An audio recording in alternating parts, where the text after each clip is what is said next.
Chapter 1, 2000 Yuan Overnight Fee. The morning sun shone through the floor-to-ceiling windows onto a face that was as sharp as a knife. Ling slowly opened his eyes and stared at the ceiling for a while before he woke up from his hangover.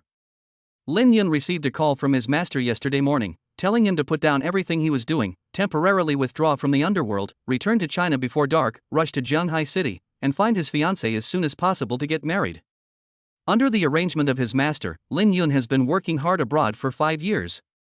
In these 5 years, he has made a great name for himself in the underground world abroad, created a huge influence, and accumulated endless wealth. As the top of the global hitman rankings and the master of the Dark Temple, one of the world's 3 major underground forces, Ling is a dark assassin. After receiving his master's call, he returned to China as quickly as possible and finally entered the Jianghai City territory before dark. After arriving in Jianghai City, Ling took out his phone and dialed his master's number, but all that came out of the receiver was, "The number you have dialed has been switched off." Ling was so angry that he almost dropped the phone, but then he thought that this phone of his was the only one of its kind in the world. It was a special super phone that was not afraid of the cold, could withstand being submerged in water, and had a signal in any corner of the world. So he suppressed the anger in his heart. He took out of his bosom the marriage certificate that his master had asked him to carry with him at all times after he turned 8. Ling had read this marriage certificate countless times. Apart from the name Xia Yu and the fact that she was 2 years younger than him, there was no other information. It was only after he received a call from his master in the morning that he learned that she was in Jianghai City. During the 5 years abroad, Ling hid himself in the darkness, facing endless killing and treachery every day. Finally, he stepped over the mountains of swords and seas of blood, and founded the Dark Temple with a group of partners who had experienced life and death together. The marriage certificate in his arms seemed to be the only connection between him and the real world, a ray of light in the dark world that supported him in persevering. It let Ling know that there was still a woman in this world waiting for him, waiting to marry him and have children with him, and then spend an ordinary life together. Finally, Ling received a call from his master, and that light finally pierced the darkness and shone into reality. After a brief explanation of the various matters of the Dark Temple, Ling hurried to Jianghai as quickly as he could. Ling looked around, found a small restaurant, and ordered 2 home-style dishes for his first meal after returning to the country. It had been many years since he had eaten authentic Chinese food, and even though it was only 2 home-style dishes from a small restaurant, Ling ate them with relish. After paying the bill, Ling staggered out of the restaurant. He could have let the alcohol out of his body, but this was China, and he could relax for once, so he enjoyed the feeling of being slightly drunk. Looking at this unfamiliar city and thinking about finding his fiancée Xia Yu as soon as possible, Ling decided to solve this problem in the way he knew best. He hailed a taxi on the roadside and told the driver to go to the biggest nightclub in the area. In an unfamiliar city, the easiest place to get information should be a nightclub. Ling believed that the fiancée his master had found for him would not be an ordinary woman, and that he would be able to get some useful information in the nightclub, where all kinds of people gathered. However, the driver was frowning and pointing to the intersection ahead. "Get off the taxi and see if there is an intersection there. Turn right and it is 50 meters away." Ling got out of the taxi, looked at the intersection the driver was pointing to, scratched his head, and thought to himself, "Why is he frowning? This is my first time in Jianghai and I didn't know it was so close."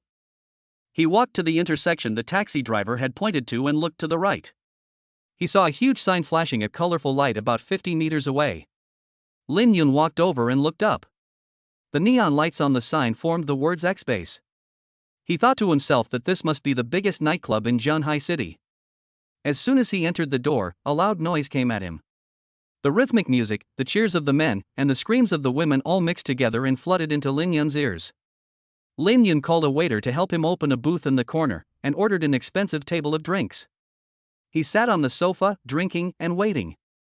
The dance floor was dimly lit, and a group of men and women were swaying to the dynamic dance music, losing themselves in the music and releasing their passion.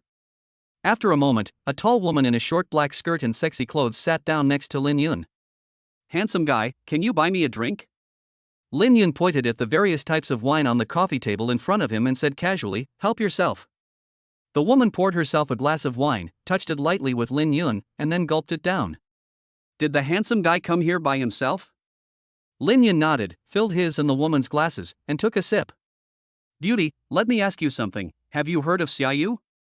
The woman took the wine glass, giggled coquettishly, and then nestled into Ling's arms. "Handsome guy, who hasn't heard of Jianghai City's #1 beauty?" You could just go out and ask a cleaner, and he'd be able to tell you who Xia Yu is. Lin Yun was momentarily taken aback. He didn't realize that his fiancée was so famous. So he clinked his glass with the woman in his arms again, tilted his head, and drained the glass in one go.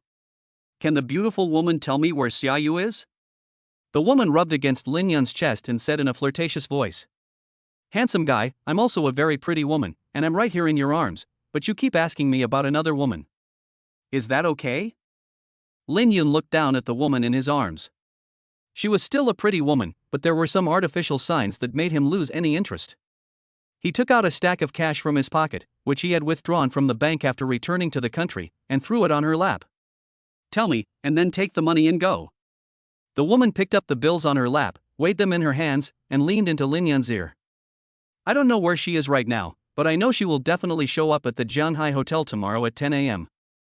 Lin Yun was uncomfortable with her brushing against him, so he raised his hand to push her away and asked coldly, Tell me why, and then take the money and leave. The woman listened to Lin Yun's cold voice, and instantly regained her composure from the state of confusion she had just been in. Her voice trembled slightly as she said, Because she's getting married tomorrow at 10 a.m. After she finished speaking, she took the banknotes and left Lin Yun's booth unsteadily. Lin Yun poured himself another glass and gulped it down. He felt a burning sensation in his stomach, and then a heady feeling of alcohol rushed to his head, blurring his consciousness a little. Lin Yun struggled to his feet, ignoring the table full of unopened bottles of fine wine, and walked towards the door. When he was almost at the door, a tall, curvaceous woman wearing a black dress took his arm. Handsome man, take me away, I'm yours tonight. Lin Yun glanced down. The woman had seductive, peach-colored eyes, a high, straight nose, a small cherry mouth, and a cold temperament. She was a rare beauty. Thinking that the only pillar of his spirit for the past 5 years was actually going to marry tomorrow, Lin Yun gave a sad smile, reached out and wrapped his arms around the woman's slender, soft waist, and walked towards the hotel not far away. Entering the guest room, the two closed the door and then became entangled, kissing passionately. Both had drunk a lot of wine, and at this time, had completely given themselves over to their instincts. Step by step, the two moved to the edge of the bed, their clothes scattered on the floor. When they collapsed on the bed, they had already become honest with each other. The next morning, when Lin Yun recalled all this, he still felt like he was dreaming. He lifted the quilt and looked at the bloody flowers blooming on the bed sheet. Lin Yun shook his head with a bitter smile. Suddenly, he caught a glimpse of a stack of banknotes on the bedside table in the corner of his eye. Lin Yun took it and counted it, 2,000. Chapter 2, As long as I don't agree, she can't get married. Lin Yun looked at the 2,000 in his hands and shook his head with a bitter smile. Who would have believed that the king of assassins, Dark Killer, would actually be given an overnight fee, and it was only 2,000? Lin Yun looked at the time, 8:30. After hesitating for a while, he decided to go to the Jianghai hotel. Since she was getting married, he would just go and cancel the marriage, which would also be an answer to his master. After dressing, just as he was about to leave, Lin Yun walked back to the bed, picked up the 2,000 yuan from the nightstand, and put it in his pocket. After all, it was the result of his own labor, so why waste it? After having breakfast at the hotel restaurant, Lin Yun called a taxi to Jianghai Hotel. Fortunately, Jianghai Hotel was a distance away, and he was not kicked out of the taxi again. 40 minutes later, Lin Yun arrived in front of the Jianghai Hotel. Just as he was about to enter, a security guard-like man reached out to stop him. Hello sir, please show me your invitation. Lin Yun pretended to be puzzled and asked, I'm here to stay, can't I go in? The man smiled apologetically at Lin Yun.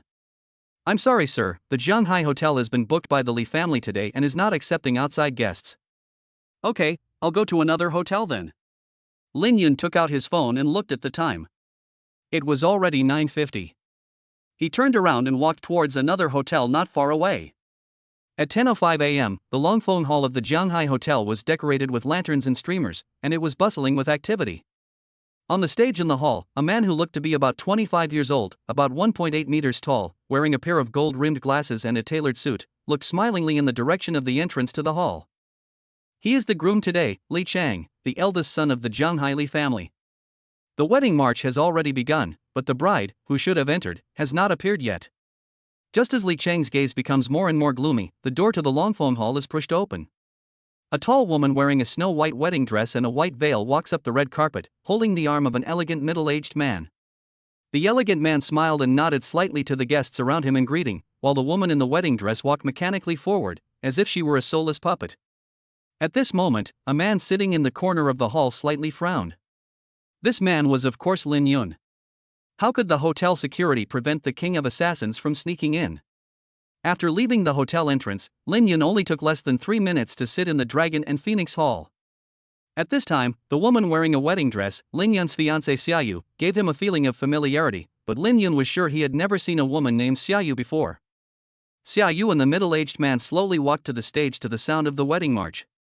The moment the two of them stood still, the veil on Xia Yu's head fluttered slightly, revealing her face for a brief moment.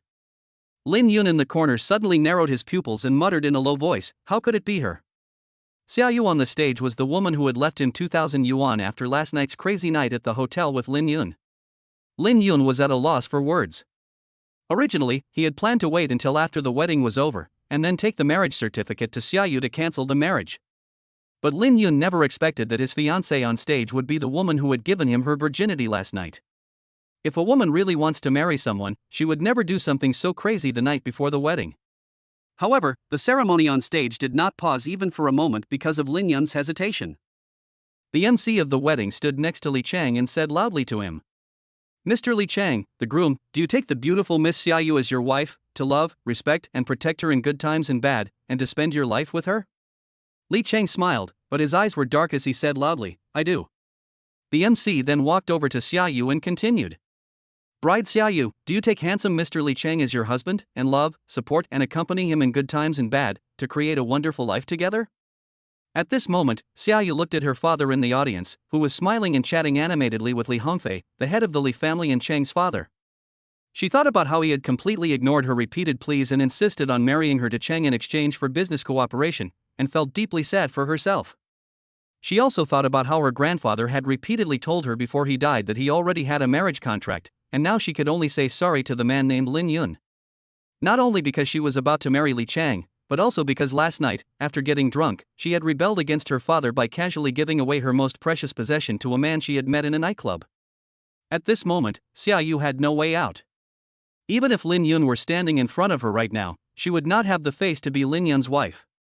The guests below the stage saw Xia Yu's delay in giving a reply and started to discuss it. Everyone there more or less knew that Xia Yu was forced by her father Xia Weiguo to marry Li Cheng. But it had nothing to do with them. Even if Xia Yu didn't marry Li Cheng, it wasn't their business. So most of the people below the stage were happy to see it happen and just took it as a show. The MC saw that Xia Yu didn't say anything, so he read out the wedding vows again. Xia Yu looked at her father, who had already stood up in the audience, and let out a deep sigh. Tears flowed down her face. She said, her voice trembling, "I." Suddenly, a cold voice that made everyone in the hall tremble with fear rang out. "She doesn't want to. And even if she does, as long as I don't agree, she can't marry him." Xia Yu looked in the direction of the voice, and saw a man with a height of 1.85 meters, a slender figure, and a handsome appearance, slowly walking from the corner of the hall towards the stage. No one expected trouble at the wedding. When the Li family's bodyguards arrived, Lin Yun had already walked to the front of the stage. He glanced at Xia Weiguo and said in a cold tone, "You are Xia Yu's father? Don't you know she has a marriage contract?"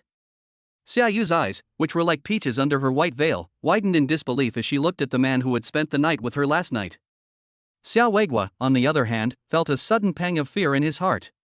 Could it be that this man was his daughter's fiancé, who had not shown up for more than 10 years? But since it had come to this, Xia Weiguo could only force himself to remain calm and say, "Xia Yu did have an arranged marriage, but that was when the old man was still alive. It's been more than 10 years now, and the man hasn't shown up. Do you want my daughter to wait for him forever?" Lin Yun's mouth curled into a sneer, and he looked up and down at Xia Weiguo twice. "It's been more than 10 years, and he hasn't shown up. Xia Yu was only 6 years old when the engagement was set. She just turned 21 this year. Can't you wait? And from what I hear, the engagement was set by old Master Xia. Now that he's gone, you don't want to recognize it?" Xia Weiguo glanced at Li Hongfei beside him, and knowing what to say, he tilted his head slightly and said, "So what if I do? Guards, get him out of here." The bodyguards present were all from the Li family, and they all looked at Li Hongfei, who was sitting calmly at the bottom of the stage. Seeing Li Hongfei wave his hand towards Lin Yun, they all pounced quickly towards Lin Yun, who was standing in front of the stage. Chapter 3, This Feels So Good. The bodyguards present were all elite members of the Li family. Each of them had been selected by the Li family through some special connections from the elite members of the special forces. There was a whole team of 8 people present, and these 8 people worked in perfect harmony, and it was not a problem at all to deal with hundreds of strong and burly men with their bare hands. Everyone present, except Xia Yu, looked at Lin Yun with a smile, waiting for him to be severely beaten by the bodyguards and then dragged out of the Longphone Hall like a dead dog. The only person in the audience who covered his mouth with his hand and trembled slightly was Xia Yu. Even through the white gauze, you could see that his beautiful peach-colored eyes were full of concern and unwillingness. Lin Yun looked around, taking in everyone's expressions. Suddenly, Lin Yun moved. He could be seen to be using both his fists and feet, and with each strike, a crunching sound could be heard. In the blink of an eye, the 8 bodyguards fell to the ground, just like felled trees, unable to resist anymore. The guests present all let out a gasp. They knew the abilities of these 8 bodyguards from the Li family. These 8 people had a fearsome reputation, and many people present had suffered at their hands. But now these 8 people have been disabled by this young man in the blink of an eye. They all looked deeply at Lin Yun and put him on the list of people not to be easily offended in their hearts. At this time, Li Hongfei and Xiao Weigua's smiles had frozen on their faces. Li Hongfei turned to an elderly man in his 60s next to him and clasped his fists with both hands, bowing slightly. "Old Qi, please teach this arrogant brat a lesson today, and I, the Li family, will definitely thank you in the future." The old man Qi waved his hand lightly, looking like a detached and aloof master of the world. "Master Li, you are too polite. It is just a matter of easily dealing with an arrogant brat. You don't need to worry about it." Old man Qi stood up and turned his gaze to Lin Yun, saying lightly, "Kid, I can see that you are young but have such cultivation, which must not have been easy to come by. If you leave now, I will vouch for you, and the Li family can let bygones be bygones." Lin Yun disdainfully glanced at Qi Lao and pursed his lips. An old man half buried in the earth can make decisions for the Li family, so the Li family is not very good. How dare they steal my fiancée? Qi Lao was so angry that his face turned red, his fists clenched, and the veins on the back of his hands bulged high. "Kid, don't try to outsmart me here, I want to see how good you really are." After saying this, Qi Lao took a step forward, pulled himself together, and his energy surged, his clothes fluttering in the wind, quite the style of a master. Suddenly, Xia Yu on the stage ripped off the white veil worn on his head and cried out, "Lin Yun, you go first. Qi Laoshi is a martial artist, not someone ordinary can contend with." A warm smile appeared on Lin Yun's cold face as he raised his foot and walked towards the stage. When Qi Lao saw that Lin Yun had actually ignored him, the anger in his chest could no longer be suppressed. Furious, he gathered 100% of his strength and raised his hand, punching Lin Yun in the back. Xia Yu was shocked when he saw Qi Lao strike and shouted at Lin Yun, "Lin Yun, watch out behind you." Lin Yun's smile did not change, and without turning his head, he casually swung a punch behind him. There was a loud bang, followed by a continuous series of cracking sounds. Just as everyone thought Lin Yun would be seriously injured by Qi Lao's punch, they saw Qi Lao fly backwards. While he was still in the air, Qi Lao's sleeve suddenly burst open, and the stark white bones pierced through the skin of his arm and were exposed in the air. Lin Yun kept walking, and in a few steps he reached Xia Yu. He reached out and wrapped his arms around her slender, supple waist, and with a slight exertion of his hands, he walked towards the door with Xia Yu in his arms. "Stop. Leave Xia Yu with me." Lin Yun stopped in his tracks, turned around, and with a warm smile on his face, his eyes pierced Li Cheng, who was shouting, like a sharp blade. Li Cheng felt a chill rush to the top of his head, and the cold sweat on his back instantly soaked his shirt. He took 2 steps back, stumbled, and fell to the ground with a thud. Liquid seeped between his legs, and a foul stench filled the air. Lin Yun frowned, spat lightly in disgust, and continued walking towards the door, embracing Xia Yu. Before leaving the door, Lin Yun stood still slightly and said without turning his head, "My name is Lin Yun, I am Xia Yu's fiancé. If you have any problems in the future, come to me. If I find out in the future that anyone bullies my fiancé, I will send the man to Africa to mine for gold, and the woman to Africa to accompany the man to mine for gold, and they will never be able to come back in this life. If you don't believe me, you can come and try." When the people present came back from their shock, Lin Yun and Xia Yu had already disappeared. In front of the Jianghai hotel, Xia Yu broke free from Lin Yun's embrace. She tilted her head slightly and gazed at the man in front of her, and a flash of brilliance passed through her pretty peach blossom eyes. "Lin Yun, who are you really?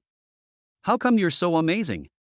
Lin Yun's mouth curled up slightly, and he reached out to hold Xia Yu's slender, soft hand and said softly, "It doesn't matter who I am.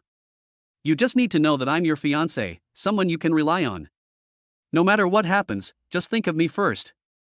Xia Yu's eyes were a little misty. She admitted that she was touched by these words. "I almost married someone else behind your back, and last night I theoretically did something to hurt you. Why are you still so good to me?" As soon as he mentioned last night, Lin Yun was furious.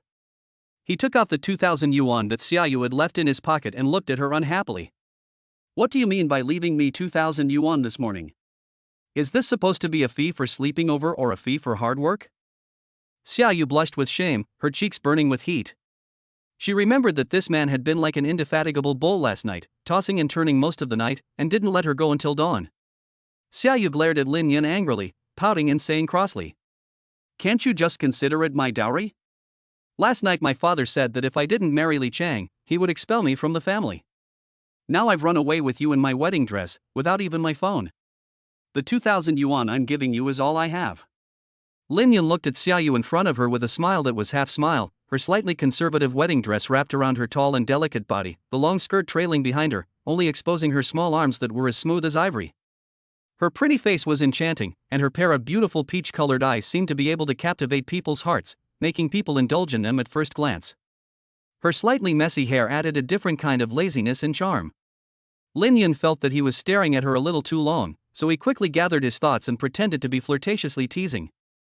"Alas, I thought I had found a rich young lady, and that I could live a happy life without worries, eating soft food and warming the bed every day.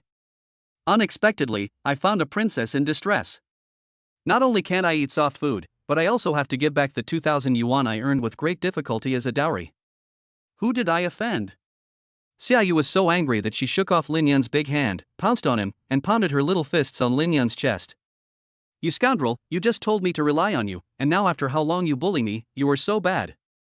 Lin Yun reached out and embraced Xia Yu in his arms, lowered his head and lightly sniffed the faint fragrance of hair on the beautiful woman in his arms, and the corner of his mouth slightly lifted. "I feel like I've re-established contact with the real world again. The cold killing is gradually drifting away from me.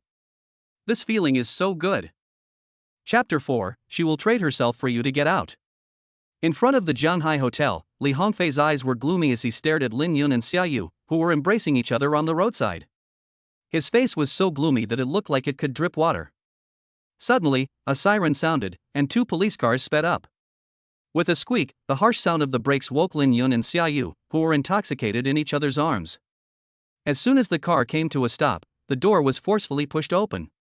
A beautiful police officer who looked to be in her late 20s, with delicate features, a cold temperament, and a fiery figure of 1.75 meters, rushed out of the police car. 5 male police officers followed closely behind her. As soon as they got off the car, they saw Xia Yu, dressed in a snow-white wedding dress, by the roadside.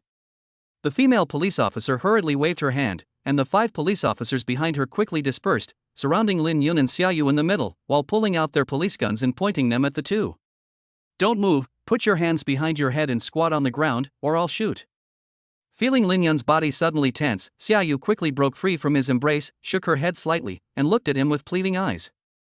Lin Yun looked at the nervous Xia Yu, smiled at her, and then obediently put his hands behind his head and squatted on the ground. When the police officers saw Lin Yun squat down, they immediately rushed at him, pushed him to the ground, made him lie on the ground, and cuffed his hands behind his back. Seeing the police officers' rough actions, Xia Yu rushed to the lead female police officer and shouted, "Officer Chen, what are you doing? Why are you arresting Lin Yun? What crime has he committed?" Officer Chen said calmly with a pale face, "We received a report that he got into a fight with someone in the Jianghai hotel and seriously injured 9 people. We need to take him back to the police station for investigation. Please calm down." Xia Yu looked back at the entrance of the Jianghai hotel and saw Li Hongfei and Xiao Weiguo looking over with cold smiles. At this moment, Li Cheng, who had just finished changing his pants, rushed out of the hotel and came up behind the police officers. He looked at Lin Yun, who was pinned to the ground, and laughed maniacally. "Kid, you're good at martial arts, aren't you? Now you're just like a dead dog, pinned to the ground. Ha ha ha ha. After you go in, I'll take good care of your fiancée for you, so just rest assured and stay inside." Lin Yun lay on the ground, turned his head to look back at Li Cheng, who was still barking like a dog, and gave him a deep look. This look made Li Cheng, who was laughing wildly, stop laughing instantly. He felt like he was falling into an ice cave, and the fear he had just experienced on the stage once again took control of him. Li Cheng took 2 more steps back as if the scene was replaying, tripped over his feet, and fell to the ground. Suddenly, Li Cheng seemed to remember something. He quickly clenched his legs, but the extreme fear made him unable to control himself. His body trembled slightly, and his eyes became vacant, no longer the same crazy as before. Officer Chen glanced at Li Cheng disdainfully, waved his hand, and the male police officers helped Lin Yan get up from the ground, shoved him into the police car, and Xia Yu ignored Xia Weigua's shouts and also got into the police car. After the police car drove away, Li Hongfei glanced at Li Cheng, who was still sitting on the ground trembling slightly, gave a heavy grunt, and got into the Rolls-Royce that had just pulled out of the underground parking lot and drove off. The remaining guests looked at Xia Weigua, who had sold his daughter for profit, with contempt, and then gave a disgusted glance at Li Cheng, who had been scared to urinate his pants twice in half an hour, and they dispersed, leaving one after the other.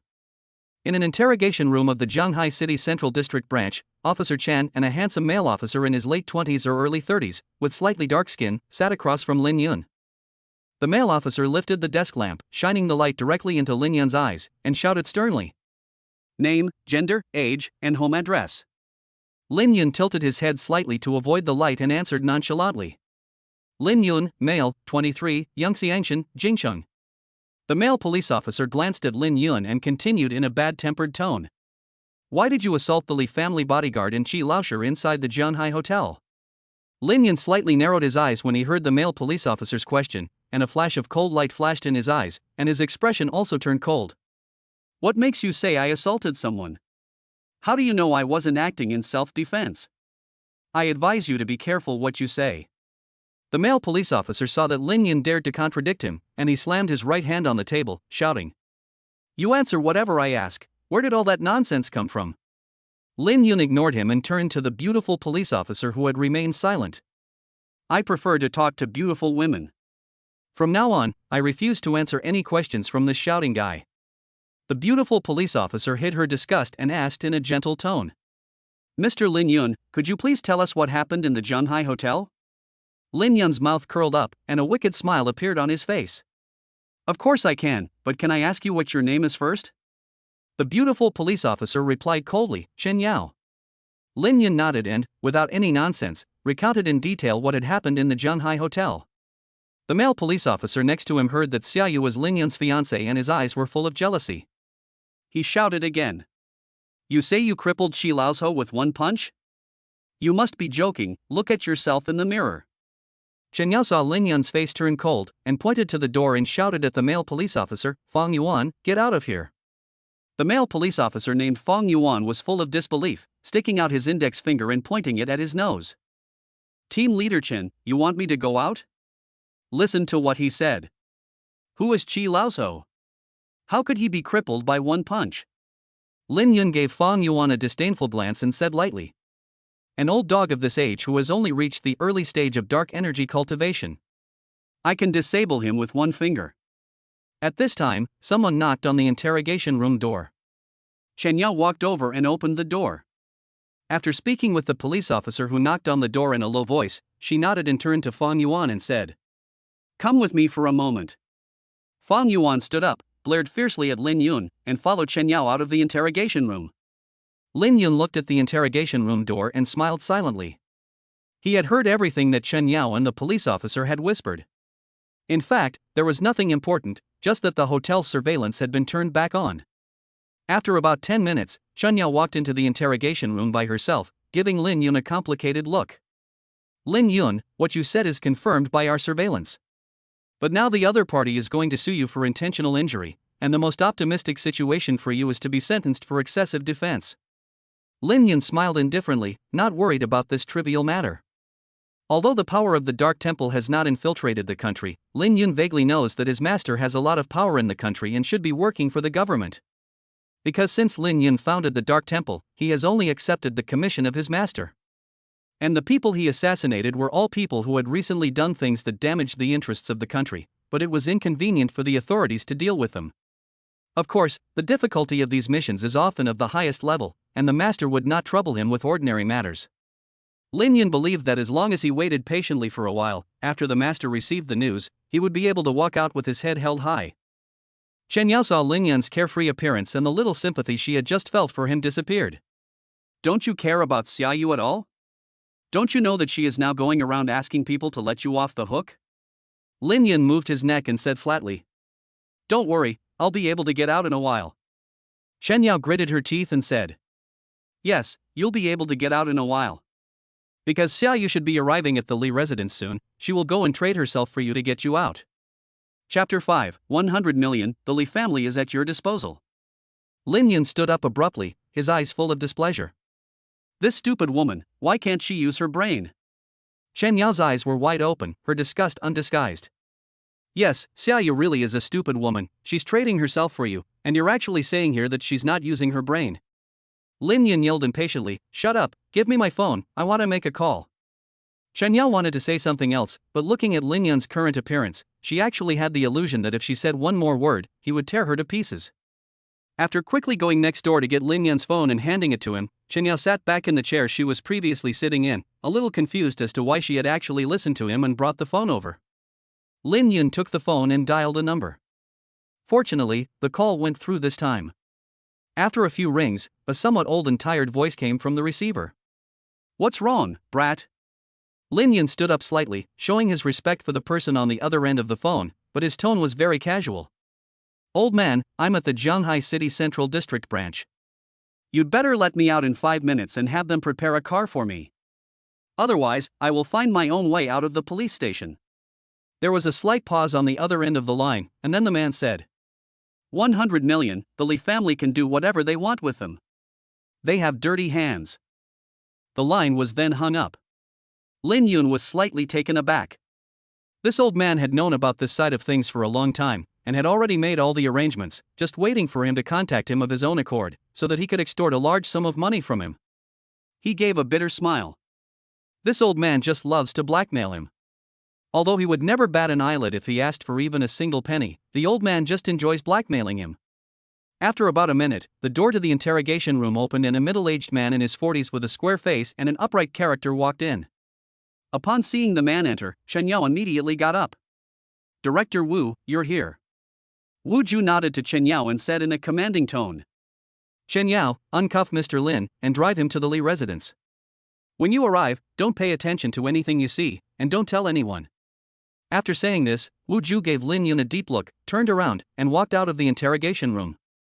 Chen Yao looked at Lin Yun in surprise. She knew how upright and incorruptible Director Wu was, and even without pressure from the Li family, he would not easily let Lin Yun go. But this time, he let Lin Yun go so easily, and even asked her to drive him to the Li family. What surprised her most was that Director Wu actually told her to mind her own business when she got to the Li family. Seeing that Chen Yao was not moving, Lin Yun impatiently said. Don't just stand there like an idiot, hurry up and open it for me, and then take me to the Li family. Oh, okay, right away. Chen Yao, who had come back to her senses, quickly helped Lin Yun open the handcuffs, and then quickly walked out of the Central District branch with him. The two arrived in front of a Toyota Corolla. Chen Yao was about to get into the driver's seat, but Lin Yun held her back and got in first. You go to the passenger seat and give directions.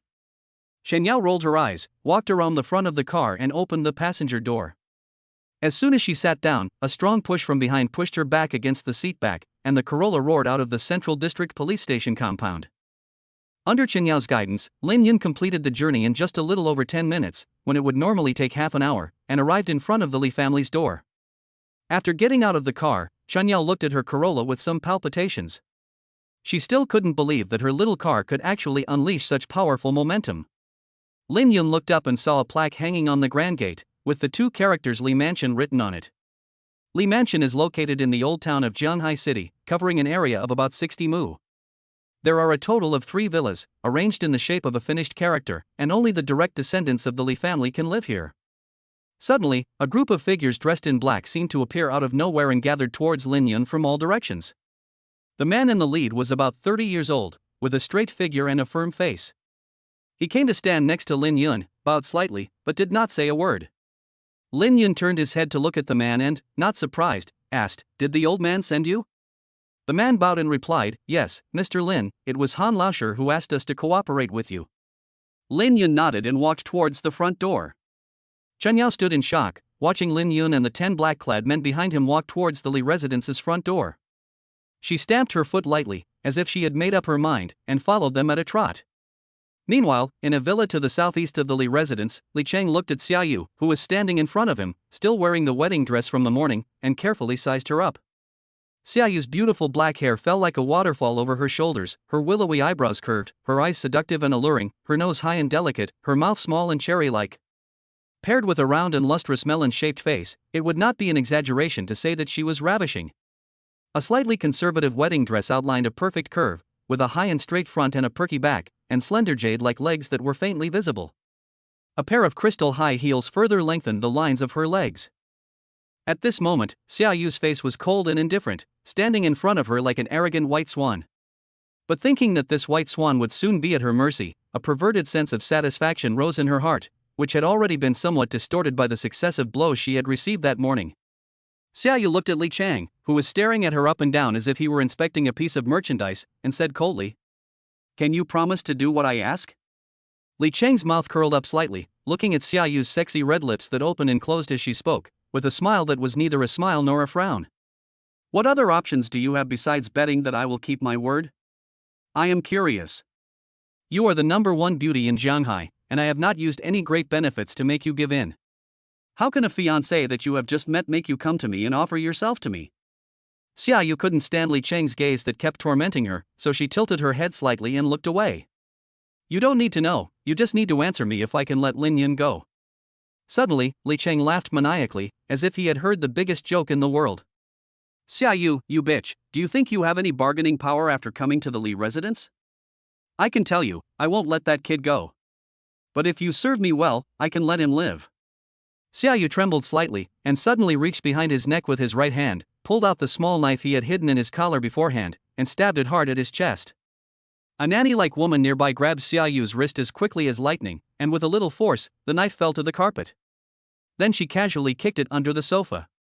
Li Cheng saw that Xia Yu was trying to commit suicide, and in a rage, he raised his hand and slapped her delicate cheek hard, leaving 5 bright red fingerprints on Xia Yu's pretty face. Li Cheng reached out and grabbed Xia Yu's arm, and with a forceful push, he threw her onto the sofa. With a menacing smile on his face, he looked at the beautiful woman who had repeatedly rejected him. Li Cheng was furious, and waved his hand at the woman next to him, who looked like a nanny. The woman took a few steps back, turned around, and walked quickly towards the door. Xia Yu looked on in despair as Li Cheng walked towards him step by step. With each step, it felt as if a heavy hammer was pounding on his chest. Just as Li Cheng was 1 step away from Xia Yu, there was a loud bang. The woman who had just opened the door to leave the villa flew back like a cannonball and slammed heavily onto the front porch in front of the door.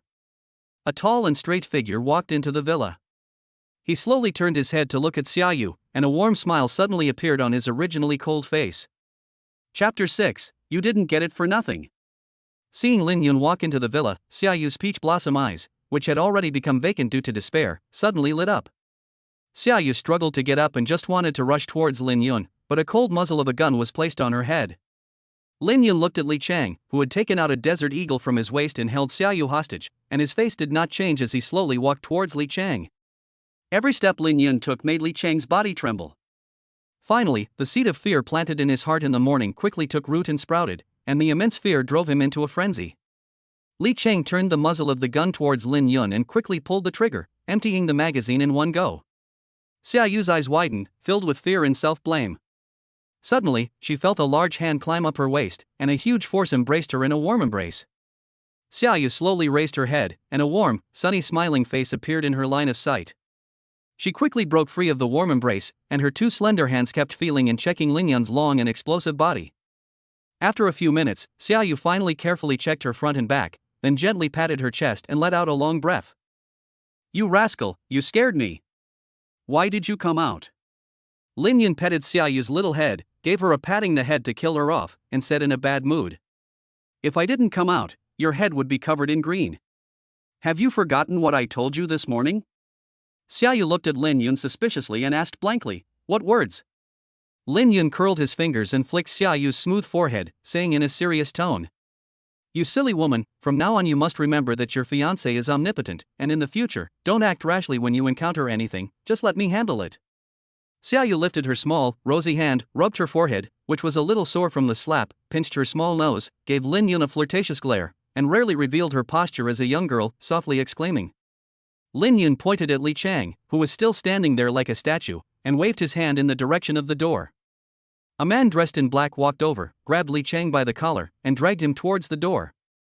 Li Cheng, who was shocked, felt someone grab his collar and drag him towards the door. He shouted in horror. Lin Yun, what are you doing? I am the eldest son of the Li family, you can't do this to me, my father will dismember you into a million pieces. Lin Yun glanced at Li Cheng disdainfully, and an icy voice without any temperature rang out in the villa. Your father? You can see him if you go outside.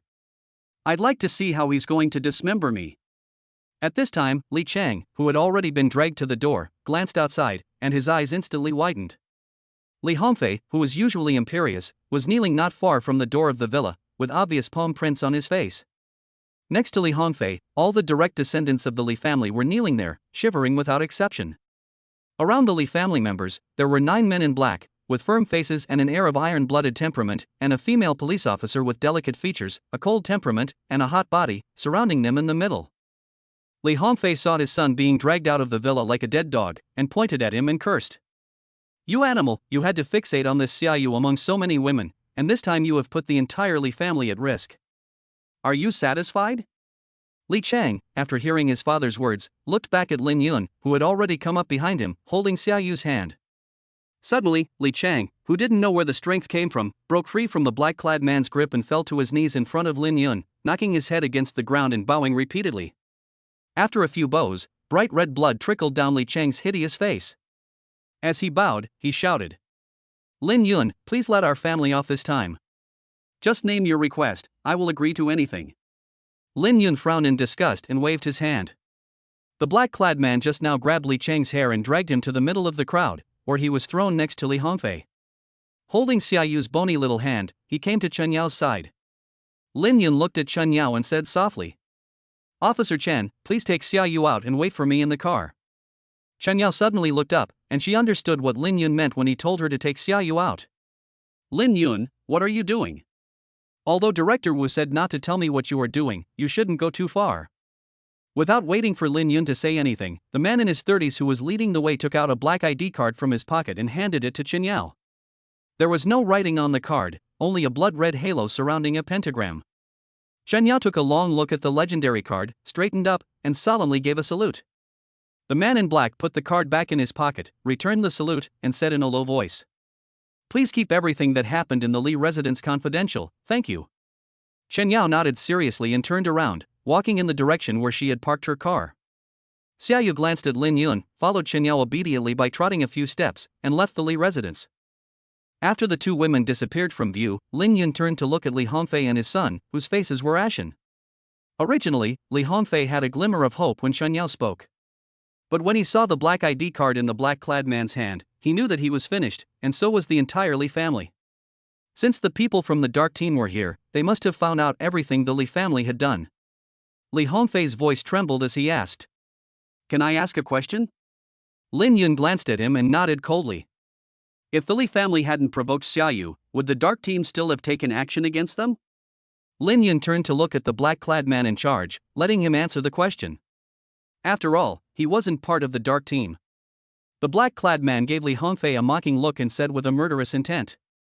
Even if it was when you were at the Central District branch, if you hadn't forced Miss Xia to personally come to the Li family to beg for mercy from Li Cheng, we would have ignored you. A small local family like this is not even worthy of our dark group personally getting involved. After hearing this, Li Hongfei felt as if the last ounce of strength had been taken away from him, and he collapsed onto the ground, powerless. His eyes no longer had the radiance they once had. The rest of the Li family angrily got up and came to Li Hongfei and his son. Their eyes were full of resentment, and they just started punching and kicking them. Who cares if they are the head of the family or the eldest son now, they just want to vent their anger.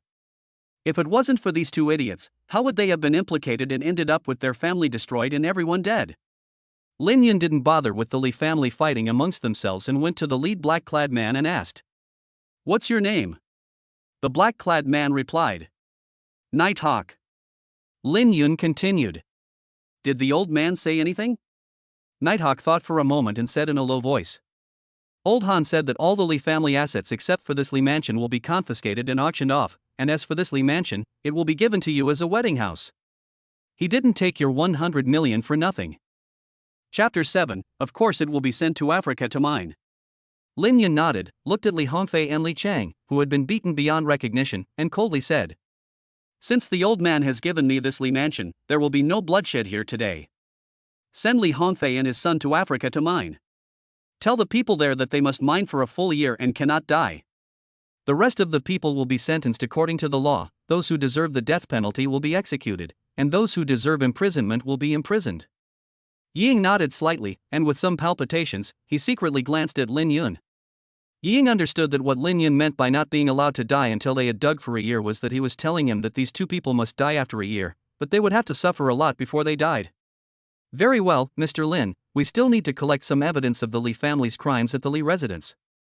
Old Han has commanded that we have everything here cleaned and replaced, and it will be ready by noon tomorrow." After a light thank you, Lin Yun turned and walked slowly towards the Li mansion's front door. He didn't look at Li Hongfei and Li Cheng again in his eyes, these two were already two corpses. In front of the Li mansion's front door, two beautiful women with their own unique characteristics leaned against the front of a Toyota Corolla. Chun Yao looked at Xia Yu, who looked calm, and asked curiously, "Do you know your fiancé?" Xia Yu shook his head gently. "Before today, I only knew his name was Lin Yun." Suddenly, she thought of last night's craziness, and added in her heart, "Last night, I didn't know he was Lin Yun. Do you value your fiancé, whom you have never met, so much? Are you even willing to risk your own life for him?" Shen Yao continued. Xia Yu thought for a moment, and a strange light flashed in his eyes. "Do you know? When I was 6 years old, my grandfather told me that he had arranged a marriage for me. Since then, I have known that I have a fiancé who is 2 years older than me. I asked my grandfather what kind of person my fiancé was, and he told me with certainty that my fiancé would be a man of integrity. He would appear before me in my hour of greatest need, rescue me from my suffering, and become my greatest support. You may think this is ridiculous, but I have always believed in what my grandfather said. Congratulations, your grandfather didn't lie to you. Although I don't know if he is a man of integrity, it seems that he is capable of rescuing you from your suffering and becoming your support." Chun Yao looked at the tall figure slowly walking towards her from inside the Li residence, her eyes a little unfocused, and asked herself silently, "When will my support appear? If things continue like this, I feel that I am getting further and further away from avenging my parents." Lin Yun walked up to the car, reached out and pulled open the back door, and looked at the two women who were still sitting on the front of the car and asked, "Aren't you leaving? What are you still doing here?" Xia Yu let out a sound, picked up the skirt of the wedding dress, and went to the other side of the car. She opened the back door and sat next to Lin Yun. Chun Yao looked at the man and woman sitting in the back seat of her car, rolled her eyes, opened the door, sat in the driver's seat, and snapped back and asked, "Where are you two going?" Lin Yun leaned back in the seat and closed his eyes without saying a word. He didn't know where to go either, but he would just follow his fiancée. Xia Yu glanced at Lin Yun, who was resting his eyes, and hesitated before speaking. "Officer Chen, please take us to Lingxi Yayuan." Chen Yao nodded, started the car, and drove towards Lingxi Yayuan. They had not driven far when a group of police cars came towards them. Chen Yao looked at the license plates and was slightly surprised. These police cars were basically from the municipal bureau, and what surprised her was that there were also two provincial cars at the end of the convoy, and it looked like the people in the cars were not of low rank. The man sitting in the back seat once again piqued Chen Yao's curiosity. She looked in the rearview mirror, and Lin Yun still had his eyes closed, but it looked like he wasn't asleep. Chen Yao struggled internally for a moment, and asked, "Lin Yun, just who are you?" Lin Yun opened his eyes, looked at Chen Yao through the rearview mirror, and the corners of his mouth lifted slightly. "I'm a killer, the most powerful killer in the world." Chen Yao snorted, obviously not believing it, and teased, "Really? Then did you kill the president of a certain African country who was assassinated a few days ago?" Lin Yun nodded and replied affirmatively. Chen Yao shrugged her shoulders and didn't want to say anything. Lin Yun saw that Chen Yao was no longer speaking, reached out and took Xia Yu's soft, delicate hand in his hands, placed it on his lap and gently massaged it, and continued to close his eyes to relax. "If you don't believe it, forget it. Is it necessary to explain that that was the last task I completed abroad?" Xia Yu felt the man next to her keep rubbing her small hand, which made her blush and her heart beat fast. She thought about the team of police cars she had just encountered, and she was also a little curious about what this man would do with the Li family. Did he turn them all over to the police? But that's the Li family, one of the 4 families in Jianghai City. Although Jianghai has been suffering for a long time, will they really be punished as they deserve? Lin Yun, what will happen to the Li family? Lin Yun didn't open his eyes, but while kneading Xia Yu's little hand, he replied lightly. Everyone except Li Hongfei and Li Cheng will be sentenced according to the law. Those who deserve to be executed will be executed, and those who deserve to go to prison will go to prison. What about Li Hongfei and Li Cheng? Xia Yu continued to ask. Lin Yun's mouth curled up into a wicked smile, and the strength in his hands increased a little. Of course they were sent to Africa to mine. Have you forgotten that when I was at the Jianghai hotel, I said that in the future, whoever dares to bully my fiancée, the man will be sent to Africa to mine, and the woman will be sent to Africa to accompany the man mining? Xia Yu looked at Lin Yun in surprise. She didn't expect this guy to really send Li Hongfei and his son to Africa to mine. Even Chen Yao, who was driving, gave Lin Yun a deep look in the rearview mirror. Xia Yu said naively, "Oh, mining is pretty miserable too. They'll have a hard time for many years to come." Lin Yun shook his head slightly. His fiancée really is a silly woman. He needs to let her know about the dangers of the world. They'll only be mining for 1 year. What happens after that year? Xia Yu asked curiously. Lin Yun reached out and placed Xia Yu's other hand on her lap and began to rub it. Who knows? They could die in an accident in the mine, they could be beaten to death by their co-workers in a minor altercation, or they could escape and get bitten to death by a lion in the wild. In any case, they will never be able to return to China. The 2 women in the car stopped talking. Although Lin Yun did not say it explicitly, they knew that Li Hongfei and Li Cheng would definitely die in Africa after a year. The reason for sending Li Hongfei and Li Cheng to Africa to dig in a mine for a year was that Lin Yun didn't want them to die too easily. After another 20 minutes, the car stopped in the underground parking lot of Lin Xia Yuan. Shen Yao had originally parked the car at the entrance to the community, but Xia Yu was wearing a wedding dress and the skirt was so long that it was really inconvenient. They had to drive into the underground parking lot and park under Xia Yu's building so that Xia Yu could take the elevator directly home. Lin Yun and Xia Yu got out of the car, thanked Chen Yao, and after Chen Yao drove away, they took the elevator to the 17th floor. They opened the door to 1701 and after entering, Xia Yu went to the bedroom to change, while Lin Yun sat on the double sofa in the living room, taking in his surroundings. Chapter 8, A Treasure Found. This is a small 1-bedroom apartment of more than 50 square meters. The room is decorated in a simple style, with a warm color scheme and a faint, pleasant fragrance in the air. There are some photos of Xia Yu on the TV stand, some of her alone and some with her family, which makes the room feel very warm and comfortable. Xia Yu changed out of her wedding dress and put on some cotton loungewear before walking out of the bedroom and into the kitchen. She turned around and smiled at Lin Yun, saying, "You haven't had lunch yet, have you? Take a rest for a while, I'll cook for you." Looking at the cozy little room and then at his virtuous fiancée in the kitchen, Lin Yun's face broke into a smile. He closed his eyes, took a deep breath, and murmured softly, "Is this what home feels like?"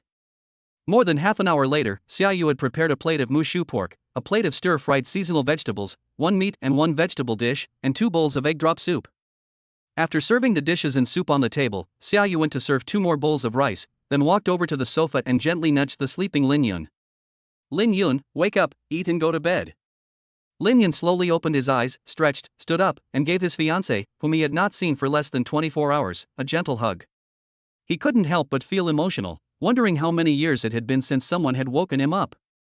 In the past, Lin Yun would wake up at the slightest sound, but this time, it took at least 3 nudges from Xia Yu before he woke up. After hugging for a while, Xia Yu gently pushed Lin Yun away, blushing as she returned to the table and sat down, eating in small bites. Lin Yun came over and sat opposite Xia Yu. He took a mouthful of pork with mushrooms, tasted a little bit of the vegetables, and finally took a sip of the egg drop soup. He gave Xia Yu a thumbs up and the expectation in her eyes. Then, he picked up the rice and started eating it. Xia Yu ate her food in small bites, staring at Lin Yun across the table, not taking her eyes off him for even a second. Lin Yun looked up at Xia Yu, who was staring blankly, and raised the corner of his mouth into a wicked smile. "Isn't your fiancé very handsome? And he's also very capable." After saying this, he even gave Xia Yu a wink. Xia Yu looked at Lin Yun, who was smiling wickedly, and 2 flushes appeared on her pretty face. She lowered her head and muttered in a low voice, You scoundrel! Looking at the blushing Xia Yu, Lin Yun laughed heartily, as if his evil plan had succeeded. Xia Yu glared at the laughing Lin Yun, and after kicking him hard with her small, white foot, she lowered her head and ate without speaking to him again. After finishing this meal that was neither lunch nor dinner, Lin Yun went into the bathroom, took a shower, and then took the opportunity to wash his clothes and hang them up in the bathroom. Then, Lin Yun realized that he didn't seem to have any clean clothes. He looked around and saw only a bath towel, so he had to use the towel to cover his lower body and walked out of the bathroom.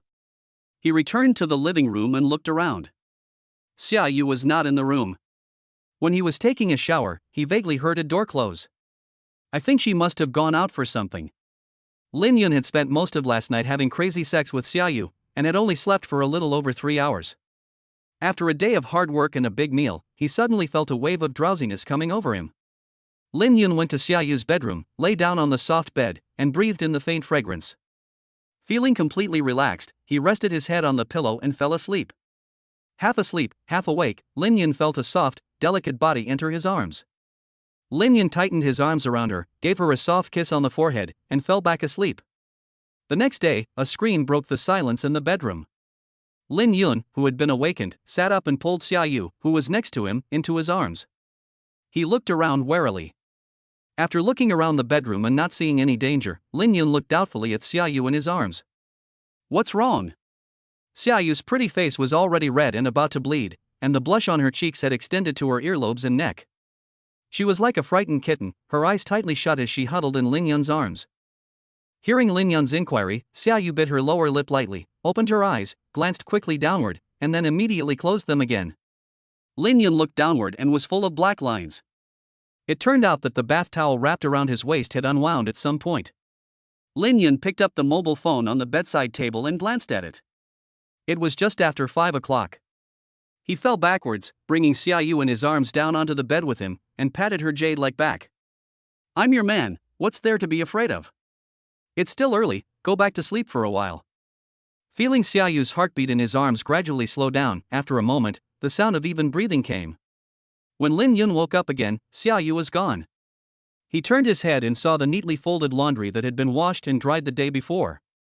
He smiled knowingly, thinking that his fiancée was really virtuous. After getting dressed, Lin Yun rolled out of bed and stretched, the bones in his body cracking. He walked out of the bedroom and saw Xia Yu carrying breakfast from the kitchen. Lin Yun gave a warm smile and said, "Good morning." Xia Yu's pretty face flushed slightly, and she replied softly, "Good morning, go wash up quickly, come have breakfast, I bought you a towel and toothbrush." Lin Yun nodded and walked into the bathroom. By the sink, there was a toothbrush holder full of water, and a toothbrush with toothpaste squeezed on it was placed horizontally on top. Lin Yun glanced back at Xia Yu, who was serving the congee, and thought to himself, I really have found a treasure. Not only is my fiancée as beautiful as a fairy, she is also so virtuous. The old man has finally done a good deed. During breakfast, Lin Yun asked Xia Yu about his family and the general situation in Jianghai City. There are 4 major families in Jianghai City, ranked according to their power: the Bai, Zhao, Sun, and Li families. The Bai family is very influential in the military, the Zhao family's influence is mainly in politics, the Sun family has been in business for generations, and the Li family started out in the underworld. Of course, this is just their most prominent advantage, and other aspects are not comparable to ordinary families. The Bai family, which has the weakest economic strength among the 4 families, also has family assets of more than 20 billion yuan. The strongest Sun family has even exceeded 40 billion yuan, approaching 50 billion yuan. The Xia family is just an insignificant small family that started out in the clothing business. It has tens of millions of assets, but they were all inherited from the grandfather's business. Xia Yu's father Xia Weigui is a typical playboy who knows nothing but eating, drinking and having fun. Fortunately, his mother Feng Wanjin has some business acumen and has at least managed to keep the family business afloat and prevent Xia Weigui from losing everything. Xia Yu also has an older brother, Xia Huayan, who, like Xia Weigui, is a playboy. Xia Yu was forced to marry Li Cheng because of him. Almost 2 years ago, Xia Huayan got in touch with Li Cheng through some connection. Li Cheng happened to meet Xia Yu, who was a sophomore, and was immediately attracted to her beauty. He pursued her relentlessly. At this time, the so-called #1 beauty of Jianghai City was deliberately spread by Li Cheng and others. Xia Weigui and Xia Huayan have always wanted to marry Xia Yu to the Li family, but due to Feng Wanjin's obstruction, it has been all thunder but no rain. However, some time ago, there was an accidental fire in the Xia family warehouse, which destroyed a large number of orders that were to be shipped out the next day. The Xia family was facing huge compensation and was on the verge of bankruptcy. In desperation, Feng Wanjin, who had been blocking the marriage, was also forced to accept the marriage of Xia Yu to the Li family in exchange for a loan from the Li family to help the Xia family tide over the difficulties. Facing the entreaties of her parents and brother, Xia Yu, after struggling for a period of time, also reluctantly accepted her fate. Suddenly, there was a knock on the door, followed by an annoying voice. Xia Yu, open the door for me, I have something to ask you. Xia Yu trembled, her eyes clearly showing fear, and she said in a trembling voice. My brother is here, Lin Yun, what should I do? Chapter 9, The Bride Price for Xia Yu. Lin Yun got up and went behind Xia Yu, lightly pressing his hands on her shoulders. Have you forgotten what I told you? Don't be afraid, I'll handle it. Feeling the warmth from those strong hands, a strong sense of security came over her, and Xia Yu stopped trembling. Knock, knock, knock. Another loud, impatient banging on the door. Lin Yun suddenly turned his head towards the door, the tenderness in his eyes quickly disappearing, leaving only endless coldness. He growled. Xia Huayan is also a bully who bullies the weak and fears the strong. After Lin Yun yelled at him like that, he really didn't dare to slam the door again, but he kept nagging. You must be Lin Yun, right? Since you slept with my sister is worthless now, so you have to give some kind of bride price.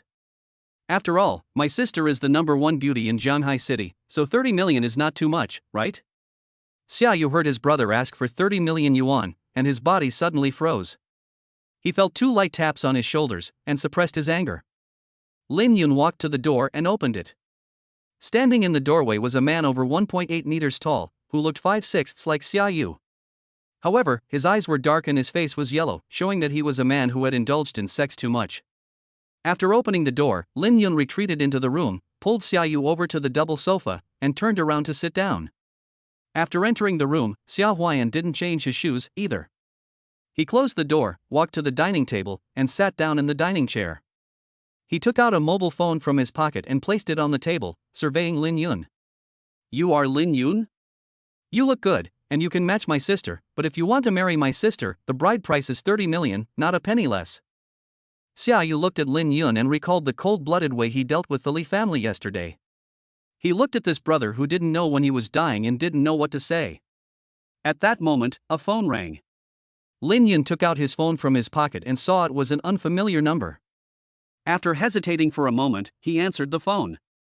Hello, who is this? A low voice came from the receiver. Hello Mr. Lin, this is Nightingale. The Li residence has been cleaned up and we are processing the relevant documents for you. May I ask if your name is written on the documents? Lin Yun thought for a moment and replied. Right, Xia Yu.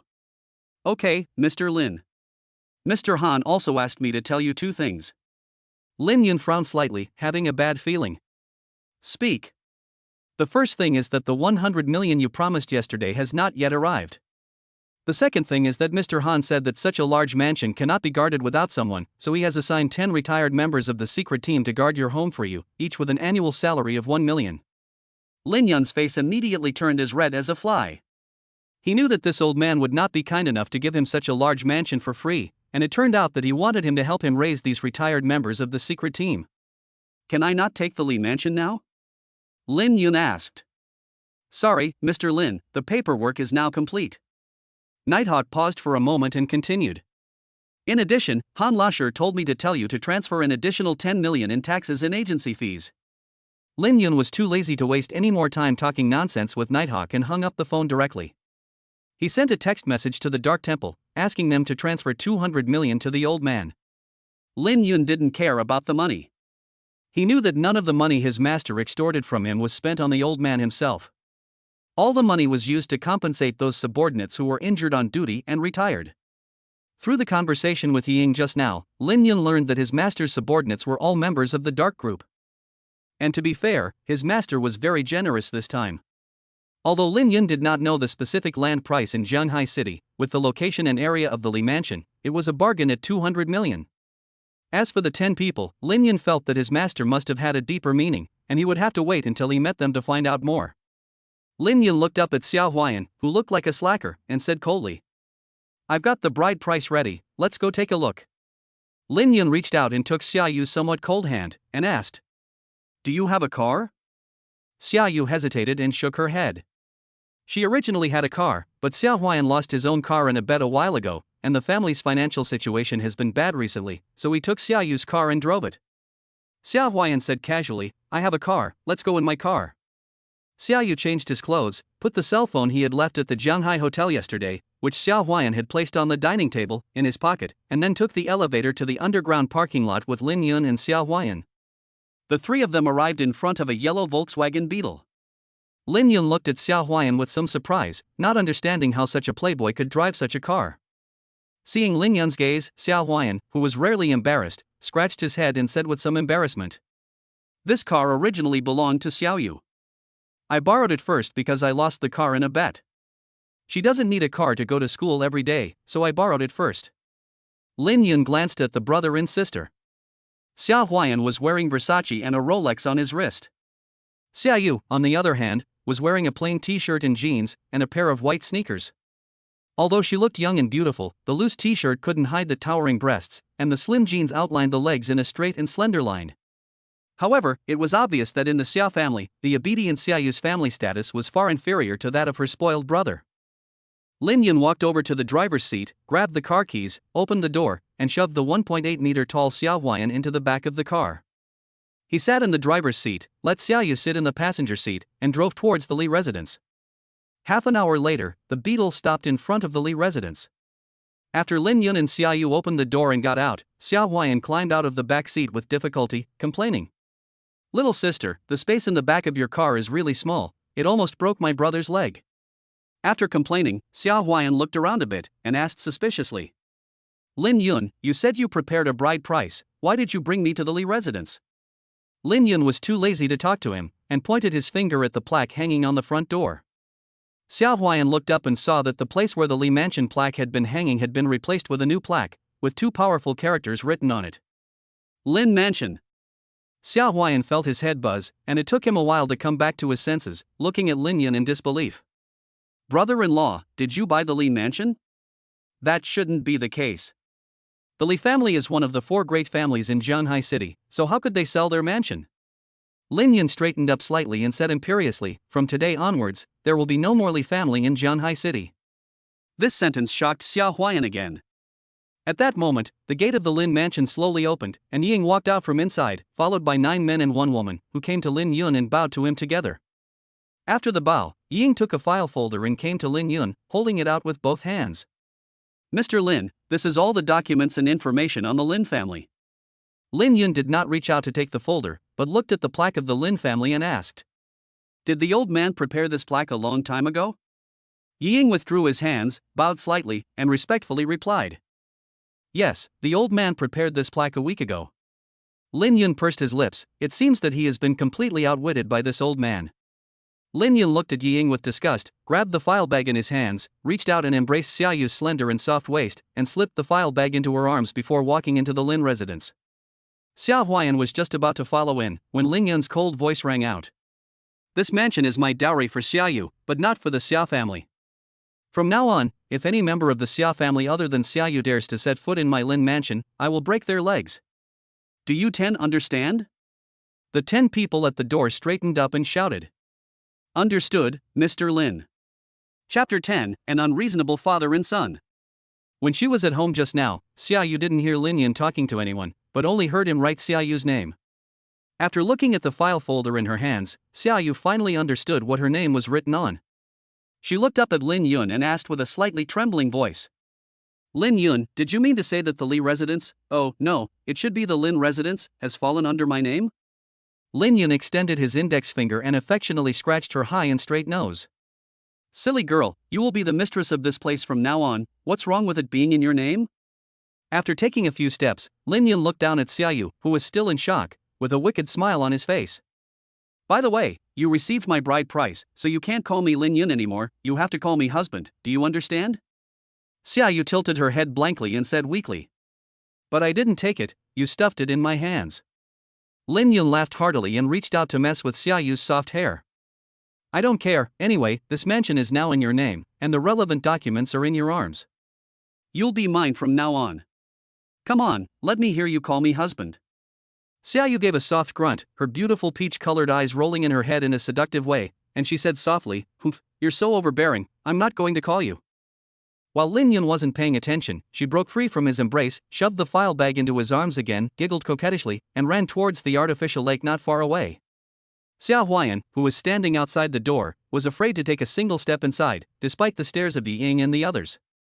He gave Xia Yu, who was happily running around, a spiteful look, spat lightly, got into his beetle, took out his phone, and called Xia Weiguo. Xia Weiguo was sitting on his sofa with Feng Wanjin, worrying. They had thought that marrying Xia Yu to the Li family would solve their company's crisis, but they had not expected Lin Yun to intervene and ruin the wedding. When they thought Lin Yun would be sent to prison by the Li family, they were shocked by the news last night. The Li family had been uprooted, and anyone who had been involved with the Li family had been arrested one after the other. Thinking that their daughter was still at the Jianghai hotel yesterday morning, getting married to the Li family's eldest son, the couple was so scared that they didn't sleep a wink last night, and they are still trembling on the sofa, not knowing if they will be implicated. Suddenly, Xia Weiguo's phone rang. When he saw it was his worthless son, he felt so angry that he cursed as soon as he answered the phone. "Where the hell did you little bastard go last night? You didn't even answer your phone? Our family is going to hell, and I don't think anyone will give you money to spend anymore." Xia Huayan, who had just been yelled at on the phone, was not angry, but rather said excitedly, "Dad, don't yell at me yet. Our family is not only not going to hell, it might even go further." Hearing his son's words, Xia Weiguo froze for a moment. Although he didn't quite believe it, he still put the phone on speakerphone, patted the contemplative Feng Wanjin next to him, and wanted to hear what his son could say. "Tell me, how can we go further?" Xia Huayan laughed, and told him in detail about how he had gone to Xia Yu's house and found that Xia Yu and Lin Yun had already moved in together, and how he had come to the Li family with the two of them.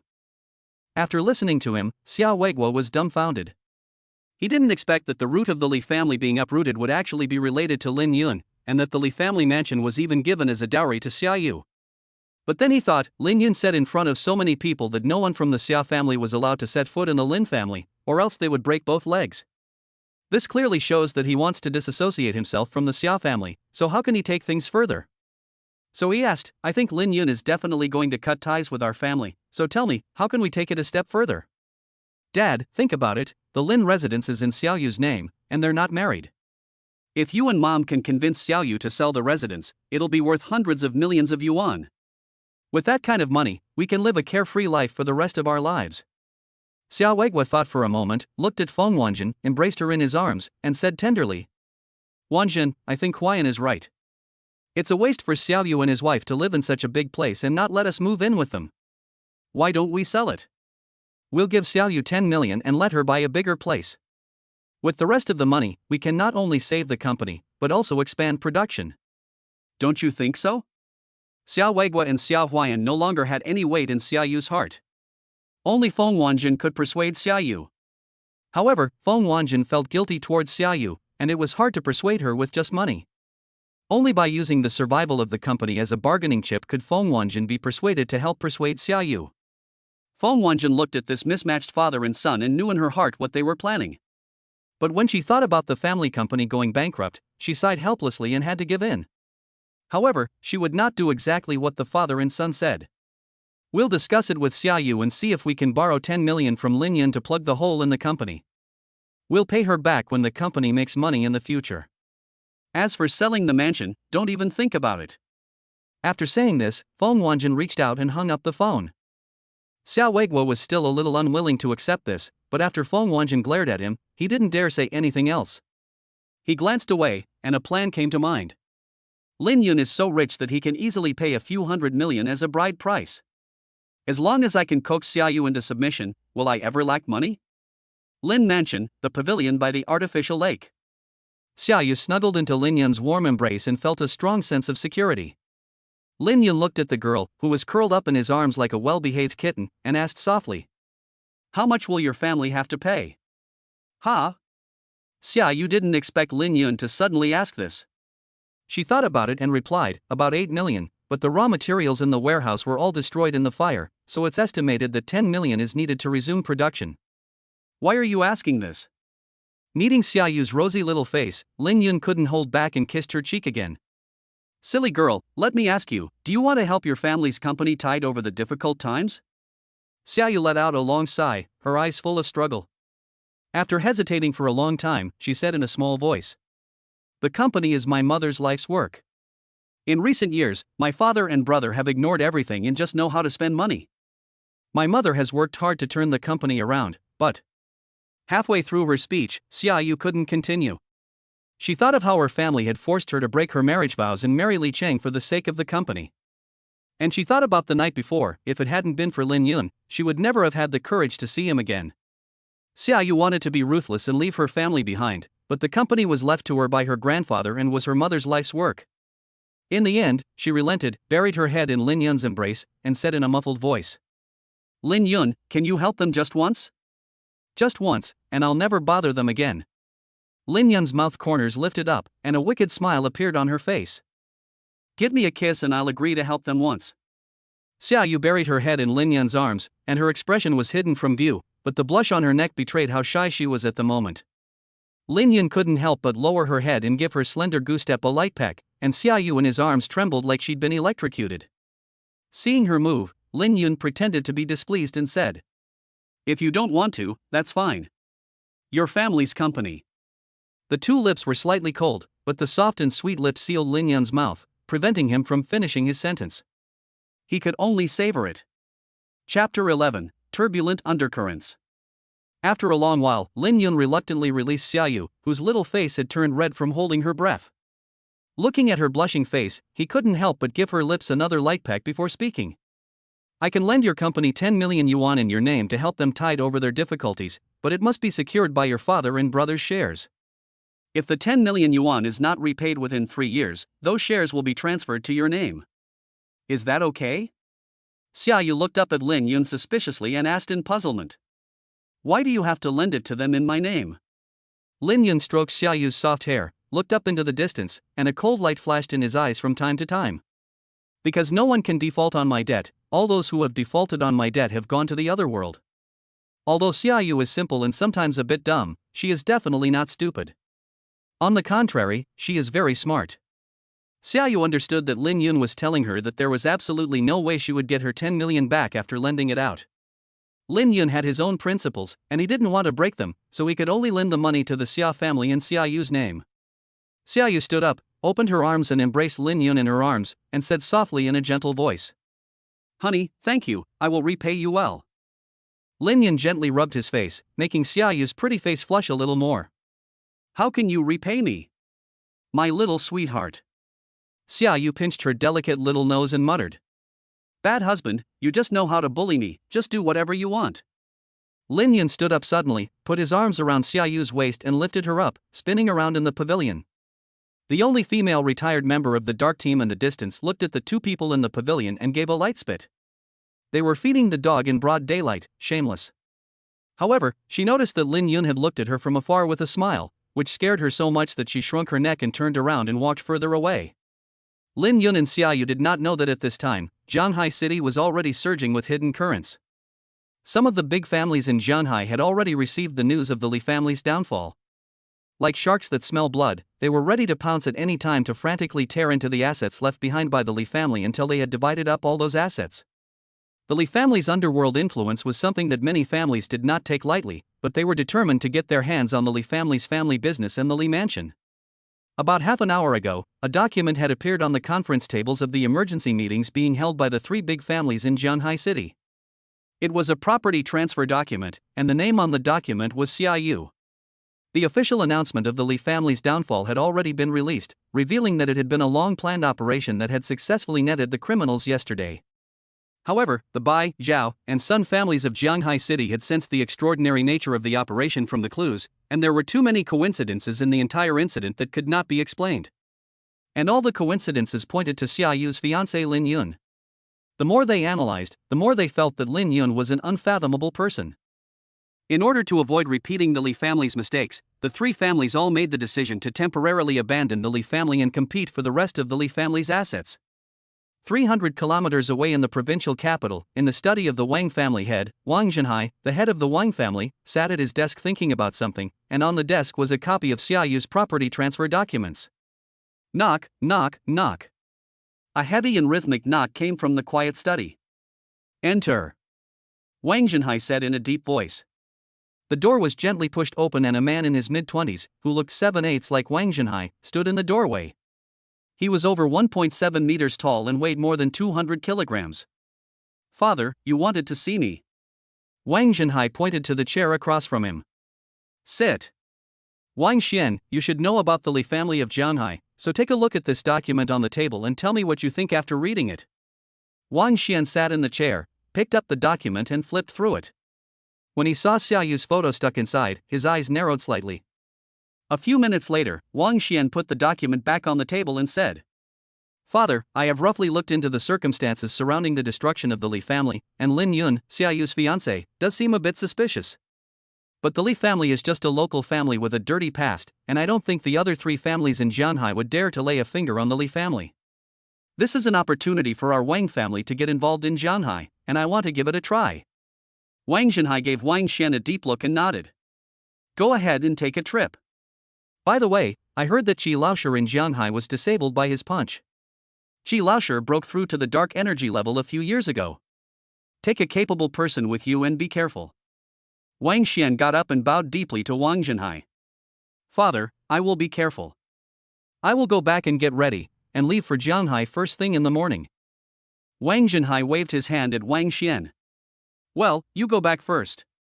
Wang Xian walked out of the study, gently closed the door, a wicked smile on his face, and said softly. The most beautiful woman in Jianghai, if that trash Li Cheng can't take her, let me go and pluck this flower. Meanwhile, Lin Yun and Xia Yu, who were of great interest to various families, were strolling around their mansion.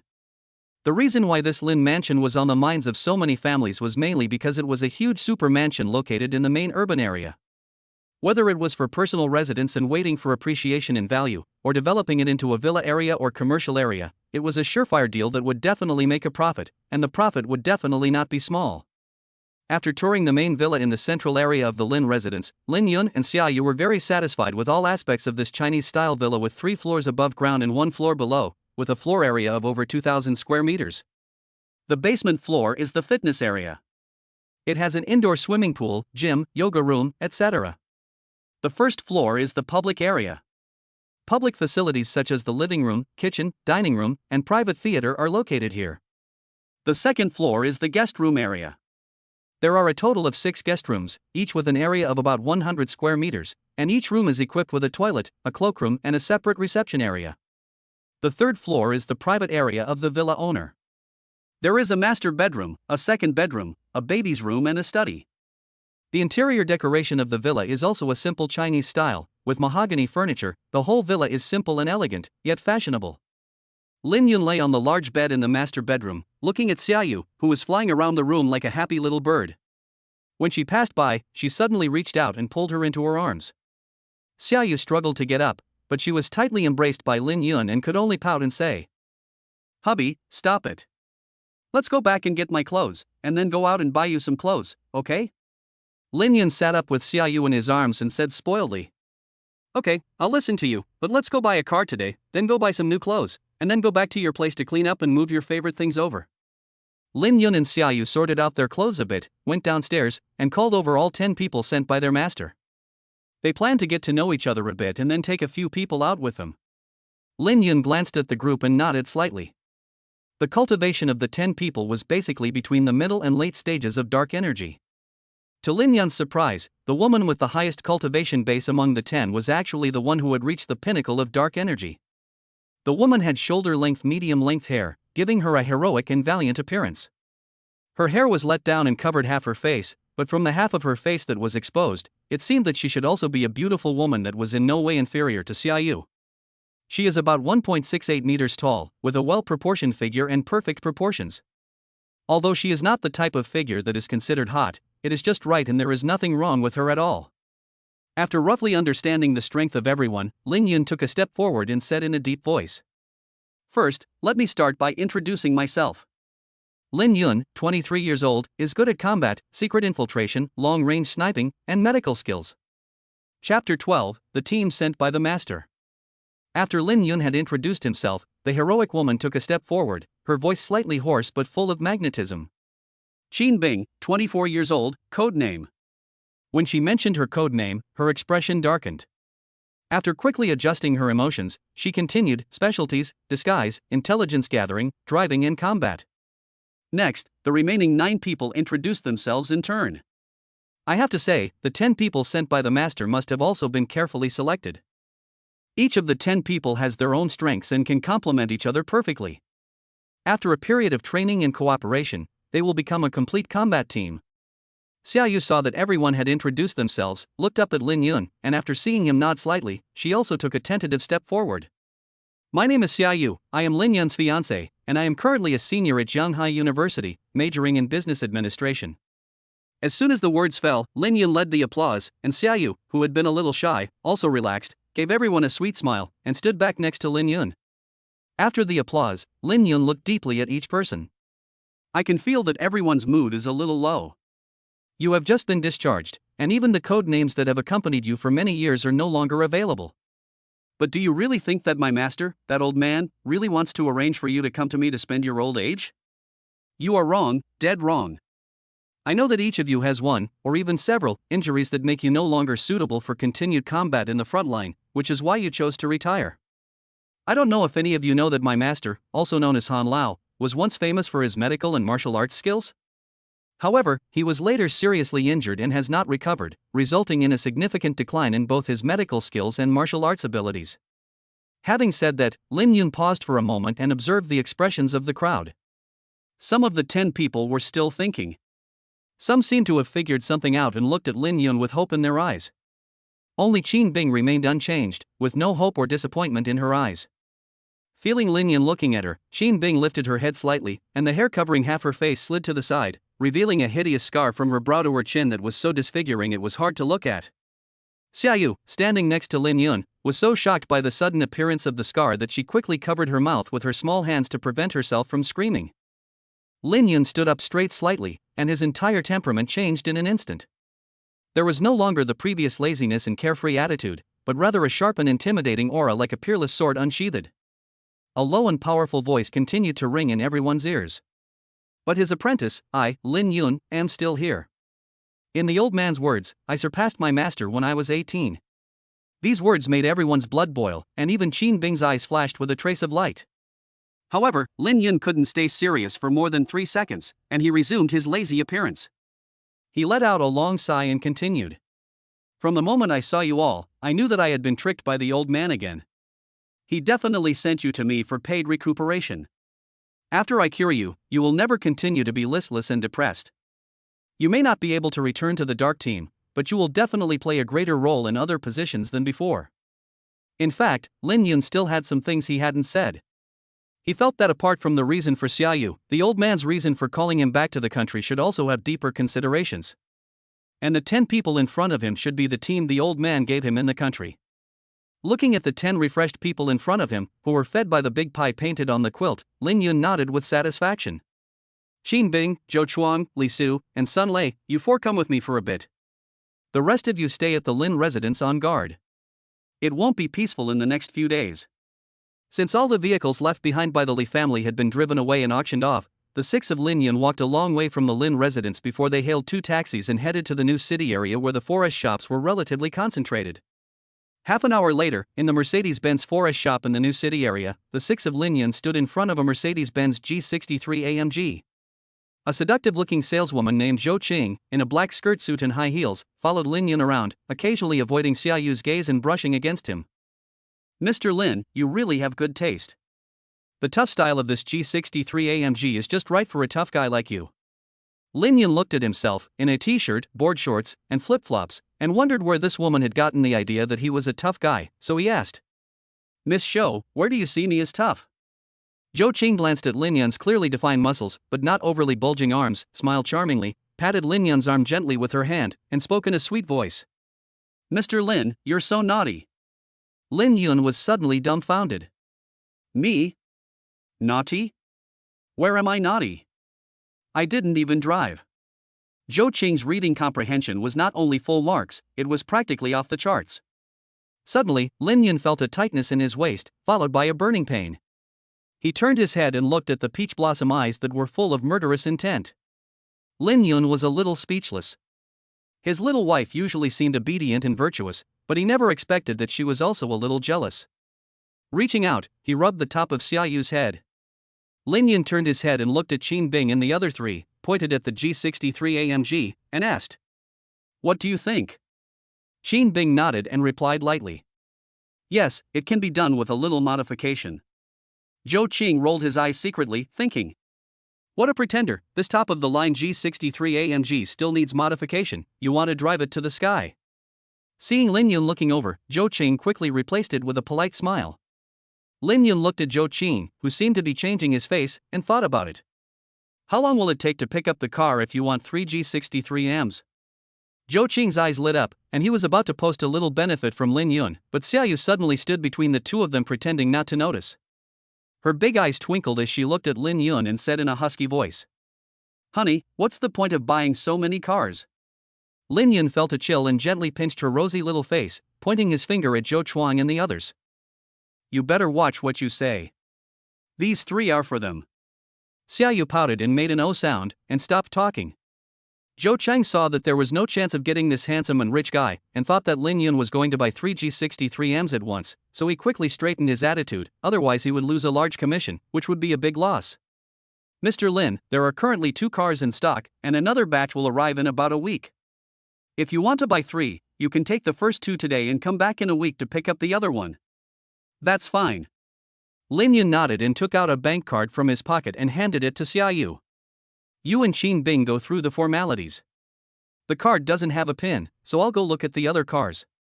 Xia Yu opened her eyes wide and looked at Lin Yun in surprise. "It's going to be in my name again?" Lin Yun lightly brushed her high and straight nose and said, "Go quickly, silly girl, as if you can run away." Xia Yu waved her little fists at Lin Yun and said in a fierce voice, "You never know, you'll regret it if I run away." Chapter 13, Eyes Like Stars, Eyebrows Like a Picture.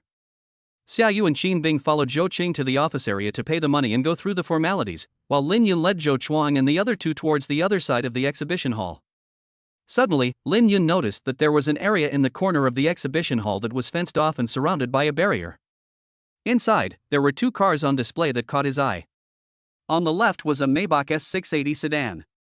Its slender body and flowing lines exuded a noble and elegant temperament. The champagne and purple 2-tone color scheme perfectly combined luxury and fashion. The pure white interior gives a feeling of freshness and elegance. Every detail shows the dignified demeanor that a luxury car should have. On the right is a black limited edition of the Babos G900. The large carbon fiber modification kit on the body shows its difference from the ordinary Mercedes-Benz G-Class. The overall lines are square and tough, full of power. Just this domineering appearance is enough to make Lin Yun make the decision to pay for it without knowing the exact price. After making up his mind, Lin Yun took the lead and walked towards the office area. Zhou Chuang, Li Su and Sun Lei were admiring the 2 luxury cars. When they turned around, Lin Yun had already walked some distance away, so they hurriedly walked a few steps to follow behind him. When they arrived at the office area, Xia Yu had just finished signing the paperwork for a few cars. When she saw Lin Yun coming, she lightly jogged over to his side and hugged his arm. "Hubby, it's all done, we can leave in a while." "Oh, it may take a while before we can go." Lin Yun brought Xia Yu to Zhou Qing and casually asked, "Miss Shou, are the Maybach S680 and the Babos G900 in the showroom available? If I can drive them away today, I'll buy them together." Zhou Cheng was shocked and trembled all over. The immense sense of happiness made her unconsciously squeeze her legs together. Realizing that she had lost her temper a bit, she hastily and somewhat embarrassedly explained, "Mr. Lin, I need to contact our boss before I can decide on those 2 cars. Please wait a moment, our boss is upstairs, I'll go ask him." Lin Yun casually waved his hand, "Okay, go ahead, I'll wait for you here." Xia Yu widened her eyes in disbelief and asked, "Hubby, you're still buying a car? Are you here to wholesale?" Lin Yun pouted his lips and said in a grumpy tone, "What wholesale? Didn't I say it already? Those 3 G63Ms are for Zhou Chuang and the others. We still don't have a car." Xia Yu resumed her obedient appearance and pouted, whispering, "Oh, I see. As long as you're happy." If there weren't so many people around, Lin Yun really wanted to give her a big kiss. A few minutes later, the sound of crisp high heels came from afar.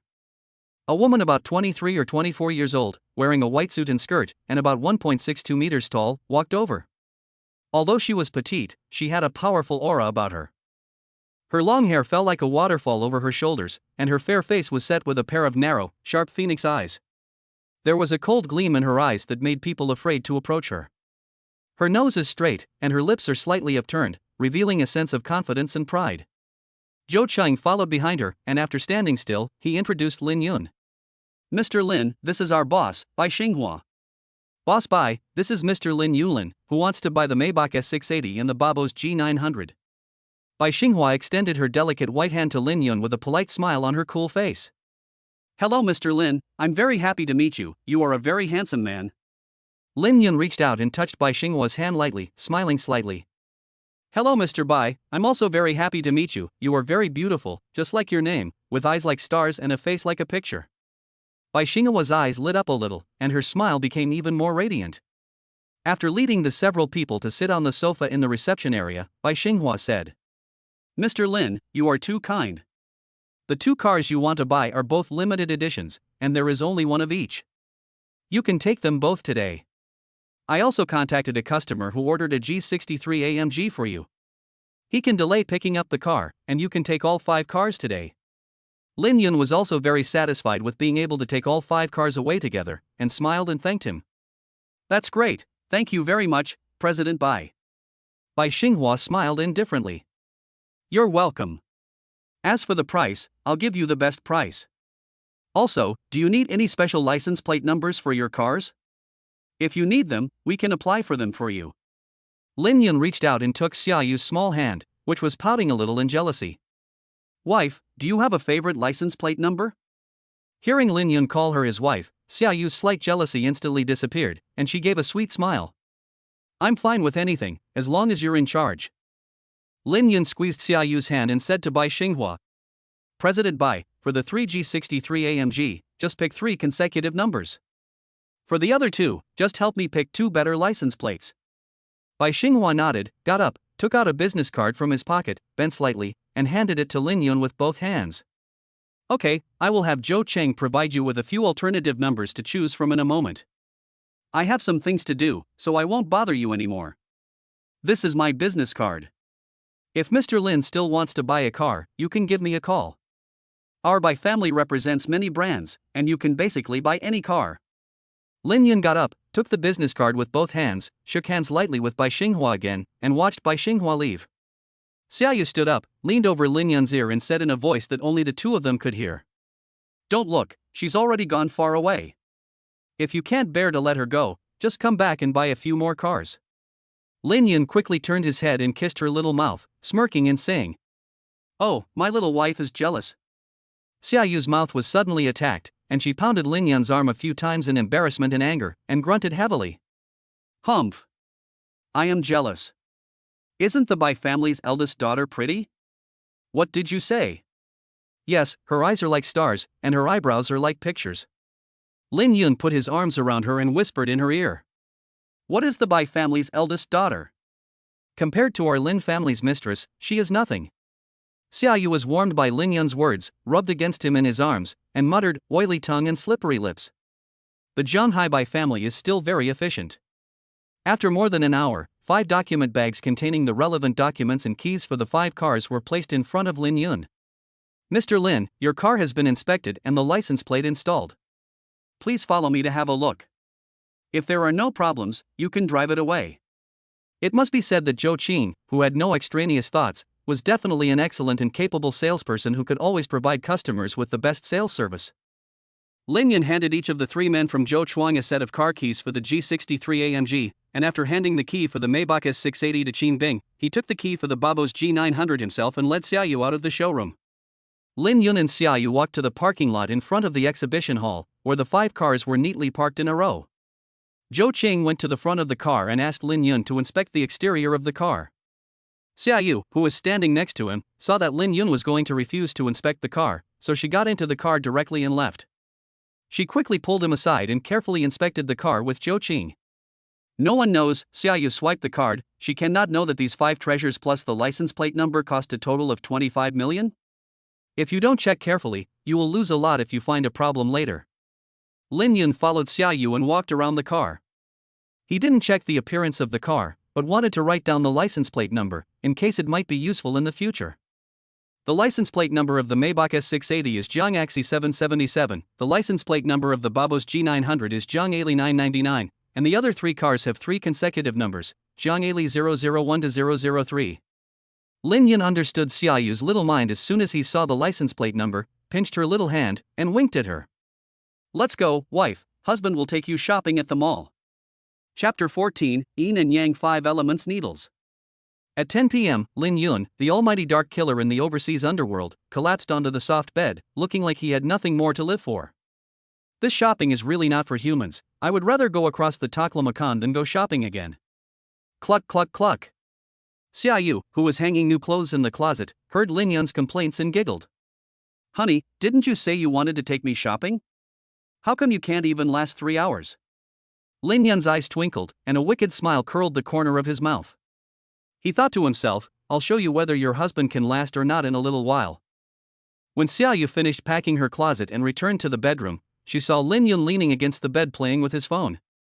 She walked over to the bed and nudged his arm twice. Honey, why don't you go take a shower? Lin Yun put down his phone and squeezed her little hand. You go ahead, I'll wait for you to finish. Okay, I'll go first then. Xia Yu took her clothes and went into the bathroom. The simple Xia Yu didn't notice that Lin Yun, who was lying on his side on the bed, was watching her back with a wicked smile. A few minutes later, the sound of splashing water could be heard in the bathroom, and Lin Yun snuck in with a wicked smile on his face. Immediately afterwards, a scream could be heard from the bathroom. Ah! You rascal, how did you get in here? Ah, good wife, your husband is here to help you wash your back. The sound of water in the bathroom became intermittent, and faint panting could be heard. More than an hour later, Lin Yun walked out of the bathroom, carrying Xia Yu in his arms, who was clean and dry. He put her on the soft bed and covered her up. Lin Yun turned off the light, lifted the quilt, climbed into the bed, reached out and took his soft and petite wife in his arms. The bright moonlight shone on Xia Yu's rosy face, adding a few more charms to the girl who had just become a wife. Her pair of seductive peach-colored eyes were full of tenderness, and it made Lin Yun's heart itch, and his big hands began to move around again. A cry of Xia Yu seemed to sound the horn of attack, and a battle began again. The next morning, after kissing Xia Yu, who was still sleeping soundly in his arms, Lin Yun carefully withdrew his arm. After getting up, washing up, and dressing, he walked out of the villa and saw Qin Bing and the others practicing kung fu not far away. Seeing Lin Yun walking over, the group stopped what they were doing and bowed to greet him. Lin Yun casually waved his hand. Let me assign the tasks. Qin Bing, you are in charge of picking Xia Yu up and dropping her off at school. If she goes out, you must also protect her. The rest of you can stay at the gate, and the rest of you can patrol the courtyard. In addition, starting today, I will heal your injuries. You can arrange the order yourselves, and come to me after breakfast. Lin Yun planned to heal all 10 injuries first, and then give them some training. If they are to work under him, they must have the cultivation of the pinnacle of dark energy. After giving them a few simple pointers, Lin Yun ran around the artificial lake for almost an hour before returning to the villa. As soon as he opened the door and walked in, he saw Xia Yu, dressed to the nines, poking her head out of the kitchen. Honey, why don't you go upstairs and take a shower first? Breakfast will be ready soon. Lin Yun wiped the sweat from his forehead, looked at Xia Yu with a half smile, and teased. Honey, why are you up so early? Didn't you say yesterday that you didn't have any strength left? I see that you're hiding your strength. Looks like I'll have to increase the dosage tonight. Xia Yu's pretty face turned red in an instant, and she gave a soft snort. You scoundrel, you just know how to bully me. Tonight, I'm sleeping in the second bedroom. After teasing his cute little wife, Lin Yun laughed heartily and went upstairs to take a shower. After breakfast, Qin Bing drove Xia Yu to school in the Maybach. Lin Yun sat in the living room waiting for someone to come and heal his wounds, but after waiting for more than half an hour, no one came. Just as Lin Yun was about to call to ask, there was a knock on the door, and then Qin Bing opened the door and walked in, standing in front of Lin Yun. Lin Yun asked Qin Bing to sit next to him, reached out and lightly tapped her wrist, closed his eyes slightly, and carefully investigated. After 10 minutes or so, Lin Yun opened his eyes and looked at Qin Bing, a flash of pity in his eyes. He couldn't understand what a 24-year-old girl had gone through to accumulate such a body of injuries. Where are you living now? Qin Bing looked at Lin Yun with some confusion. Didn't he come here to heal his wounds? What does it matter where he lives? But he still answered. I'm living with them in the adjacent wing building. Lin Yun was a little speechless. If they don't live in the two villas and live in the wing building, where will they live a few days later when they hire servants? You move to the second floor of this villa, find a guest room for yourself, go back and inform them that you will be staying in the villa to the southeast, and the maid will be staying in the annex building in a few days. Lin Yun thought for a moment and continued, you go ahead and bring your luggage over, change into a pair of shorts, and I'll come back in half an hour to give you an acupuncture treatment. Qin Bing nodded and replied, okay, Mr. Lin. After Qin Bing left, Lin Yun took out his phone and called Zhou Chuang, instructing him to go to a Chinese medicine store with a complete range of herbs and buy some. He also told him to leave the other person's phone number, so that in the future, if he needed medicine, he could just call and have it delivered. As soon as he hung up, Qin Bing pulled open the door of a suitcase and walked in, nodding her head as she entered the first guest room on the second floor. After sitting on the sofa for a while, feeling that it was about time, Lin Yun returned to the bedroom and opened the drawer of the bedside table. Inside was a needle bag quietly placed, with 5 simple characters on it, Yin Yang 5 elements needling. This set of Yin Yang 5 elements needling was passed down to Lin Yun by her master. Since her master was seriously injured and could no longer perform more complicated acupuncture techniques, she passed it down to Lin Yun. At the same time, she also passed down a set of acupuncture techniques with the same name. The Yin Yang 5 elements needling method has a total of 9 needles, each of which is actually a set of needles that can be used independently. It is said that it can control the forces of the 5 elements and the cycle of life and death. Back then, Master could only use the first 3 needles, and he was already worthy of the name Divine Doctor. Now that I can use 4 needles, that's why Master sent Qin Bing and the others to me. Taking the Yin Yang 5 elements needling method, Lin Yun went to the door of the first guest room on the second floor and knocked 3 times. A moment later, Qin Bing opened the door. Qin Bing was wearing a loose-fitting white t-shirt, black shorts, and casually stepped on a pair of slippers with her bare, white feet. After a cursory glance, Lin Yun's gaze fixed on Qin Bing's pair of slender, beautifully lined legs. But what attracted Lin Yun wasn't the legs, but the extremely unsightly scars on them. Lin Yun walked into the room, gently closed the door, took his eyes off Qin Bing's legs, and asked softly. It's a miracle that you can still walk now. Does it hurt every night? Qin Bing nodded without saying a word. Every night when it was quiet, she was the only one who knew how unbearable the excruciating pain in her legs was. Lin Yun stood by the bed and looked at the somewhat embarrassed Qin Bing. Lie down on your stomach first. I need to lift up your shirt on your back to insert the needles, is that okay? Qin Bing obediently lay down on her stomach, buried her head under the pillow, and said muffledly, okay. Gently lifting up the t-shirt, what was revealed was not delicate skin, but a scar that ran diagonally across her entire back. Lin Yun took out the Yin Yang 5 elements needle set and spread it open next to the bed. He reached out and pulled out a silver needle, channeled his internal energy, and injected it with true qi. A thin trail of white smoke escaped from the needle tip, which was quickly inserted into the acupuncture point. This was repeated over and over again, at an ever-increasing speed. If someone had seen it, they would have been captivated by Lin Yun's skilled and rhythmic acupuncture movements, and immersed in them. Gradually, fine beads of sweat appeared on Lin Yun's forehead. After 3 minutes, all 108 silver needles in the needle bag were fully inserted into Qin Bing's body. Lin Yun, who looked a little pale, waved his hand lightly, and the 108 silver needles trembled slightly, emitting a humming sound that matched a certain rhythm. A faint vortex gradually formed above Qin Bing, and the aura surged from all directions, transforming into 108 silk threads that flowed into her body through the 108 silver needles. Chapter 15, From now on, I will be yours. Qin Bing buried his head like an ostrich, and suddenly felt a trace of true energy rushing into his body from his acupoints all over his body. Just as he was at a loss for what to do, a low and magnetic voice sounded. Use your internal energy. Don't rush to absorb this spiritual energy. Use your true energy to guide the spiritual energy in your body to circulate. Follow what Lin Yun said and use your true energy to guide the spiritual energy to circulate in your body. Gradually, Qin Bing felt that the meridians that had previously been blocked due to the injury were being gradually opened up, and the broken bones were slowly healing under the nourishment of the spiritual energy. After half an hour or so, the silver needles stopped trembling, and with a loud noise, the spiritual energy in Qin Bing's body spread out, seeping into her muscles, bones, and internal organs. Lin Yun waved his hand repeatedly, and after a few times, he withdrew all the silver needles. After putting the silver needles back in the needle bag, he put the Yin Yang 5 elements needles away and put them in his pocket. At the same time, Lin Yun said, "Get up and meditate. After absorbing and transforming all the remaining aura into true energy, try to break through. Impurities are being discharged from your body, so don't worry about it and just focus on breaking through." Smelling the stench in the air, Lin Yun got up and walked into the bathroom. He filled the bathtub with hot water and waited for a while before returning to the bedroom. Xin Bing, who was meditating on the bed, had become a mud person by now, emitting a stench. Suddenly, Xin Bing opened her eyes. A flash of brilliance in her eyes flickered, and the rest was filled with joy. Seeing that she had successfully broken through, Lin Yun also let his mind down, leaving a remark that he would wash himself and left the guest room.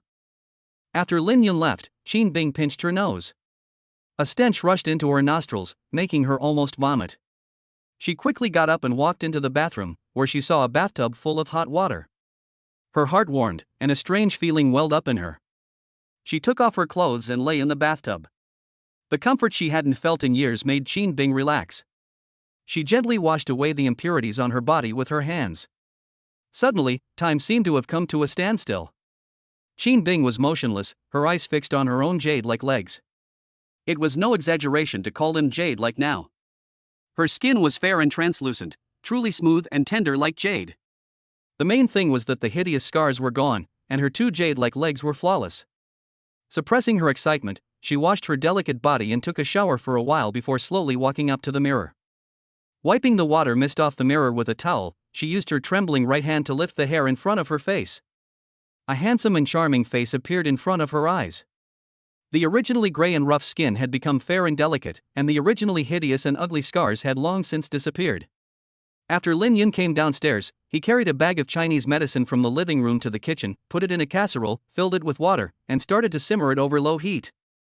After more than 20 minutes, Lin Yun had just poured the boiled medicine into a bowl when a rush of footsteps came from the second floor. Lin Yun put down the casserole and turned around to see Xin Bing standing behind him. She had tied her hair back, revealing a pretty face that was not inferior to Xia Yu's. Lin Yun's eyes flashed with surprise, and he gave a slight nod with his mouth curling up. "I was right, she really is a beauty. I'll be upfront, from now on, you'll owe me this skin of yours, and if you get me another scar, I won't let you off lightly." Xin Bing's pretty face flushed red, and in a weak, mosquito-like voice, she said, "Okay, I will definitely protect this skin with all my heart from now on." Lin Yun reached out and handed Xin Bing the medicine bowl. "Your meridians have been forcibly widened by the aura, and they are not tough enough. If you use your full strength, there may be hidden dangers. Drink this bowl of medicine, and don't practice for 24 hours, and you'll be fine." After Xin Bing took the medicine bowl and drank it all, she cleaned the casserole and bowl, put them back in their places, and turned to Lin Yun and bowed deeply. "Thank you, Mr. Lin, for your kindness." Lin Yun patted her on the shoulder. "You're welcome. You're mine from now on." Halfway through, he noticed some ambiguity and coughed awkwardly twice. Cough. Cough. Anyway, don't take it to heart. After saying that, he turned around and quickly walked out of the villa. Xin Bing looked in the direction Lin Yun left, her eyes a little dazed, her pretty face red, and she murmured softly, "Am I going to be your person in the future? It's not impossible." In the pavilion by the artificial lake, Lin Yun sat cross-legged on the bench, meditating and regulating his breathing. After an unknown period of time, he slowly opened his eyes, stood up, and stretched, the joints in his body creaking. The fatigue and weakness caused by the excessive consumption of needles were swept away. In fact, it was not necessary to consume so much just to treat the scars on Xin Bing's face and the old wounds on her body. However, after Lin Yun saw the scars on Xin Bing's legs and back, his old problem of being soft-hearted towards beautiful women returned. In the end, Lin Yun endured the enormous cost and performed the fourth needle of the Yin-Yang 5 elements needling, washing away the bones and marrow of Xin Bing and giving her a great fortune, helping her break through to the level of Huan Jin. Xin Bing, standing outside the pavilion, saw that Lin Yun had finished adjusting his breathing and walked over to the stone table with an insulated lunchbox, setting out 2 dishes, a bowl of soup and a bowl of rice. "Mr. Lin, please eat. It's long past lunchtime." Lin Yun smiled, sat down on the stone chair, took the chopsticks Xin Bing handed him, and nodded slightly after taking a bite. "Did you cook this? It tastes good." Xin Bing, standing to the side, slightly raised the corners of her mouth, but immediately returned to her cold poker face. Not far away, Zhou Chuang and Li Su, who were standing together smoking, looked at the 2 people in the gazebo and whispered to each other. Li Su, Mr. Lin's medical skills are nothing short of magical. He's turned the tiger lady into a fairy. Zhou Chuan, you're right. I didn't recognize her at first. It's like she's a different person. What? You have an idea? Li Su, shoo, don't say anything. Can't you see the way the tiger lady is looking at Mr. Lin? Don't get me in trouble. Zhou Chuan, we're so far away, she can't hear us. What are you afraid of? Suddenly, Xin Bing turned her head to look at the two of them, held up her right index finger and pointed behind her right ear, and suddenly made a throat-cutting gesture. Zhou Chuang and Li Su were in the middle of a heated gossip, and when they saw Xin Bing's movement, they were so scared that they couldn't hold onto their cigarettes and they fell to the ground. The two of them quickly stamped out their cigarettes and turned their heads towards the door and fled. Seeing Lin Yan eating the food cleanly, a barely perceptible gleam of joy appeared in Xin Bing's eyes. She tidied up the stone table and stood next to him. Mr. Lin, I'm going to pick up Miss Xia from school. Wait, I'll go with you. Recently, things have been unstable, and Xin Bing has been unable to use martial arts for 24 hours. Without firearms, Lin Yan felt that it would be safer for him to go with her. Jianghai University is not far from the Lin residence, and it took just over 10 minutes to drive to the gate. With a click, the railing lifted, and the Maybach S680 drove onto the campus amid the murmuring of the students around it. Classmate A, whose car is that? Classmate B, whose else's could it be? It's Xia's campus queen, no, I mean Mrs. Li now. Classmate C, Mrs. Li my ass. Classmates, I advise you not to gossip. Classmate B, dude, what's going on? Tell us. Classmate C, I told you not to spread this around. I heard that the Li family was wiped out, and Xia Yu is living with her fiancé in the Li mansion. Think about it. If that fiancé hears you calling Xia Yu Mrs. Li, he might as well wipe you out too. Classmate A, holy cow, is that true? Thanks, bro, we're out of here. Lin Yun in the car laughed it off and didn't take it to heart. That was good, at least no one would dare mess with Xia Yu at school. The Maybach S680 stopped in front of a teaching building, and Lin Yun sat in the car and looked around. Suddenly, his pupils suddenly contracted, and not far away, there was a yellow Beetle and a black Land Rover Range Rover parked. In front of the car, Xia Huayan was standing in front of a fat man who was over 1.7 meters tall and weighed more than 200 pounds, looking flattering as he helped him light a cigarette. Chapter 16, Leave Me Alone. After waiting for a while, a graceful figure walked out of the entrance of the teaching building. The fat man's eyes lit up, and he called Xia Huayan to quickly walk a few steps and block Xia Yu's way. In the car, Xin Bing saw Xia Yu being blocked and turned back to look at Lin Yun, who was sitting steadily in the car. Mr. Lin, do you want me to step in and help Miss Xia out of this situation? Lin Yun opened the car window a crack and looked at Xia Huayan and the fat man with cold eyes. Wait a little longer and see what they're going to do. Xia Yu and the others were some distance away from the Maybach S680, but after opening the car window, the sound of their conversation still clearly reached Lin Yun's ears. Xia Huayan reached out to stop Xia Yu, and said to the fat man with a flattering face. Wang Xiao, this is my younger sister Xia Yu, and the Li mansion is in her name. Wang Xiao was naturally Wang Xian, who had just arrived in Jianghai today. The first thing he did after arriving in Jianghai was contact Xia Huayan through a few second-generation people. Xia Huayan was very flattered that the eldest son of the Wang family in the provincial capital could find him. Thus, a man who wanted to sell his sister in the Lin family mansion owned by his sister, and a woman who wanted to get rich and have sex both came to Jianghai University with their own agendas. Wang Xian's small but extremely aggressive lustful eyes looked all over Xia Yu's delicate body. He gave a lewd smile and held out his right hand. Jianghai's #1 beauty is truly worthy of her reputation.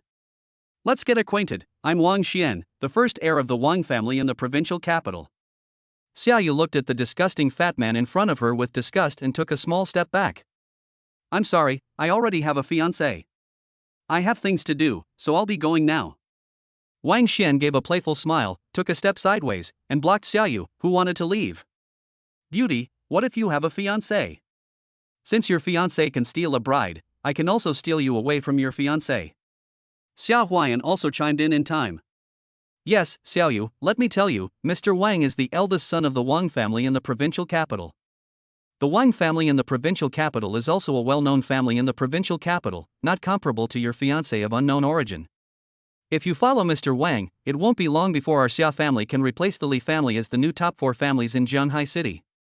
Xia Yu's beautiful peach-colored eyes bulged, her chest rising and falling violently, and tears of helplessness welled in her eyes. Suddenly, a familiar tall figure embraced Xia Yu in his arms, and in a voice that was cold and devoid of any warmth, he spat out a single word, "Get out." Wang Xian looked at the two of them with a smile that was half smirking, not annoyed, and teased. "You are Lin Yun? I heard that you are capable. I advise you to keep this woman and move out of Li's house, so that you can live a peaceful life. The Wang family in our provincial capital is not like the Li family, which is just a bunch of nobodies." Lin Yun looked around and saw that there were a lot of students who had just finished class.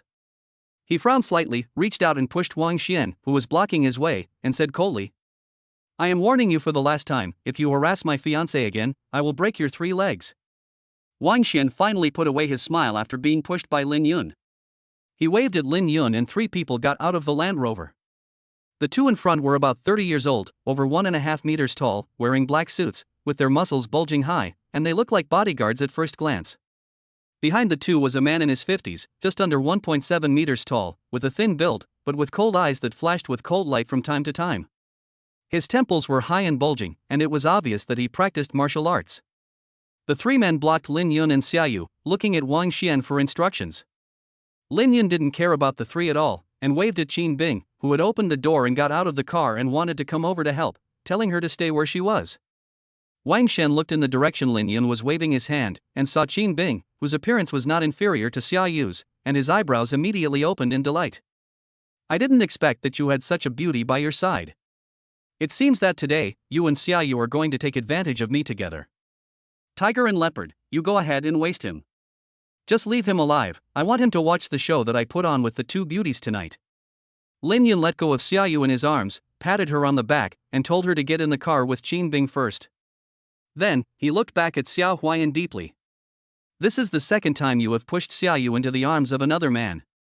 If there is a next time, I don't care if you are her real brother, I guarantee you will live a miserable life for the rest of your life." While talking, Tiger and Leopard had already pounced on Lin Yun, swinging their huge fists towards his shoulders, trying to disable his arms. Lin Yun turned his head back, a cruel smile on his face. He just slightly sidestepped, dodging 2 punches, lifted his right leg, and swiftly kicked 4 times, accurately kicking Tiger and Leopard in the knees. The 2 men fell to the side of Lin Yun as straight as 2 felled trees, writhing on the ground, unable to even roll over. The miserable screams made the hearts of the students watching convulse. Lin Yun turned around, still with that cruel smile on his face, and walked step by step towards Wang Xian, each step seeming to hammer on Wang Xian's heart like a heavy hammer. Wang Xian felt as if his legs had been filled with lead, and it was difficult for him to move even half a step. Suddenly, he saw the skinny man, and as if he had grabbed a straw, he shouted in panic, "Uncle Joan, get rid of him for me! Get rid of him!" When Lin Yun was only 1 meter away from Wang Xian, a respectful voice sounded behind him. "Senior, can you give me face? Spare my young master this time?" Lin Yun stopped in his tracks, but did not turn around. Instead, he asked with some teasing, "And then what? After I give you face, and wait for your young master to call more people to do even more outrageous things to me and my fiancée?" Uncle Zhong was speechless at Lin Yun's question. Lin Yun was right. Wang Xian would not let this go after suffering such a great loss. Just as Uncle Zhong was about to fight to the death, Lin Yun's cold voice sounded again. "I hate trouble. Go back and tell your master not to provoke me in the future." The so-called Wang family in the provincial capital is no different from the Li family in my eyes. Seeing that Lin Yun was not going to pursue the matter, Zhongshu wiped the cold sweat from his forehead and hurriedly bowed with clasped fists. "Thank you, senior, for your mercy. I will convey your words to my master without fail." Lin Yun waved casually, walked quickly to the car, opened the door, got in, and drove off. Seeing Lin Yun leave, Zhongshu hurriedly came to Wang Xian's side. "Young master, are you all right?" Wang Xian shook his head with a gloomy expression on his face, and asked in a low voice. "Uncle Zhong, even you are no match for him? What cultivation level is he exactly?" Uncle Zhong thought for a moment, and slowly uttered 2 words, "Huajin." After Wang Xian heard these words, his eyes narrowed slightly, and a trace of resentment appeared in his eyes. "Uncle Zhong, let's go back to the provincial capital directly. We need to discuss this matter with my father before making a decision." Uncle Zhong glanced at Ahu and Abao, who were lying on the ground like corpses, and asked in a low voice, "Young master, what should we do with these 2 people?" Wang Xian gave them a cold stare and snorted lightly. "Too useless trash. Call an ambulance for them and let them fend for themselves in Jianghai. Chapter 17, Come Scold Me. When Xia Yu saw that Lin Yun and Wang Xian had both left, he quickly got into the beetle, took out his phone and called his boss Xia Yu. Hello, Dad, don't scold me yet, just listen to me. I saw Xia Yu at Jianghai University today. She was in the limited edition Maybach S680 from the Bai family's shop. That car costs over 4 million yuan. That Lin Yun must be very rich. You and my mom should go beg Xia Yu, she won't abandon you to your fate. After returning home, Xia Yu sat sulking on the sofa in the living room. Lin Yun came over and sat down next to her, reached out and put his arms around her, and asked softly, What's wrong?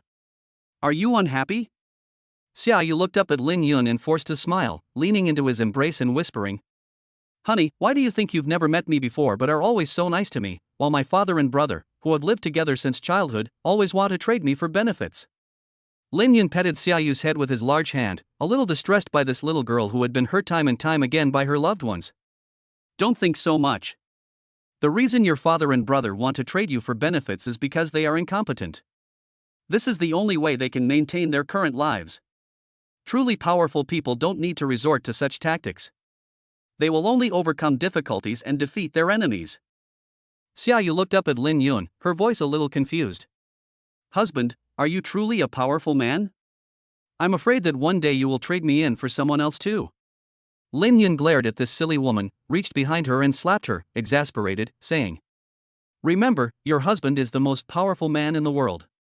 No one can take my woman, let alone trade her for something else. Xia Yu's eyes flashed with a strange expression, and then it seemed as if she thought of something, and she clenched her fists and lightly pounded Lin Yun's chest. Bad husband, you're not allowed to steal other people's women either. Only bad people steal women. Lin Yun reached out and scratched her high, upturned little nose, teasingly saying, Honey, if I remember correctly, you were the one I snatched back, so do you think I'm a bad person? Xia Yu was momentarily stunned, thinking to herself that Lin Yun had indeed snatched her away from the wedding. But on second thought, that wasn't right. She was originally his fiancée, and it should have been Li Cheng who snatched her away, and then she was snatched back by him. After thinking about it for a long time, Xia Yu's little head felt like the CPU was overheating, and she still couldn't figure out whether she was considered to have been snatched back by Lin Yun.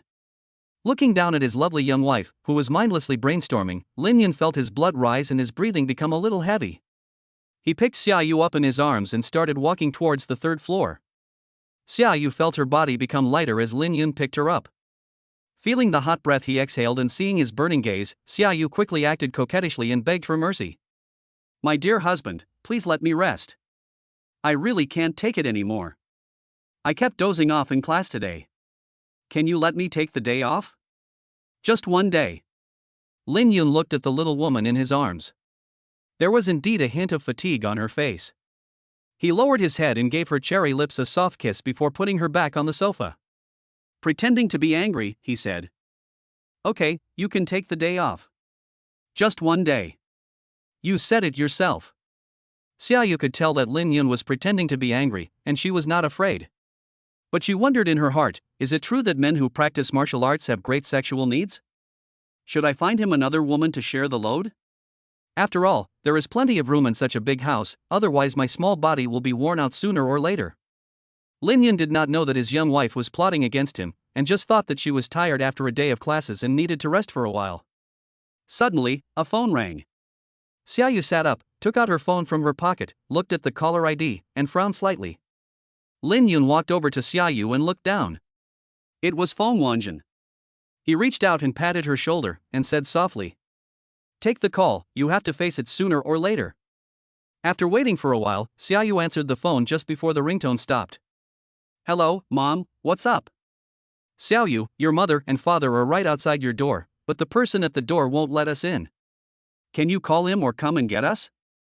Okay, wait by the door, I'll be there in a minute. After hanging up, Xia Yu stood up and hugged her husband, Lin Yun, beside her, and asked, a little confused. Honey, what do you think I should do? Lin Yun also raised his hands, embraced her in his arms, and patted her back. You decide for yourself. Apart from letting them move in, your husband will agree to anything else.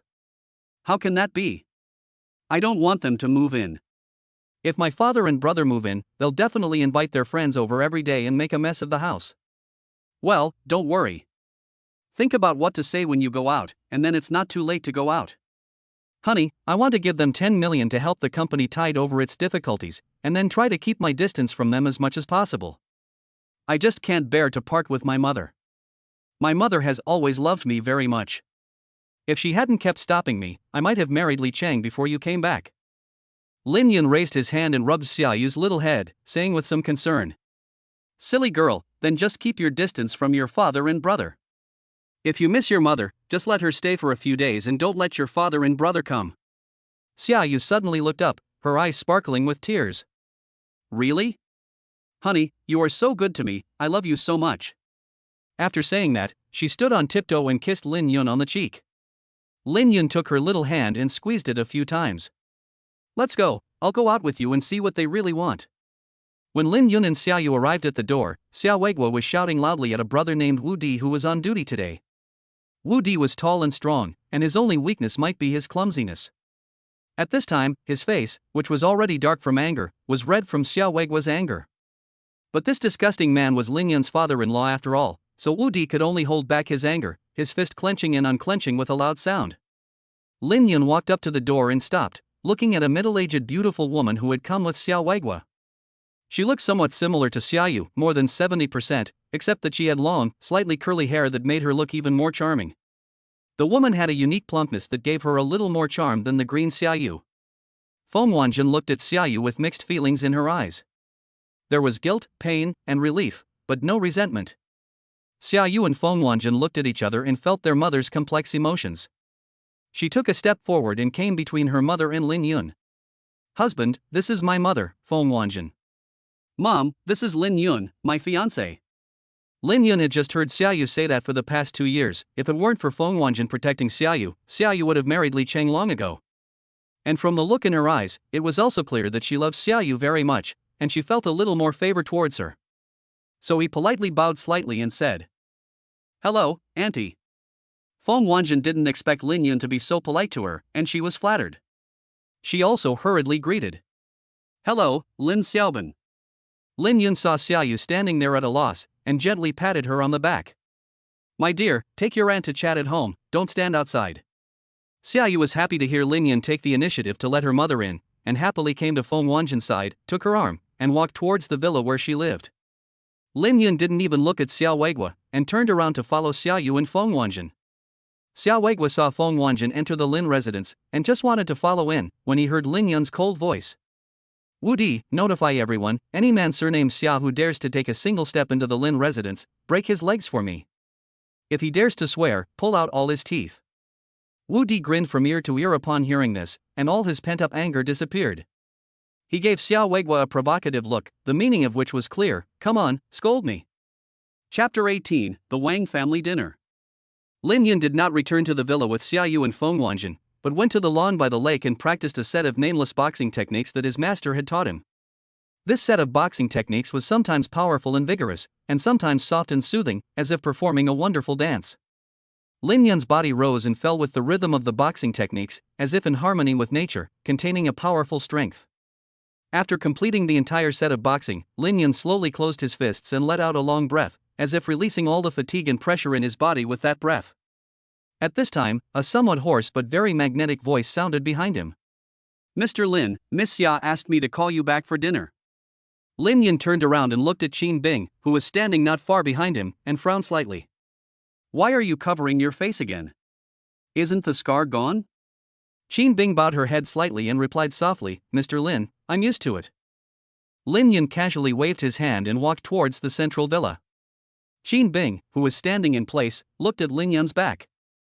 For some reason, she felt a little lost. Suddenly, Lin Yun's voice entered her ears. Tomorrow, you recruit some maids, cooks, gardeners, and so on. There is only one requirement, the background must be clean. And in the future, you tie your hair up for me. Still standing there, she watched Lin Yun's already distant back. Qin Bing hid a slight upturn of the corners of her mouth beneath her long hair, and the loss in her heart vanished in an instant. After returning to the villa, Lin Yun washed her face and sat down at the table with Xia Yu and Feng Wanjin. The table was set with 4 dishes and a soup, all of them home-cooked meals. Xia Yu saw Feng Wanjin still a little reserved in front of Lin Yun and gave a sweet smile. Honey, try some of this. My mom made it, and she's a great cook. But there wasn't much in the fridge, so I only made some home-style dishes. Lin Yun chuckled, picked up a bowl, and took some of each dish, eating it all up with big mouthfuls. He mumbled something while eating. Mmm, delicious. Auntie, you should come over more often to help us improve our diet. Xia Yu pinched her little nose against Lin Yun and waved her little white fists. Stinky husband, is my cooking really that bad? Feng Wanjun looked at Lin Yun and Xia Yu with some guilt. How could she not know that the two of them had noticed her awkwardness and were trying to relax her in this way? After dinner and washing the dishes, the three of them sat on the sofa. Feng Wanjun, who had just relaxed, became a little nervous again. She looked at Lin Yun and Xia Yu awkwardly, not knowing what to say. At this time, Lin Yun put a bank card on the coffee table and pushed it in front of Feng Wanjun. Auntie, Xia Yu told me about the company. Here is 10 million, which should be enough for the company to get through this difficult time. Xia Yu saw Feng Wanjun with red circles under her eyes, staring straight at the bank card, her right hand trembling slightly but not moving. So he picked up the card and placed it in her hands. Mom, you can keep it for now, but be careful, don't let my dad or my brother get their hands on it.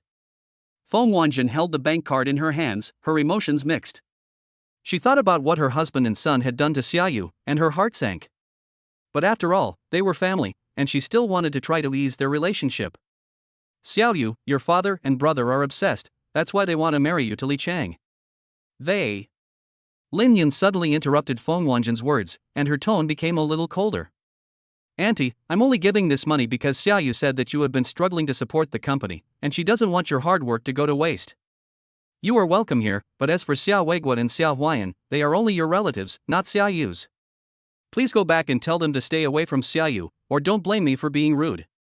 Don't think I'm cold-blooded. Go back and ask Xia Huayan what he did this afternoon, and you'll know that I've been very kind to him. Feng Wanjun looked up suddenly and looked at Lin Yun. She heard an irrepressible anger in Lin Yun's words.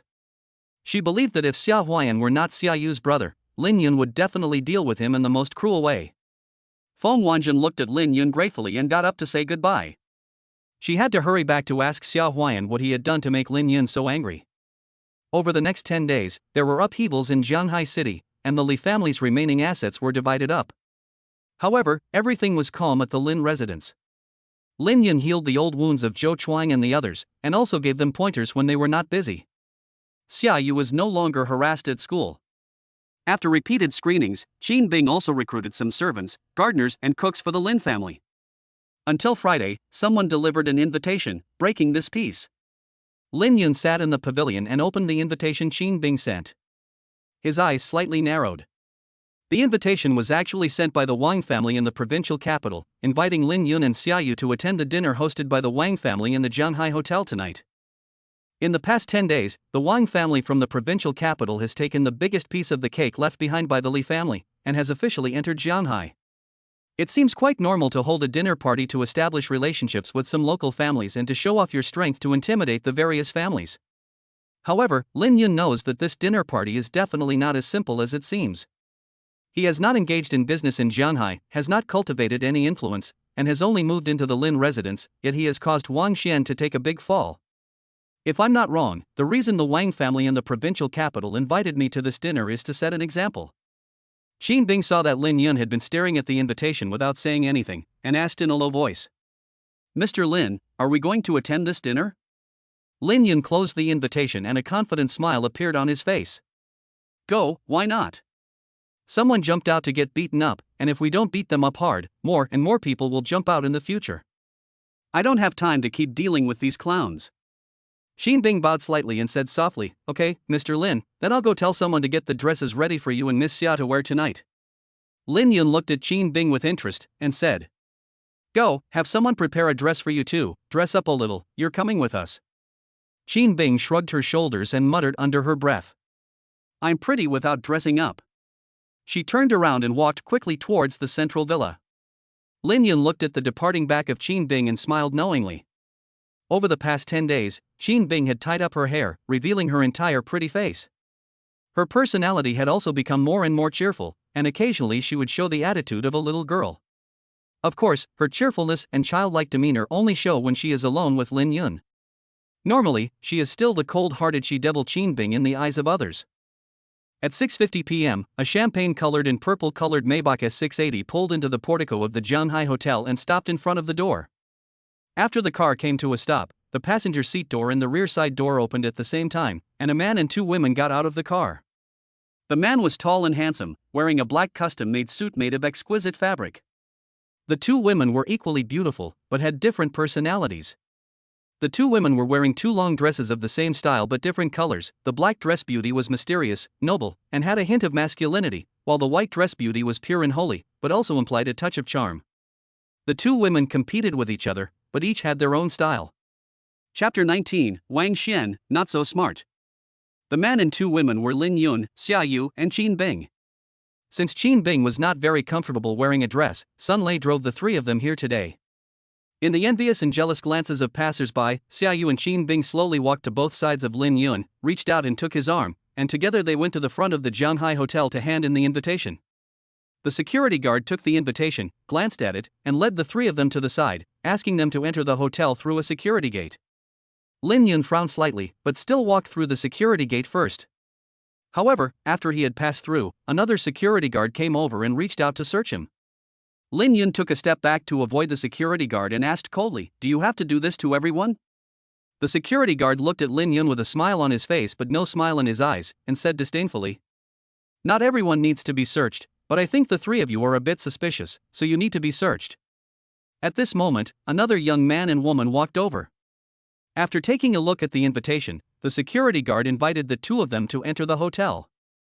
Lin Yun's mouth curled up, and a sneer appeared on his face. He looked up at the surveillance camera above his head, a cold light flashing in his eyes. He turned around, took the two women's hands, and walked towards the Maybach S680 parked not far away. At the same time, Lin Yun's cold voice rang out in the hotel lobby. "Tell your master, please invite me to come over and accompany him in his acting, and don't play these petty tricks. We will wait in the car for 10 minutes. If he doesn't come in person to ask us to get out of the car, we won't attend this dinner party." In the monitoring room of the Jianghai Hotel, wearing a luxurious tuxedo, Wang Xian, who still looked like a pig, stared at the screen with murderous intent as Lin Yun's voice clearly entered his ears. As he watched Lin Yun and the others get back into the car, Wang Xian's face was so gloomy that it looked like it could drip with water. He was now in a difficult situation. For tonight, Wang Xian had brought 2 people from his family with advanced cultivation and 3 people at the pinnacle of hidden cultivation, in order to directly waste Lin Yun at the dinner and show Xia Yu his power. Unexpectedly, he had only given Lin Yun a small warning, but the other party had actually seized the opportunity to outsmart him. Just as Wang Xian was hesitating, the door to the monitoring room was kicked open, and a short, stout middle-aged man walked in. He glared at Wang Xian, who was still hesitating, and said in a bad mood, "You little bastard, what are you waiting for here? Hurry up and go downstairs and invite them in. Did you invite me all the way from the provincial capital just to watch you show off your cleverness?" Wang Xian was shocked. In the family, he could defy his father, the head of the family, but he had to be respectful to his third uncle. There was no choice.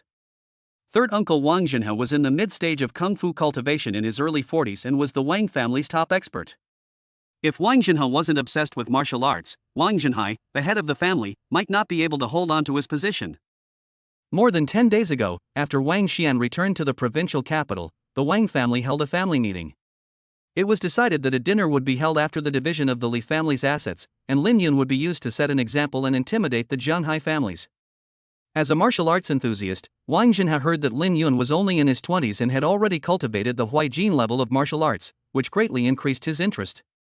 He personally came to Jianghai with a family member who was in the late Huaijin stage of cultivation, wanting to personally disable this brat who had provoked the Wang family in the provincial capital. Unexpectedly, his nephew, who looked like a pig, actually made the person leave before the dinner even started. So Wang Jianghai kicked open the door in a rage and scolded Wang Xian. Wang Xian saw that Wang Jianghai was angry and knew that this third uncle had a hot temper. He quickly rushed out of the monitoring room and walked into the elevator. If he had been a step late, he really might have received a beating. In the car downstairs, Xia Yu looked at Lin Yun, who was sitting in the passenger seat with a calm expression on his face, and asked, "Honey, are you so sure that Wang Xian will come out and invite us in himself?" Lin Yun turned his head and gave her a reassuring look, saying nonchalantly, "After all, this dinner is for us. If no one is there, we have to be there." At the very least, if Wang Xian doesn't invite us in, we can just go to a restaurant for dinner and go home, so what's the loss? Xia Yu was about to say something else when Qin Bing said, Wang Xian is here. The four people in the car looked towards the hotel entrance, and an obese figure reluctantly walked towards the Maybach S680. Wang Xian came to the passenger seat of the car with a gloomy face, reached out and pulled on the door, but it didn't open. Just as he was about to pull again, the glass of the passenger seat cracked open, and an unhappy voice came out. Wang Xiao, who are you putting on a show for? If you really don't want us to go to the dinner, we'll just go. Wang Xian was furious at Ling Yun's insolent attitude, but thinking about his uncle Wang Jianghai, he could only force down his anger and force a smile, bowing slightly. Mr. Lin, the people below don't know the rules and have offended you. Please be magnanimous and don't take it personally. Let's go to the dinner. There was no response from the car, neither an argument nor an opening of the door. Wang Xian stood awkwardly, hunched over, like a fat pig awaiting slaughter, waiting for Ling Yun's execution. Just as Wang Xian's patience was about to be exhausted, Ling Yun opened the door and got out of the car, standing in front of him and condescendingly saying, Fine, I'll give you face. Don't be so smart in the future. With your appearance, just look in the mirror and you'll know you're not that smart. Wang Xian was so angry that his fists were clenched, his whole body trembling slightly, and he gave Ling Yun a spiteful look. He took 2 steps towards the back of the car, just about to reach out and pull the door open when a large hand stopped him. Young Master Wang, I beg you not to trouble yourself with my wife, she's fat. Puff, puff. The 2 women in the car couldn't hold back, giggling and giggling. The people around them watching also laughed. Wang Xian was so angry that his face turned pale, and he grunted heavily. He walked quickly into the Jianghai hotel without looking back. Lin Yun was escorted by the 2 women, and they came to the entrance of the hotel again. Without even looking at the arrogant security guard, they walked in. Led by the waiter, they arrived at the door of the Dragon and Phoenix Hall, and Lin Yun smiled mockingly. Qin Bing, after a while, when you go in, you follow Xia Yu around and protect her. This Wang family is really trying hard, they are trying to take Xia Yu away from me where I took her from, and take her away from me again. Qin Bing nodded with a serious expression and said in a serious tone. Mr. Lin, don't worry, as long as I am still breathing, I won't let anyone hurt Miss Xia. Lin Yun glared at Qin Bing fiercely and said in a bad mood. How can such a bunch of losers make you so nervous? Watch out, this skin of yours belongs to me. If you add another scar to it, I'll see how I can get you back. Qin Bing had been in contact with Lin Yun more often in the past while, and knew that he wasn't really angry. He habitually shrugged his shoulders and wanted to say something back.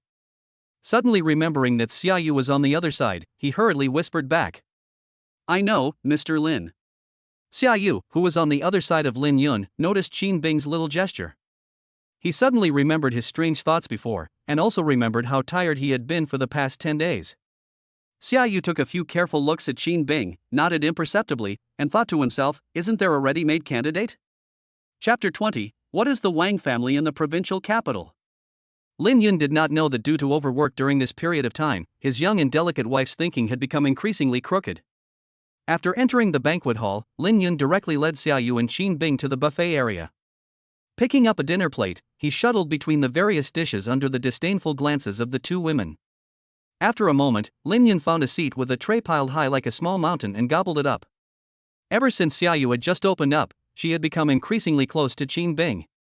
She took Qin Bing's arm and went to get 2 glasses of juice, sat opposite Lin Yun and chatted animatedly. Lin Yun glanced suspiciously at Xia Yu while eating, shook his head, and even if he were the king of assassins and lord of the Dark Temple, he could not guess the thoughts of a woman.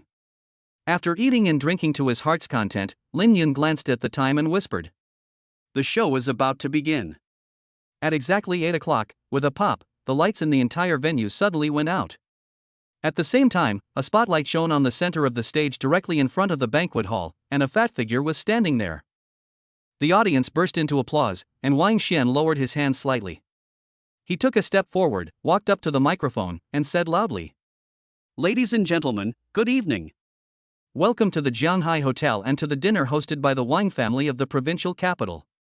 Wang Xian stood on the stage and spoke eloquently, describing the significance of the Wang family of the provincial capital's foray into Jianghai, painting the guests present with big pictures that even he himself did not believe, and describing the bright future of Jianghai city. Lin Yun, who was sitting below, was not at all interested in Wang Xian's nonsense. He and the second girl on the other side of the table chatted with each other in a perfunctory manner, occasionally taking a sip of champagne. When the speech was nearing its end, Wang Xian glanced casually in Lin Yun's direction, a wicked smile of impending success on his face. I wish you all a pleasant evening. I declare the dance officially begins. Handsome guys, you can go invite the beautiful ladies of your choice next. As soon as the words fell from his lips, Lin Yun felt countless gazes directed towards him. There was no way around it. Xia Yu was known as the most beautiful woman in Jianghai, and after the bone marrow cleansing and bone cutting, Qin Bing was in no way inferior to Xia Yu. If Lin Yun hadn't just stolen the bride and his notoriety was still at its peak, he believed that countless young masters would have already come to invite Xia Yu and Qin Bing. At this time, the lights in the entire venue came on, and Wang Xian's voice sounded again. As the organizer of tonight's banquet, I would like to take the liberty of applying for a privilege. I would like to invite Miss Xia Yu, the most beautiful woman in Jianghai, to accompany me for this first dance. I wonder if I have the honor. Lin Yun's mouth curled up, and he raised an eyebrow at Xia Yu. Xia Yu rolled her eyes impatiently. She spoke up. I'm sorry, my fiancée is here, so you should invite someone else. To everyone's surprise, Wang Xian did not get angry, but continued. May I have the honor of inviting the young lady next to Miss Xia Yu to dance? Although Qin Bing was becoming more and more feminine in front of Lin Yun, in front of other people, she was still a tigress who would not give face to anyone. She gave Wang Xian a sideways glance and her delicate red lips softly uttered two words. No. Lin Yun looked up and looked at Wang Xian's annoying fat face and said with a smile. Mr. Wang, according to the order, aren't you the next one to invite me? Lin Yun's words made the whole audience laugh. Wang Xian on stage flushed, his eyes glaring at Lin Yun with resentment, and he said coldly. Mr. Lin, I was just politely inviting the two beautiful ladies to dance with me. What do you mean by mocking me? Do you look down on our Wang family in the provincial capital? Lin Yun glanced at Qin Bing and Xia Yu, and whispered, be careful. Then he got up and walked to the middle of the venue, saying disdainfully. If you want to make an example of me, just come right out and do it. I still respect you as a man. But instead, you try to provoke me in a roundabout way, trying to save face for yourself while attacking me. I really do look down on your Wang family in the provincial capital. The guests in the audience suddenly understood. No wonder Wang Xian was eyeing the woman next to Lin Yun for an invitation. A few people who knew what happened at the hotel entrance were even more enlightened. No wonder Wang Xian would rather lose face and personally invite Lin Yun to the dinner. It turns out that the real protagonist of this dinner is Lin Yun. Wang Xian on stage felt his face burning. Every word Lin Yun said was like a loud slap in his face, hitting him hard. Since he had already lost face, Wang Xian no longer hid it.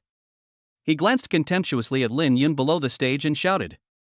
Guards, break the legs of this young man who has insulted our Wang family in the provincial capital, and then take those two women to the room upstairs. You damned bitch, how dare you refuse me? As soon as the words fell, Wang Jianghai and a skinny old man in his 60s with gray hair walked out of the crowd and stood in front of Lin Yun. And there were also three men in their 50s eyeing Xia Yu and Qin Bing. Lin Yun glanced at the several men and a hint of disappointment appeared in his eyes. 2 Hua jeans and 3 in jeans? Is this the best you Wang family can do? Wang Jianghai surveyed Lin Yun and, seeing that he was just a young man in his 20s, sneered in disdain. Kid, you're pretty cocky. I'll see if your kung fu is as good as your mouth. As soon as he finished speaking, Wang Jianghai raised his hand and punched Lin Yun in the chest. Lin Yun had made his words clear last time, but the Wang family from the provincial capital still came to provoke him, so he simply didn't hold back. He clenched his fists into a fist and blasted out with a punch. With a loud bang, Wang Jianghai, who had just been arrogant, saw his face change drastically. A bloody mist exploded in the air, and his entire right arm was directly shattered by Lin Yun's punch. After disabling Wang Jianghai with one punch, Lin Yun did not pause, and shot straight at the skinny old man like an arrow. Before the old man could react, Lin Yun had already kicked him in the stomach, and the old man flew backwards, falling heavily next to Wang Jianghai. After spitting out a mouthful of blood, the old man's neck twisted and he fainted. After solving 2 masters of Huaijin in the twinkling of an eye, Lin Yun walked slowly up to Wang Jianghai. Is the Wang family of the provincial capital that powerful? Wang Jianghai looked at his entire right arm, which had disappeared, and then at the old man, who had fainted, a chill running up his spine. He asked with a trembling voice. You're not a Huaijin? Lin Yun looked at him like he was a fool and did not answer his retarded question. He turned back to Xia Yu and smiled slightly, saying softly, "Wife, close your eyes, what's about to happen may be a little cruel." When Lin Yun turned back, the warm smile disappeared without a trace, leaving only endless coldness. Wang Jian seemed to have a premonition of something, and shouted in horror. "What are you going to do? I am the third master of the Wang family in the provincial capital. If you stop now, I promise." Lin Yun did not wait for Wang Jian to finish speaking, and snapped his knees with 2 kicks. "Nonsense, what is the Wang family in your provincial capital?" After saying this, he stepped on the knees of the skinny old man with 2 more kicks. The intense pain woke the old man up, and he lay on the ground, rolling and wailing non-stop with Wang Jian. At this time, there was a sound of fighting behind him, and the 3 dark energy martial artists finally came to their senses and tried to control the 2 women to threaten Lin Yun. However, Qin Bing, who had already broken through to the level of transformation energy, would not give them the chance, and he knocked them to the ground with 3 punches and 2 kicks. Lin Yun slowly looked up, his gaze locked on Wang Xian, who was trembling on the stage. A cruel smile appeared on his face as he raised the corner of his mouth. "It's your turn next, young Master Wang." Chapter 21, by Xinghua Visits. Seeing Lin Yun walking towards him step by step, Wang Xian no longer had the arrogance he had earlier, and beads of sweat kept rolling down his face. Both masters of the Huajing martial art had been killed in seconds, and he was just a fat man with a body weight of over 200 pounds. Run, this was the only feasible plan that had been arrived at after repeated consideration, although the hope was slim. Wang Xian turned around abruptly, wanting to rush into the crowd first. If he could just rush into the crowd, he would have a chance to escape in the chaos. But all he managed to do was turn around. After taking the first step behind him, his right leg, which had already become weak from fear, could no longer support his weight, and he fell heavily to the ground. Lying on the ground, listening to the footsteps getting closer and closer behind him, Wang Xian regretted it so much that his intestines turned blue, but what was the use of regret? Just as he was about to give up in despair, the footsteps stopped, and an icy voice entered his ears, piercing his heart. "Wang Xian, do you still remember my warning to you at Jianghai University? I said at the time, if you dare to harass my fiancée again, I will break your 3 legs. Lin Yun lifted his right foot and slowly stepped on Wang Xian's left leg. He did not crush the other person's knee with one step like he did to Wang Jian just now, but instead gradually increased the pressure. Wang Xian's screams grew louder and more miserable. When the bone's bearing capacity reached a critical point, a slight crackling sound was heard, followed by a loud bang. Lin Yun's foot crushed Wang Xian's left knee and then slammed down on the ground. The guests below were silent with fear, especially the people from the 3 major families, who were now extremely glad that they had made the decision to give up the fight for the Li family. After Lin Yun crushed Wang Xian's right knee in the same way, he no longer dragged his feet and stomped heavily between his legs. After finishing all this, Lin Yun turned to the guests below the stage and smiled. "Sorry, everyone, I've spoiled your fun. I'll go first, you continue." Returning to Xia Yu and Qin Bing, Lin Yun held out his hands and grasped the 2 women's soft hands, striding towards the door. Lin Yun did not notice that there was a gaze behind him, staring intently at his back, and from time to time, a strange light would appear in his eyes. The owner of this gaze was none other than Bai Xinghua, who he had previously commented on for having eyes like stars and a face like a painting. After returning home, Lin Yun looked at Xia Yu and Qin Bing, who were sitting together chatting, with some confusion. He always felt that these 2 women had become a little strange since returning from Jianghai University. Before, their relationship was also quite good, but as long as Lin Yun was around, Xia Yu would stick to his side. Qin Bing would also always disappear when Lin Yun and Xia Yu were together. But now these 2 are actually sticking together and leaving Lin Yun on the sidelines, which makes him feel very uncomfortable and like he's been abandoned. While chatting, Xia Yu and Qin Bing were also secretly paying attention to Lin Yun. Seeing him make a little noise every now and then, occasionally coughing lightly, and occasionally joining in with their conversation, they couldn't help but laugh at his childish appearance. But Xia Yu and Qin Bing pretended not to notice him in tacit agreement. Finally, unable to bear it anymore, Lin Yun sat down next to Xia Yu and put his arms around her. "Wife, it's almost 10 o'clock, we should get some rest," he said. Xia Yu, who had been stuffed to the gills recently, looked pitifully at Lin Yun with watery peach eyes and pouted. "Honey, I want to sleep with Qin Bing tonight, okay? I have something to tell her." Lin Yun looked suspiciously at Xia Yu. "What is it that you can't tell her during the day? Besides, didn't you say that you can leave for your internship next week? You don't have to go for your internship, so you can stay at home every day and talk to Qin Bing." Xia Yu was so angry. If he didn't have to go to school starting next week, would he be in such a hurry? The thought of spending every day with this man, better not think about it, it's too scary. In the end, Xia Yu got to stay in Qin Bing's room as he wished. The next day, after breakfast, Xia Yu and Qin Bing went shopping together, while Ling Yun sat in a pavilion by the lake, lost in thought. During the time he has been back in the country, life has been a bit too uneventful. The so-called Jianghai 4 families and the big families in the provincial capital are just ants to Lin Yun, who has seen it all. But Lin Yun knows that the calm days won't last long. He's not too worried about the other two forces in the underworld, as they should know exactly where he is by now. However, China is off limits to them, so they're unlikely to make any big moves. Last night's incident at the Jianghai hotel should have put him on the radar of some domestic forces, which gave Lin Yun a headache. There were still many concerns about doing many things in the country, and it seemed that it was time to train up the team that his master had sent him. Just as Lin Yun was considering how to train Zhou Chuang and the others, his phone rang. Lin Yun took out his phone and glanced at it. It was Sun Lei calling. "Hello, what's up?" "Mr. Lin, a young lady named Bai Xinghua is at the door and wants to see you." "Shall I ask Miss Bai to come in?" "Okay, I'm at the pavilion by the lake." "You can let Miss Bai in." A few minutes later, the sound of an engine roaring came from afar. Lin Yun frowned slightly and turned his head to look. A gray supercar stopped not far away. The door opened and Bai Xinghua got out and walked over. Today she wore a white dress that outlined her petite figure. Perhaps because she was driving, she was wearing a pair of pure white sneakers, giving her a youthful air. When Bai Xinghua walked into the gazebo, Lin Yun stood up and offered his right hand. The two of them shook hands briefly, and after taking their seats, Lin Yun asked softly, "Bai Xinghua, what brings you here?" Bai Xinghua winked mischievously. "If there's nothing, can't I come to see Mr. Lin?" Lin Yun smiled slightly. "Of course you can. It's an honor for me to be sought out by such a beautiful woman as Bai Xinghua." "Thank you, Mr. Lin, for your praise." Bai Xinghua's expression became a little more serious as she continued, "But to be honest, I really do have something to ask of you today." Lin Yun took the tea that the servant had brought and poured a cup for Bai Xinghua, setting it down in front of her. "Ms. Bai, tell me."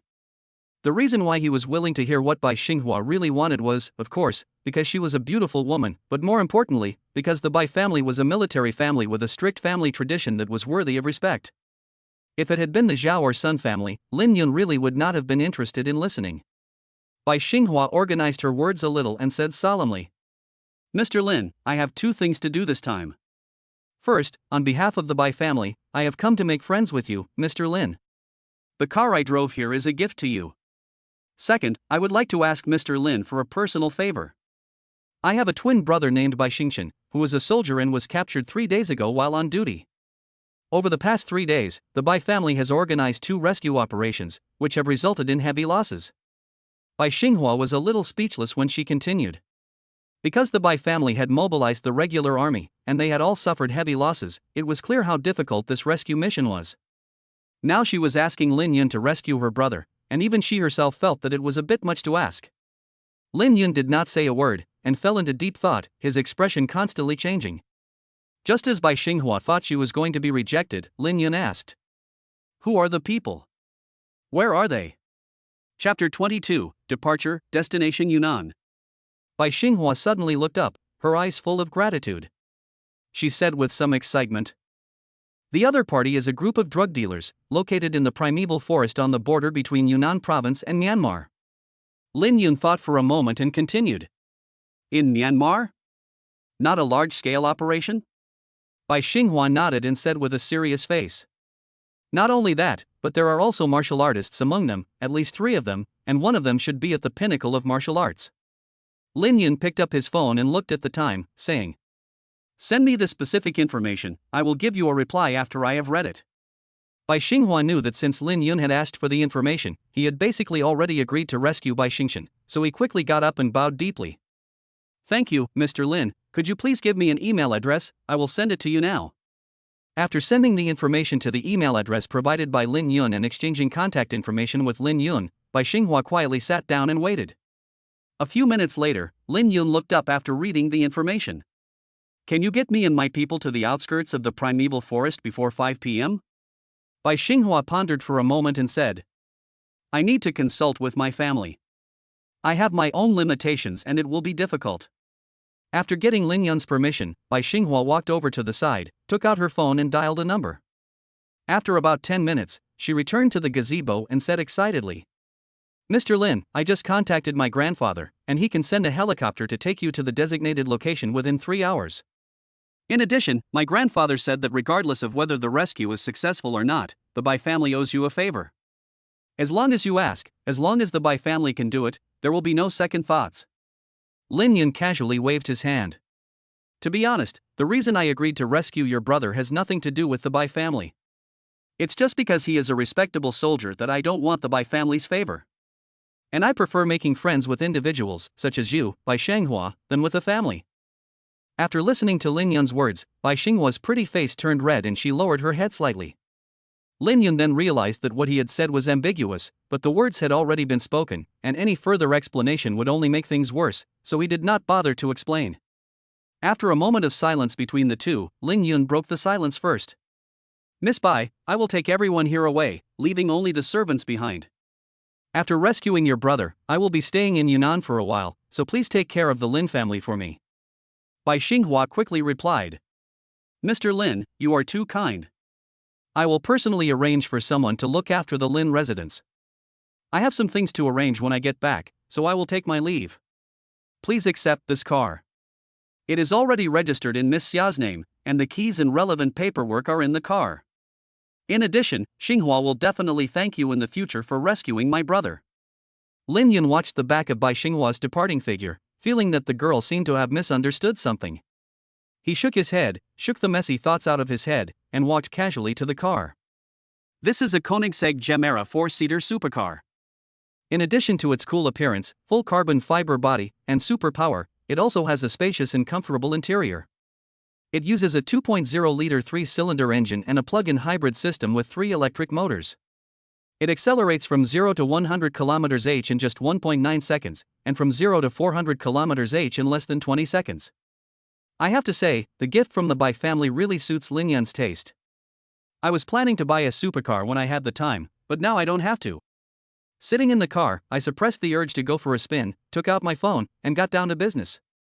After dialing the number, he waited a while before the phone was answered. Xia Yu's clear and pleasant voice came over the line. "What's wrong, honey? Is everything okay? Can you and Bing go home first? It's kind of urgent. We need to go to Yunnan." Lin Yun felt a little embarrassed and touched his nose. After all, Xia Yu and Bing had just gone out for over an hour, and now he wanted them to come home. "Go to Yunnan? Will you take me with you?" "Of course, I'll take you with me. Who would want to leave such a pretty little wife at home alone? Kiki, you're so smooth. Okay, honey, we'll be heading back soon. Wait for us at home." After hanging up the phone, Lin Yun drove his new toy, the Koenigsegg Gemera, around the yard. It was worthy of the Nordic Ghost. Although it couldn't reach high speeds, its acceleration was superb. The Bai family is as efficient as ever. Bai Xinghua left for about 20 minutes, and a team of people, although in plain clothes, but obviously with an air of iron and blood, arrived at the front door of the Lin residence. Lin Yun drove over to arrange for Sun Lei to hand over to the other party, and then notified Zhou Chuang by phone to tell everyone to gather at the lake. 5 minutes later, everyone gathered at the lake, including Qin Bing, who had returned. Lin Yun and Xia Yu walked out of the pavilion and came out in front of everyone. In the following time, Lin Yun told everyone about the rescue of Bai Xingchen and his initial plan. Lin Yun planned to arrive in Yunnan tonight, enter the primeval forest and set up camp overnight, to find out the specific situation himself. If everything went well, the rescue operation would begin tomorrow night. After the operation, they would train for a period of time in situ, and then return to Jianghai. Everyone was very excited after hearing this. Xia Yu was excited because she thought it would be exciting, and with Lin Yun there, she didn't think there would be any danger. Qin Bing and Zhou Chuang felt the same as Lin Yun. They felt that this period of time had been too uneventful. Most people who were used to the sword and shadow, and who had seen life and death and separation, suddenly lead a peaceful life, and they would not be content with the ordinary and would miss the eventful past. After lunch, Lin Yun received a call from Bai Xinghua, informing him that the helicopter was ready at Jianghai military region and could depart at any time. More than an hour later, a convoy consisting of a Koenigsegg Gemera and 3 Mercedes-Benz G63 AMG drove into Jianghai military region. The convoy pulled up next to the military airport within the military region, and Lin Yun got out of the Koenigsegg Gemmer's driver's seat, while Xia Yu got out with the help of Qin Bing. "Stupid husband, did you want to scare me to death? You were driving so fast that my soul was about to float out." Lin Yun spoiled her by rubbing her little head and teasing her. "Who said they were brave and let me drive as fast as I want? I'm still not allowed to drive fast because of the road conditions. By the way, wife, you lost the bet, so don't try to weasel out of it." Xia Yu's pretty face, which had turned pale from fear when she heard Lin Yun mention the bet, instantly flushed. "Humph, you dirty rascal, full of dirty thoughts."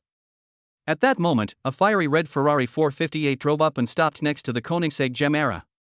Bai Xinghua, dressed in a camouflage training uniform, got out of the car and walked towards Lin Yun. She was seen lifting her arms, her elbows spread outwards, and skillfully tying her long hair, which had been scattered, into a high ponytail behind her head with a headband wrapped around her wrist. The loose combat uniform tightened slightly with Bai Xinghua's movements, outlining an amazing curve in front of her body, which kept trembling as she walked. Lin Yun was slightly stunned and quickly came back to his senses. He looked doubtfully at Xia Yu next to him and saw his young wife smile sweetly at him, which only increased his doubts. "A while ago when we went to buy a car, she was still a little jealous, but why has she suddenly become so generous? This young wife of mine is becoming more and more like the perfect wife." Chapter 23, The situation has changed. There was no more time for Lin Yun to ruminate, as Bai Xinghua had already arrived in front of him. Looking at her attire, Lin Yun asked, "Bai Xiaohua, what is this?" Bai Xinghua smiled and nodded to Xia Yu to greet him before speaking. "Mr. Lin, I will also go with the team to Yunnan. But please rest assured, I will stay in a safe place on the outskirts and will not cause you any trouble. I just want to be the first to see my brother." Lin Yun nodded, as long as she didn't have a fit, and insisted on going with him on the rescue mission. Besides, with Bai Xinghua there, he could also rest assured and let Xia Yu stay with her. After a brief chat, the group boarded a transport helicopter together. After a flight of almost 3 hours, the helicopter landed at 4:30 in an open area outside a primeval forest in southern Yunnan. As soon as they got off the plane, Bai Xinghua saw several soldiers in camouflage uniforms waiting. One of the soldiers, a captain, stepped forward and saluted, saying, "Hello, Ms. Bai. I am Li Cheng, the person in charge of this operation. Welcome. The advance team has already set up a temporary camp in the target area. Please follow me." With that, he turned and led the group deeper into the primeval forest. Along the way, Lin Yun observed the surroundings. The area was densely forested and the terrain was complex, clearly fraught with danger. But that danger really didn't mean much to Lin Yun. After about half an hour, the group arrived at the temporary camp. Inside the camp, the soldiers were busy and orderly carrying out various tasks. Lin Yun wasted no time and asked Qin Bing to take Xia Yu to rest. After the others stayed in place on standby, he walked into a tent with Bai Xinghua and Li Cheng. This tent was the temporary camp's operations command room, and a detailed map was spread out on an office desk. Li Cheng pointed to a marked location and said, "Mr. Lin, this is the drug dealer's stronghold, about 50 kilometers from our camp in a straight line. This stronghold was originally a village, which was occupied and transformed into a stronghold after the drug dealers massacred the village.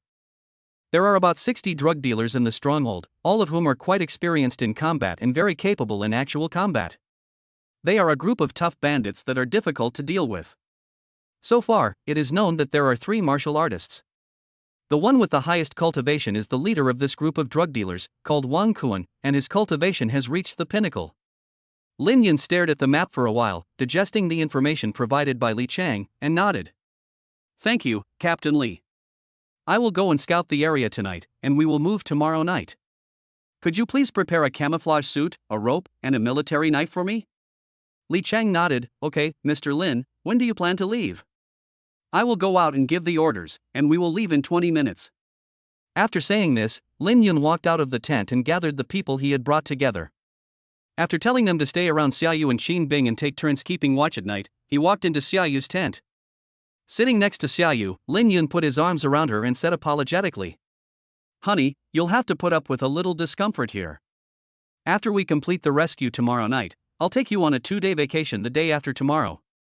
Xia Yu rubbed against Lin Yun's chest and said in an excited tone, "Honey, I'm not at all aggrieved. I've always wanted to explore the primeval forest. This place is pretty good. When you're done with work, take me here for a few days. It's so cool to survive in the wild in the primeval forest. Lin Yun secretly rolled his eyes, thinking that this child has never suffered and has been poisoned by TV variety shows.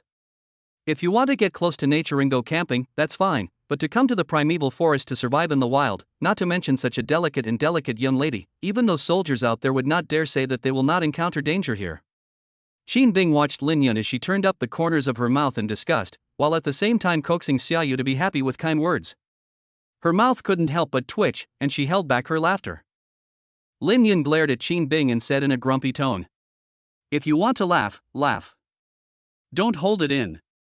Qin Bing couldn't hold back anymore and giggled. Xia Yu looked up, puzzled, at the two of them. "Husband, Bing, what are you laughing at?" Lin Yun petted her little head affectionately.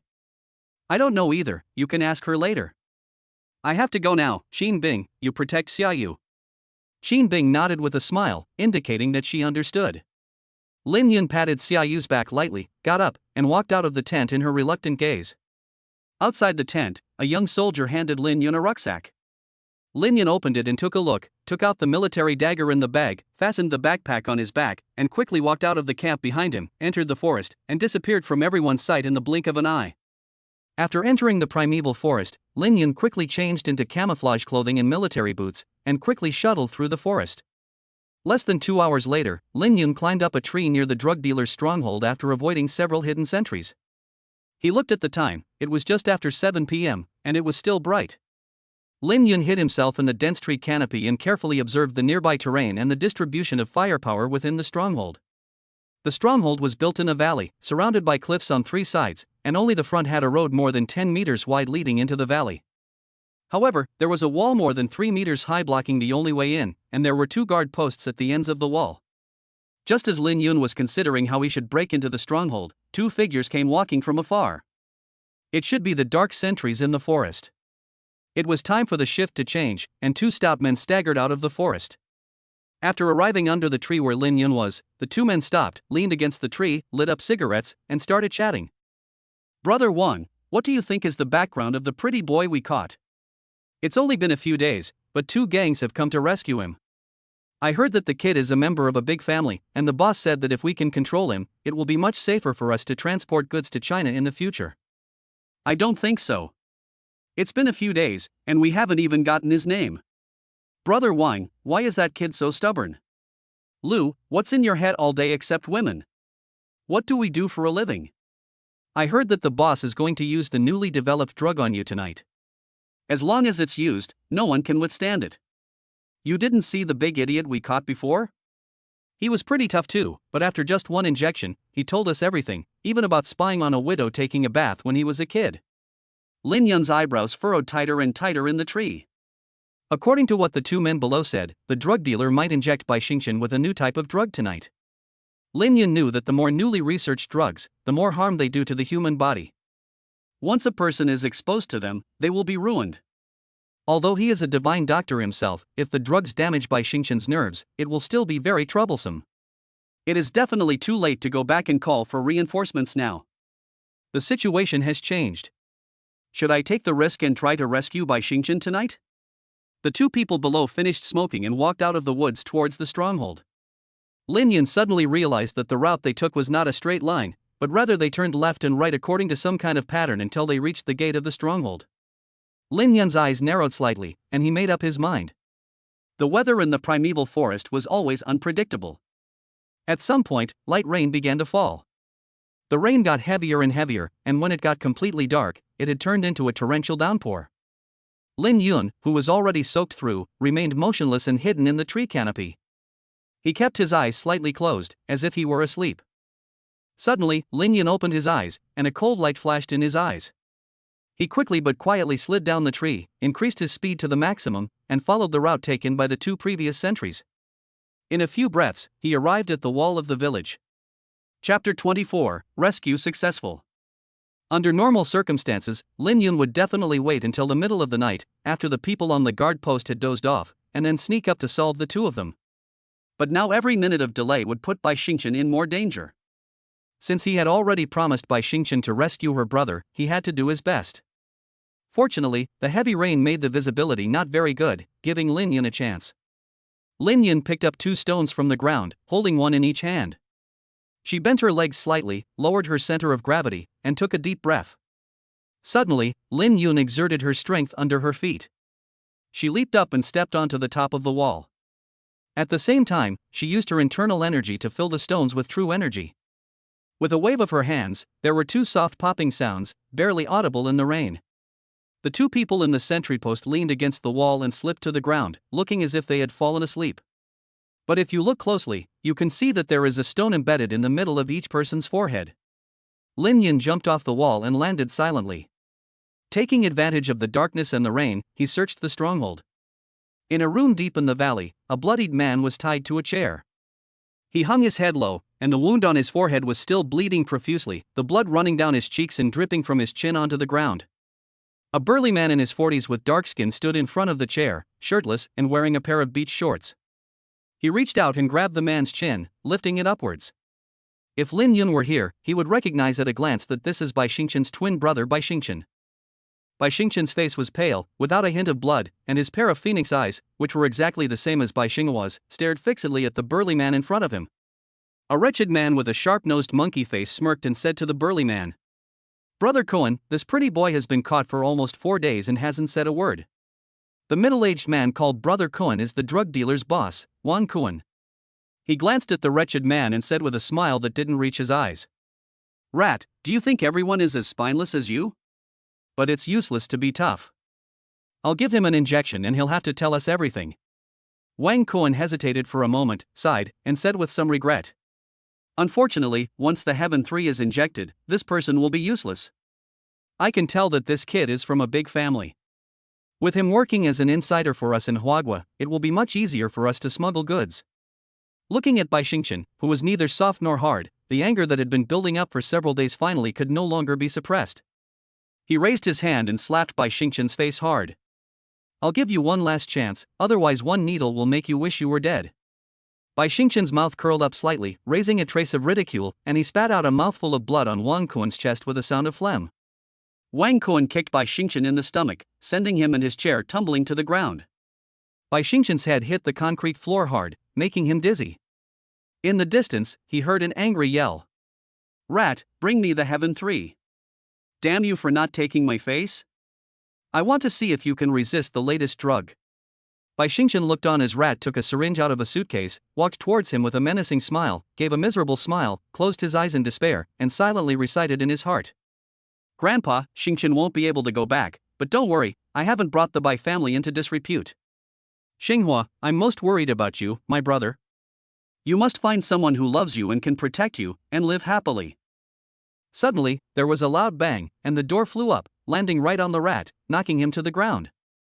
A tall figure, drenched to the skin, walked into the room, his cold eyes devoid of any warmth.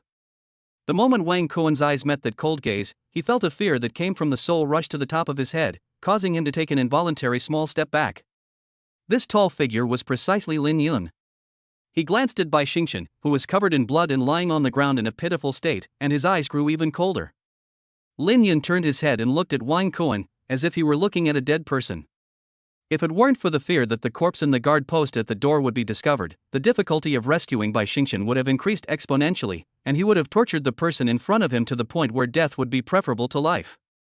Suddenly, Lin Yun moved, as if he had disappeared in place, transforming into and pouncing on Wang Cohen, and before he could react, he grabbed his throat. Wang Cohen's eyes were full of despair, and he asked with difficulty, "Can I know your name, so that I can die in peace?" Lin Yun looked at him disdainfully and spat out 3 words. "You don't deserve it." He applied a little pressure to his hand, crushing Wang Cohen's throat and ending his sinful life. He casually threw Wang Cohen's corpse aside, leaned over and untied the rope tied to Bai Xinghua, and said softly, "I was hired by Bai Xinghua to rescue you. Close your eyes and take a nap, and you'll be able to see her." Lin Yun carried Bai Xingqian on his back, tied her up tightly with a rope, and lightly jumped twice to make sure it was secure. Feeling fine, he turned around and walked towards the door. As he passed the door that he had just kicked off, Lin Yun stepped on it hard, and it gave a muffled grunt under his foot before falling silent. He casually picked up the raincoat hanging on the wall and put it on, then walked quickly towards the gate. When he was less than 10 meters away from the gate, a piercing gong sound sounded. Lin Yun quickened his pace, reaching top speed, and in the blink of an eye he was at the wall, grabbing the ladder with both hands and leaping into the guard post. He kicked the drug dealer who was beating the gong off the post, grabbed the submachine gun standing nearby, and fired a few shots at the opposite guard post. When screams came from the opposite guard post, Lin Yun had already landed safely. Without stopping, he followed the same route he had taken to the forest and sprinted away. As soon as Lin Yun entered the forest, the gunshots behind him sounded like exploding beans. After rushing into the forest, Lin Yun did not run directly towards the camp, but instead ran about 5 kilometers to the left, bypassing the hidden sentries in the trees before identifying the direction and quickly marching towards the camp. It took less than 2 hours to get here, but it took almost 5 hours to get back to the camp because of the detour. At 2:30 in the morning, Lin Yun finally saw the camp from a distance. After being rained on for several hours and walking in the muddy primeval forest for 5 hours after the rain, he was about to collapse. "What is it?" A sudden low voice sounded beside Lin Yun, and a gun was pressed against his head. Under normal circumstances, Lin Yun would have discovered this ambush long ago. But he was so tired, and he had already reached the vicinity of the camp, so Lin Yun also let his guard down, which resulted in the embarrassing scene of a dignified assassin being held at gunpoint. "I am Lin Yun." Lin Yun, who had not drunk any water, was about to burst into flames, and after struggling to say these 4 words, he leaned against the tree next to him and gasped for breath. 2 soldiers appeared behind the tree. After confirming Lin Yun's identity, they lowered the gun that was pressed against Lin Yun's head and said apologetically, "Mr. Lin, I'm sorry, it was too dark, we didn't recognize you." Lin Yun waved his hand, pointed behind him, and said hoarsely, "Bai Xingchen." Chapter 25, The Most Charming Man. Lin Yun was in a dark place, and Bai Xingchen behind him was wearing a black raincoat, so the 2 soldiers did not see that there was another person tied to Lin Yun's body. They could tell that Lin Yun was very weak. They had just planned to help Lin Yun back to the camp when they saw him point behind him and say the 3 words Bai Xingchen with difficulty. The 2 soldiers were extremely excited after hearing Lin Yun's words. One of them took a few steps to his side, lifted up the raincoat, and saw Bai Xingyu lying on Lin Yun's back, fast asleep. One of the soldiers quickly took out a walkie-talkie and called the camp. A few minutes later, a rush of footsteps could be heard. Qin Bing was running at the front, and soon came to Lin Yun's side. She exclaimed joyfully. Lin Yun gave a forced smile, he really didn't have the strength to speak. Qin Bing roughly understood Lin Yun's condition, playfully sticking out her tongue, and stopped talking, just quietly watching him. After a moment, Xia Yu, Bai Xinghua, and several soldiers carrying stretchers also ran over. Untying the ropes, they put Lin Yun and Bai Xingchen on separate stretchers, and the group quickly returned to the camp. Lying in the tent, Lin Yun had to change into dry clothes because his clothes were soaked through, but as soon as he lay down, he no longer had the strength to get up. Xia Yu couldn't move Lin Yun alone, so she went out to get help. But when Qin Bing was called into the tent, Lin Yun widened his eyes. After resisting was futile, he had to simply close his eyes and let whatever happen happen. After feeling the 2 women's hands and feet remove all of his wet clothes, and after waiting for a while and seeing that they had not yet changed into new clothes for him, Lin Yun opened one eye and saw Xia Yu returning to the bedside with a basin of hot water, while Qin Bing was holding a towel and looking at him with a smile. Lin Yun let out a long sigh, completely gave up resisting, and said hoarsely, "Do whatever you want, I'm tired, destroy me." Amidst the 2 girls' giggles, Lin Yun fell into a deep sleep and drifted off into dreams. It wasn't until the afternoon of the next day that Lin Yun woke up. He opened his eyes and found that he was the only one in the tent. He moved around a little and felt that his body had recovered quite a bit. He lifted the quilt, got up and sat by the bed. He felt a coolness on his body and looked down. No wonder he slept so comfortably. Looking around, he noticed a clean set of clothes neatly laid out by the pillow. After dressing, Lin Yun stretched and raised his feet, then walked out of the tent. Outside the tent, Xia Yu, Qin Bing, and Bai Xinghua were chatting under the shade of a tree. When they saw Lin Yun come out of the tent, they quickly walked over to him and asked him about his well-being. "Xia Yu, Lin Yun, how are you? Are you feeling unwell anywhere?" "Bai Xinghua, Mr. Lin, are you hungry? I'll go get you something to eat." "Qin Bing, Mr. Lin, what really happened last night? Why didn't you follow the original plan?" Lin Yun listened to the 3 women chatter non-stop in his ear. For some reason, a sudden wave of happiness welled up in his heart. He smiled slightly, and his voice was still a little hoarse as he said, "I'm fine now, and my health has returned. Let's go to the camp canteen and chat while we eat." The four of them arrived at the canteen, and Bai Xinghua volunteered to go into the kitchen and said that she would fry some of Lin Yun's signature dishes to show her gratitude. Lin Yun, Xia Yu, and Qin Bing found a table and sat down, chatting casually with the two women. Soon, Lin Yun noticed that Qin Bing, who was sitting opposite him, had eyes like a small brush, constantly sweeping back and forth over his body. Xia Yu, who was sitting next to him, was smiling and looking at him and Qin Bing. Not only was she not jealous, but she seemed to be enjoying the situation. At this point, even if Lin Yun couldn't figure out the minds of women, he understood more or less. After 20 minutes, Bai Xinghua placed 2 dishes of meat and vegetables and a bowl of rice on the table and sat down next to Qin Bing. Lin Yun had not eaten for almost 24 hours, and after wolfing down all the food, he did not forget to praise Bai Xinghua's cooking, which made Bai Xinghua laugh. After dinner, Lin Yun told the 3 women about the rescue of Bai Xingchen last night. Xia Yu and Bai Xinghua were stunned by what they heard. They knew that Lin Yun was very strong, but they had no idea that he was actually this strong. Because Bai Xingchen had been in a coma after being rescued due to some inflammation of the wounds, no one knew exactly what had happened. Apart from a few people who had come with Lin Yun, such as Qin Bing, most people guessed that Lin Yun must have happened to be scouting enemy information when he encountered Bai Xingchen, who had been transferred to be held in another place, and managed to sneak in and rescue her. They never imagined that Bai Xingchen, who had twice been rescued by regular troops, had actually been able to sneak into the enemy's lair alone, kill the boss, and escape unscathed. Xia Yu's love in her eyes became deeper and deeper, and her eyes were drawn. Bai Xinghua's eyes also had an inexplicable sentiment. As the only martial artist among the 3 women, Qin Bing did not act as surprised as the other 2. But precisely because she was a martial artist, and a very powerful one at that, she knew just how incredible what Lin Yun had done was. Qin Bing's speed was difficult to use to cover up the rain, and quickly approached the bottom of the wall at the mouth of the valley. Her jumping was not enough to allow her to climb the 3-meter-high wall. Not to mention killing the 2 guards before they could warn the 2 guard posts with stones. Even if Qin Bing could do the previous things, she could not defeat Wang Kuan, who was at the peak of his strength, let alone kill him in seconds without alerting the others. After repeated deductions, she finally came to the conclusion that no one could do it except Lin Yun. What frustrated Qin Bing the most was that she found that even if she and Zhou Chuang and the others followed, apart from solving a few hidden sentries in the forest and picking up Lin Yun in the forest, getting them involved in anything else would only cause trouble. Of course, these are talking about secretly rescuing Bai Xingchen like last night. If it were to wipe out this group of drug dealers, they would still be able to show off their skills. Originally, he had some good feelings towards Lin Yun during this period of time, and in the past 2 days, he was even more brainwashed by Xia Yu, a woman with a crooked mind. Now, he is even more determined to be with Lin Yun. After finishing eating, Lin Yun and Bai Xinghua went to Bai Xingchen's tent. Lin Yun still very much admired Bai Xingchen. Although this brother boy looks like a girl and is prettier than a woman, he really is a tough guy. He was tortured by the vicious drug dealers for almost 4 days and didn't say a word. Last night, due to the emergency situation and the rain, Lin Yun didn't treat his injuries after confirming that Bai Xingchen was not in danger of life, because he was exhausted from the long-distance sprint under harsh conditions. Now that Lin Yun's body has recovered, it's time to help him heal. Lin Yun pulled a chair and sat by Bai Xingchen's bed, reaching out and placing a hand on his wrist. A few minutes later, Lin Yun got up, lifted the clothes off his body, took out the yin-yang 5 elements needles in his arms, and laid them out by the bed. Lin Yun drew 3 silver needles at once, infused them with true energy, and a wisp of white smoke emerged from the tips. With a wave of his hand, the 3 silver needles accurately pierced the acupuncture points.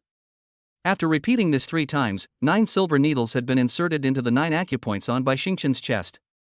Lin Yun reached out and gently brushed over the 9 silver needles, which hummed and trembled lightly. Lin Yun didn't notice that Bai Xinghua, who was behind him, was staring at his back with a dazed expression. The affection in her eyes was many times stronger than it had been in the cafeteria earlier. It is said that women admire strength, and the performance of these 3 women this afternoon proves the correctness of this saying. At the moment, in their eyes, Lin Yun is the most charming man in the world. Chapter 26 Sister Bai Xinghua. Bai Xingchen's injuries were not serious, but he was tortured quite badly and needed to rest for a while. After all, Wang Kuan still dreams of Bai Xingchen being able to use him, so he was relatively restrained. Therefore, Lin Yun only performed the first needle of the yin-yang 5 elements needling. 10 minutes later, Bai Xingchen's pale face had obviously become much more rosy. At the moment the silver needles stopped trembling, Lin Yun withdrew the 9 silver needles and put them back in the needle bag, and casually put the yin-yang 5 elements needling in his bosom. He turned his head and said to Bai Xinghua, who was still in a daze, Bring an empty basin, make another basin of hot water, and get a towel. Bai Xinghua came back to her senses and hurriedly handed over an empty basin, then took another basin and ran out to fetch water. A few minutes later, she arrived at the bed with a basin of hot water. Suddenly, Bai Xingchen on the bed coughed violently. Lin Yun picked up the empty basin and placed it on his lap, reached out to help him up, and patted his back. Bai Xingchen coughed up a mouthful of blood and slowly opened his beautiful but somewhat awkward Feng Yan eyes. Bai Xiang, help your brother wipe. In fact, before Lin Yun could say anything, Bai Xinghua had already come over with a towel. She held Bai Xingchen's right hand and gently wiped him with her left hand. Lin Yun let go of her hand and stood up, picking up the basin containing the bruised blood and handing it to the soldier guarding the door. After wiping Bai Xingchen clean, Bai Xinghua whispered to her brother and Lin Yun, introducing them to each other. Mr. Lin, this is my twin brother, Bai Xingchen. Brother, this is Lin Yun. Mr. Lin, he is the one who rescued you from the drug dealers, and he just helped you with your injuries. Bai Xingchen looked at Lin Yun gratefully. Mr. Lin, I can't thank you enough. From now on, my life belongs to you. Lin Yun walked over to the bed and patted Bai Xingchen on the shoulder. Call me Lin Yun from now on. You're older than me, so I'll call you Brother Bai. The reason I saved you is partly because Bai Xingchen and I are friends, but more importantly, you impressed me and were worth saving. Bai Xingchen laughed heartily, but suddenly his expression darkened. Okay, then I won't be rude. Lin Yun, I still have one more favor to ask you. Seeing Bai Xingchen's change in expression, he guessed what the matter was and his expression became solemn. Brother Bai, I know what you're talking about. Don't worry, I'll take the day off and go wipe out this group of drug dealers tomorrow. Bai Xingchen was ecstatic, but he shed 2 streams of hot tears. After hesitating for a long time, he said, Lin Yun, I have another request. I can't wait a few more days. I want to personally destroy these animals. Many of my brothers have died at their hands, and I want to personally avenge them. Lin Yun thought about it for a while. Originally, he also planned to stay here for a while, so it didn't matter if he waited a few days for Bai Xingchen. So he nodded. Okay, Brother Bai, you hurry up and recover, and we'll go together and destroy those animals. Bai Xinghua, who was standing on the side, looked at the 2 men with her phoenix eyes, mesmerized. Since childhood, her brother had been her hero. Whenever she was bullied, he was always there to stand up for her. When she grew up, Bai Xinghua enlisted in the army, and he was still a man who stood up for what was right. What impressed her about Lin Yun was not just his strength, but also the words he said by the lake at Lin Mansion. The reason I saved Bai Xingchen was because he is a respectable soldier. This sentence touched Bai Xinghua, who came from a military family, beyond compare. After treatment, Bai Xinghua had improved a lot, but she was still very weak. After chatting for a while, Lin Yun took his leave. Bai Xinghua followed Lin Yun out of the tent, pouting and looking unhappy. Bai lady, are you unhappy that I cured your brother? Bai Xinghua pouted and glared at Lin Yun. You called my brother Brother Bai, why do you still call me Miss Bai? Lin Yun's mouth corners lifted up, eliciting a wicked smile. So what should I call you? I call you Brother Bai, you're his twin sister, should I call you Bai Jie? Bai Xinghua was so angry, this guy must have done it on purpose, didn't you see the wicked smile on his face? The more I held back, the more angry I became, and the more I backed up, the more furious I became. Bai Xinghua clenched her fists and punched Lin Yun a few times.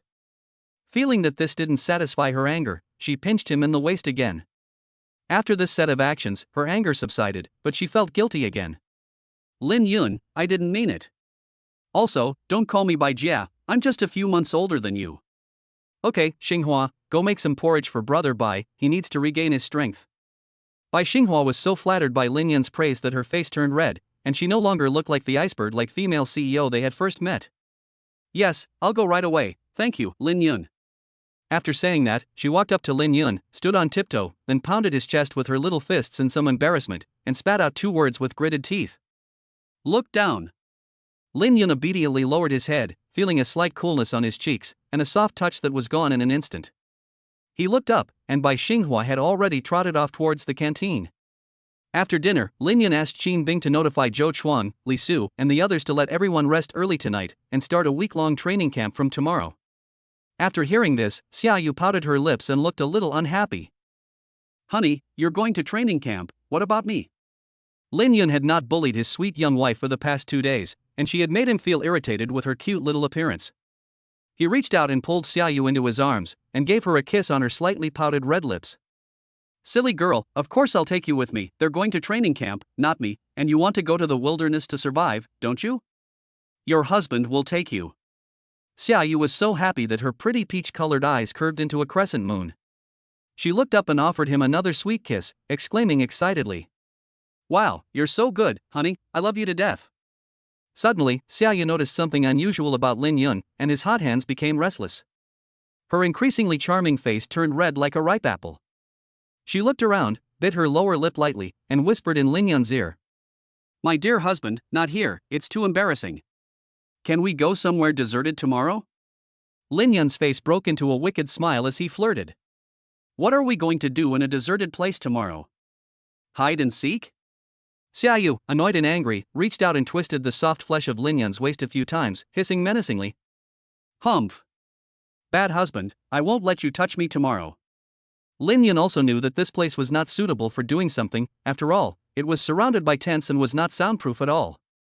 So he suppressed the evil fire in his heart and spoiled Xia Yu by pinching her rosy little face. "Okay, no more messing around, come on, husband, let's cuddle up and go to sleep." Early the next morning, Lin Yun first went to see Bai Xingchen and agreed with him to meet at the campsite a week later to go together and wipe out the gang of drug dealers. Today, Bai Xingchen will be transferred to a hospital in the city for treatment. Although they are all external injuries, going to the hospital to get them properly treated will always result in a faster recovery. Although Bai Xinghai is reluctant to let Lin Yun go, she also has to return to the city. In addition to taking care of her brother, she also has to attend a few video conferences and deal with some matters at the company. After seeing the two of them leave, Lin Yun returned to his tent. Xin Bing, Zhou Chuang, and the others had already gathered at the door. Everyone had only brought a military knife, a bracelet that could be used to call for help and locate their position, and some necessary medicine, as Lin Yun had requested. Xia Yu was carrying a large outdoor backpack. Lin Yun took the backpack from her and put it on his back, glanced at the group, and nodded with satisfaction. "Everyone follow me, let's go." Chapter 27 Lin Yun's Realm. Lin Yun led everyone northeast towards the camp. Due to Xia Yu, the little drag-along, they had walked for most of the day before they arrived at a cliff. Lin Yun had discovered this place when he had carried Bai Xingchen back to the camp via a detour. It was rarely visited by people, and there were many large carnivores in the jungle, making it a suitable place for Zhou Chuang and the others to undergo trials. I will now explain the content of this special training. Lin Yun glanced at the 9 men, including Zhou Chuang and Li Su, and continued, pointing at the forest in front of him. "This forest is your battlefield, and you will survive here for 7 days. Don't think it's easy. The night before last, when I passed through here carrying Bai Xingchen, I was surrounded by wolves and hunted within a radius of 10 kilometers, chased by tigers and leopards, and saw poisonous snakes and pythons. The area I have chosen for you to explore is within this 10-kilometer radius. I only have one request of you, and that is to stay alive." Seeing that the expressions on the faces of the few people finally became serious, Lin Yun gave a slight smile. "But you don't need to be too nervous, Master didn't hand you over to me to just abandon you here to fend for yourselves. The 9 of you will be divided into 3 groups, with each group consisting of 3 people. I ask that you 3 groups form a triangle, with a distance of no more than 2 kilometers between you. In the absence of life-threatening situations, try not to interfere with other groups. If you encounter a life-threatening situation, press the panic button on your bracelet. 1 press will call the nearby group, and 3 presses will call me. Finally, I will give you a little hint. Protect your arms and legs well, because if you lose them, there is nothing I can do.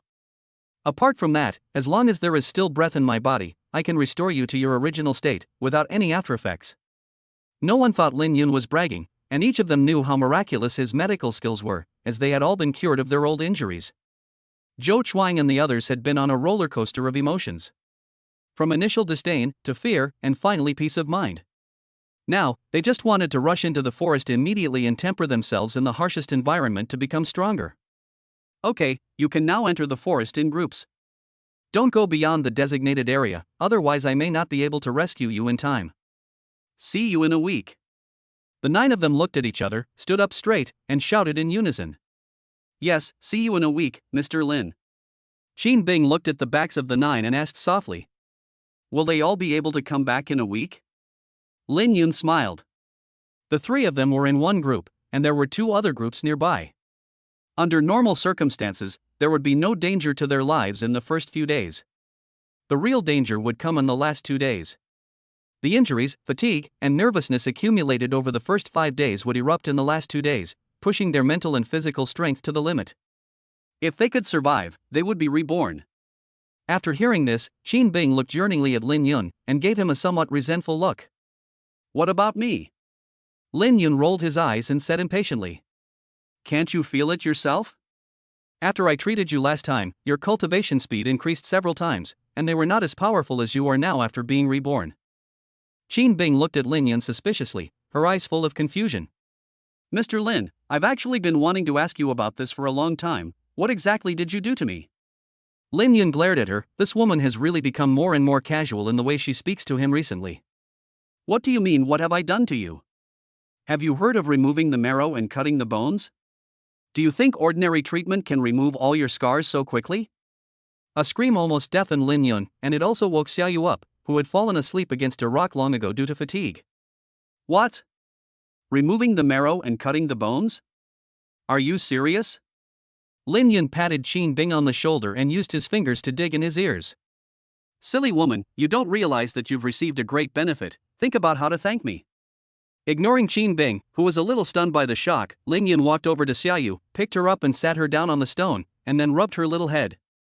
Don't go to sleep yet, my dear, I'll go hunt some game for you, and after we eat, we'll find a cave to sleep in. Xia Yu was a little dazed after being woken up, and after a moment of reaction, she laughed. Okay, honey, go ahead, I'm actually a little hungry. Lin Yun shouted at Qin Bing. Don't daydream, take care of Xia Yu. He darted into the forest and disappeared from the two women's view. Xia Yu and Qin Bing blinked, shook their heads, and looked at each other again, full of disbelief. This is too fast. After a little show-off in front of the two women, Lin Yun closed his eyes in the forest, his ears twitching slightly. When he opened his eyes, a confident smile appeared on his face. Lin Yun turned into and shuttled through the forest. A few minutes later, Lin Yun arrived at a small stream, carrying 2 hares in his hands. After cleaning the hares and picking some wild fruits, washing them clean, Lin Yun walked back at a leisurely pace. When he returned to the cliff, it had only been about 20 minutes. Xia Yu saw that Lin Yun had 2 cleanly prepared rabbits in his hands, so she happily jumped off the rock, ran up to him, and exclaimed excitedly. Hubby, you're so fast. Puff. Next to them, Qin Bing couldn't hold back her giggles. Lin Yun patted Xia Yu on the forehead and said impatiently. I'll give you a chance to reword your sentence. Seeing that Xia Yu still hadn't reacted, Lin Yun rolled his eyes. Wait until tonight, I'll show you how fast I am. Xia Yu then realized that there was ambiguity in what he had just said, and was ashamed to bury his head in Lin Yun's embrace and pretend to be an ostrich. Lin Yun turned his head and glared fiercely at Qin Bing, who was still laughing. You don't need to laugh, you need to be there to listen. Ha ha ha. The one laughing loudly was Xia Yu, while Qin Bing looked like she had eaten a fly. So that saying is true? According to the law of conservation of energy, a smile will never disappear, it just moves from your face to mine. In this case, it moved from Qin Bing's face to Xia Yu's. Lin Yun went nearby to gather some dry wood, lit a fire, and used tree branches to build a rack, dressed the hare and started to roast it. A few minutes later, the hare was roasted to a golden brown. Lin Yun took some seasoning out of his backpack and sprinkled it on the hare, and the aroma spread. Xia Yu, who was crouching nearby, salivated as he watched, and even Qin Bing, who was standing there sulking, stole glances over from time to time. After the hare was done roasting, Lin Yun tore off a hare leg and blew on it to cool it down a bit, then handed it to Xia Yu. After tearing off another piece and blowing on it, he got up and walked over to Qin Bing, and handed it to her. Qin Bing wasn't really angry either. Seeing that Lin Yun had also handed her a rabbit leg and carefully blown on it for her, she snorted lightly, took the rabbit leg, and walked back to the fire with Lin Yun to eat it. Although the two women were hungry, they weren't very hungry. They each ate a rabbit leg and tore off 2 pieces of rabbit meat and were full. Lin Yun, on the other hand, after devouring a hare like a whirlwind, and then eating the remaining half of the hare that the 2 women had left, handed each of them a wild fruit. Here, eat a wild fruit to relieve the greasy feeling. Qin Bing took a bite of the wild fruit, hesitated for a moment, and then asked. Mr. Lin, can I ask you a question? Lin Yun finished eating 1 wild fruit and picked up another, saying casually. You can just call me Lin Yun. What's the question? Qin Bing's mouth slightly lifted up. Oh, Lin Yun, what realm have you cultivated to? If it's inconvenient to say, it's fine. At this time, Xia Yu also looked over. Although she didn't cultivate, Qin Bing had also told her about the division of realms in the past few days. Lin Yun glanced at the two women, smiled, and casually said, "What's inconvenient about it? I'm now at the pinnacle of gong power." Chapter 28 True Treasure Boy Lin Yun. What? The pinnacle of Dan energy? Qin Bing was stunned for the second time in one day.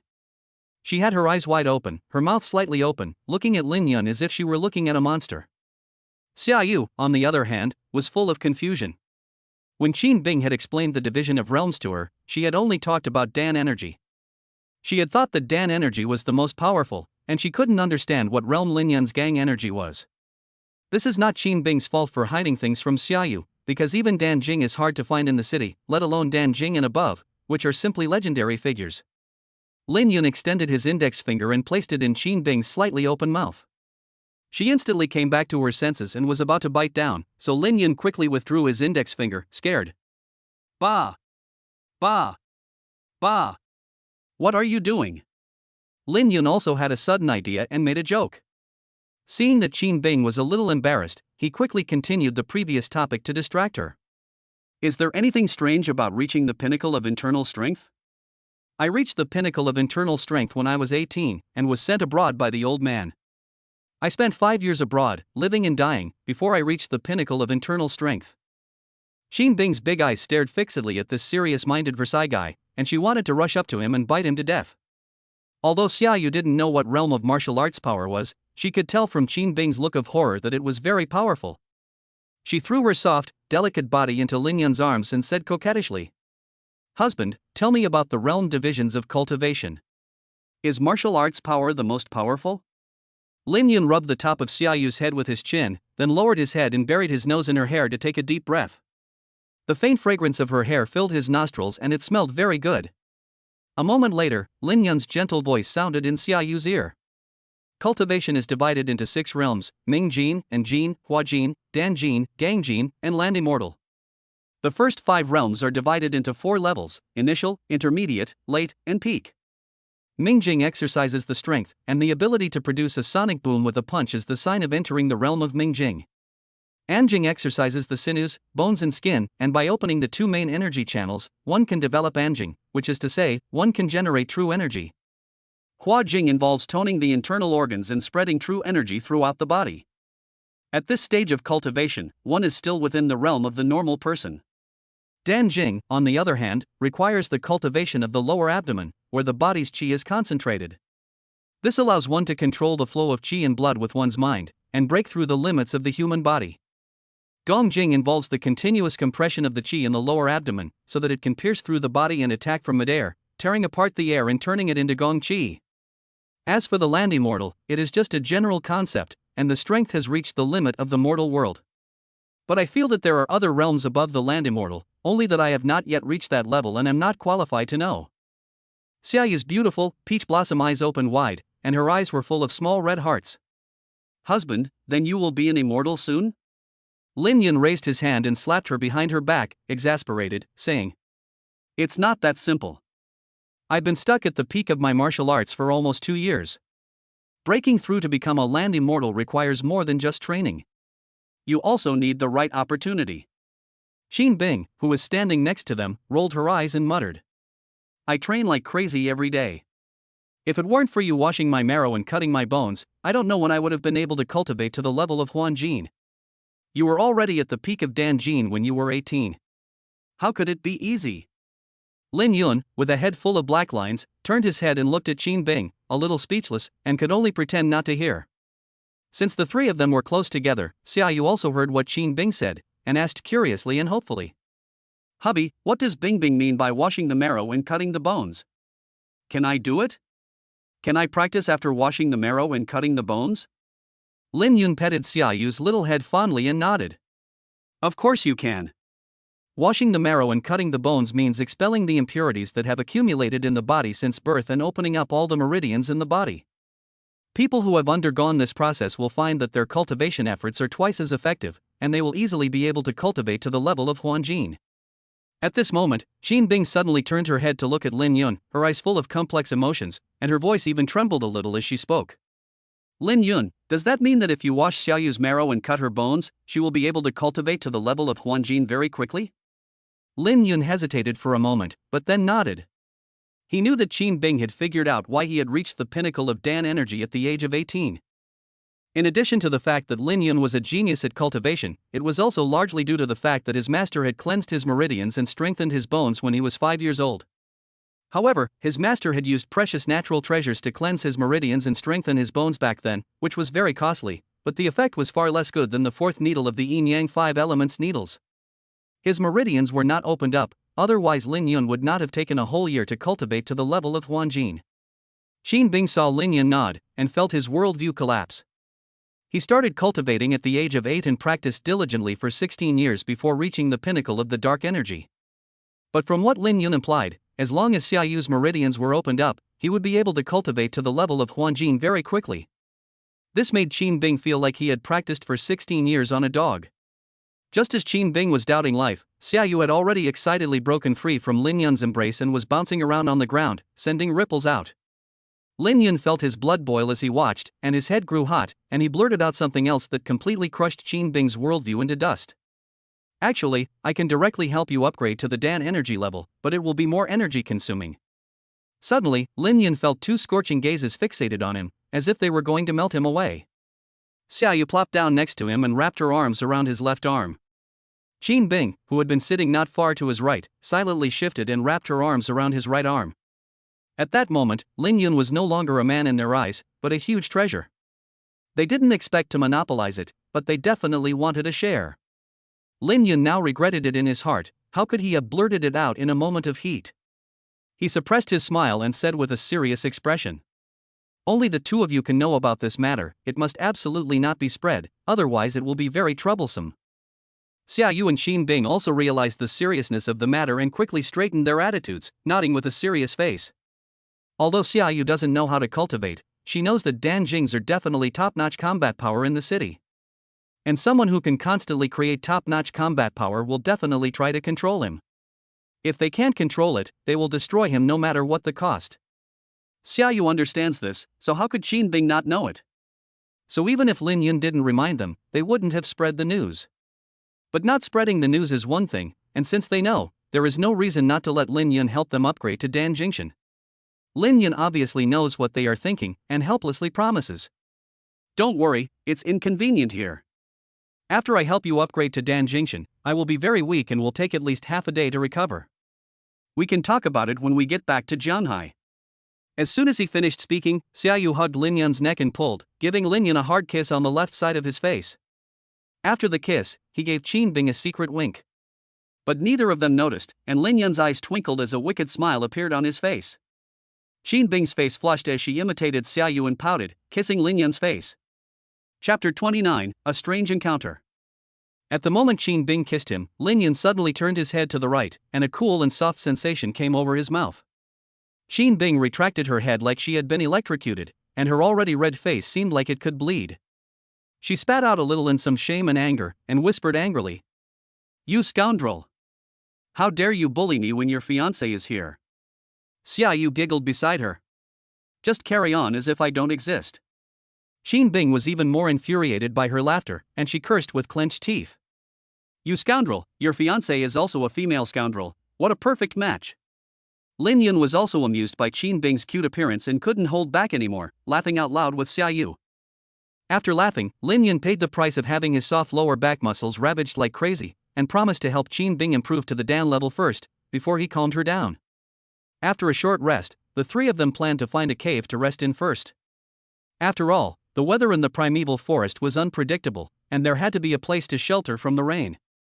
Just as the two women thought Lin Yun was going to find a cave in the forest, he walked towards the edge of the cliff. Xia Yu took a few quick steps and came to Lin Yun's side. "Honey, didn't you say you were looking for a cave? What are you doing walking this way?" Lin Yun scratched her little nose and explained. "Silly girl, caves aren't just found in the forest. Caves on cliffs are safer, and you don't have to worry about wild animals coming in at night." Xia Yu's eyes lit up and she nodded. "Honey, you're so smart, but be careful." Lin Yun smiled, gave the two women a reassuring look, and then looked down from the edge of the cliff. He took a leap and jumped off the cliff. The two women were startled and hurriedly walked to the edge of the cliff to look down. They saw Lin Yun standing on a protruding stone platform about 10 meters below, and they let out a sigh of relief and patted themselves on the chest. Lin Yun stood on the stone platform and looked around. Not finding a suitable cave, he looked down again to find the next foothold. After repeating this several times, Lin Yun had arrived at the middle of the cliff, about 60 to 70 meters from the bottom and the top. Suddenly, Lin Yun noticed that the stone platform where he was standing was a bit different from the previous footholds. This stone platform sloped downward at a very gentle angle, and the surface was also very smooth, with obvious signs of human intervention. Lin Yun looked at it carefully again and found an imperceptible crack at the junction of the stone platform and the cliff wall. If Lin Yun hadn't examined it carefully enough and had good eyesight, it would have been really hard to find. After checking for a while and not finding any other clues, Lin Yun began to pat the cliff wall. Suddenly, when Lin Yun patted a raised stone the size of a fingernail, Lin Yun felt the stone shrink a little into the cliff wall, and then the stone platform under his feet vibrated slightly. Lin Yun quickly took a step back, his eyes vigilantly watching the crack. As the vibration became more and more intense, the crack grew larger and larger. After about 5 minutes, a hole about 2 meters high and 1.5 meters wide appeared in front of Lin Yun. Tensing up his muscles, Lin Yun carefully walked into the cave. In front of him was a passage leading deep into the mountain. On the stone walls on both sides, there was an eternal flame lamp every few meters. Perhaps it had been too long, and the lamps had gone out. Lin Yun took out his lighter and tried it, and surprisingly it still worked. As he walked further in, after lighting 20 of the eternal lamps, a spacious hall appeared in front of him. There were several air vents above the hall, and the light from them made the hall not too dark. After lighting all the eternal lamps in the hall, Lin Yun noticed that there was a stone room directly opposite the passage. There was also a pool in the corner of the hall. Lin Yun walked over to the pool and scooped up a handful of water to taste it. It was sweet and delicious. After taking a big gulp of water, Lin Yun walked into the stone room. The stone room was simply furnished, with only a stone table, a stone chair, and a stone bed. Judging from the thick layer of dust on top, the owner of the stone room must have left a long time ago. There was a lamp on the stone table, as well as an envelope.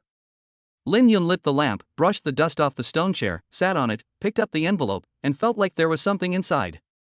He tore open the envelope and poured it into his hand, and an ink green ring fell into his hand. He poured it again and found that there was only this ring in the envelope, so he put the envelope aside and played with it carefully. After looking at it for a long time, he didn't find anything special about it. After thinking about it, Lin Yun put it on his left middle finger. Suddenly, a huge suction force came from the ring. Lin Yun felt his lower abdomen stir, and the true energy inside his lower abdomen gushed out uncontrollably, flooding into the dark green ring. Just as Lin Yun felt like he was about to be sucked dry, a huge amount of energy gushed out of the ring and instantly filled Lin Yun's entire body with energy. At this moment, Lin Yun had 10,000 thoughts racing through his mind. He had just been afraid that he would be sucked dry, but in an instant, he began to worry that he would burst. In order to prevent his meridians from bursting, Lin Yun could only keep absorbing the energy in his meridians into his dantian. Soon, his lower abdomen was also filled, and the energy continued to pour into his meridians. Lin Yun discovered that although his lower abdomen was full, he could still continue to compress the energy to make room for more. As he continued to compress the energy and incorporate new energy, Lin Yun was pleasantly surprised to find that his lower abdomen had more than doubled in size, and his body's meridians had also become wider. After a long time, no more energy gushed out of the lower abdomen, and Lin Yun finally stopped worrying that he would burst. He concentrated on compressing the energy in his lower abdomen and continued to incorporate the energy in his meridians into it. Suddenly, with a loud bang, Lin Yun felt as if his lower abdomen had exploded. The intense pain almost made him pass out. After an unknown period of time, the pain finally disappeared. After carefully feeling his lower abdomen, Lin Yun discovered that apart from having expanded a little and becoming more resilient, there was no damage. Feeling the energy in his lower abdomen again, Lin Yun was surprised to find that the energy had turned into a liquid. His intuition told him that this liquid energy was countless times more powerful than the previous true energy. He thought this could be considered an adventure. Looking at the dark green ring on his left middle finger, he always felt that there had been a slight change, but he couldn't say what the difference was. Lin Yun had a brainstorm and mobilized a trace of the energy in his lower abdomen and slowly injected it into the ring. A strange sensation appeared in Lin Yun's mind. With a flicker of thought, the scene in front of Lin Yun changed, and he arrived in an unfamiliar environment. In front of him was a huge lake, surrounded by a dense forest. Looking back, there was a wooden cabin by the forest. Lin Yun walked over, pushed open the door and entered the cabin.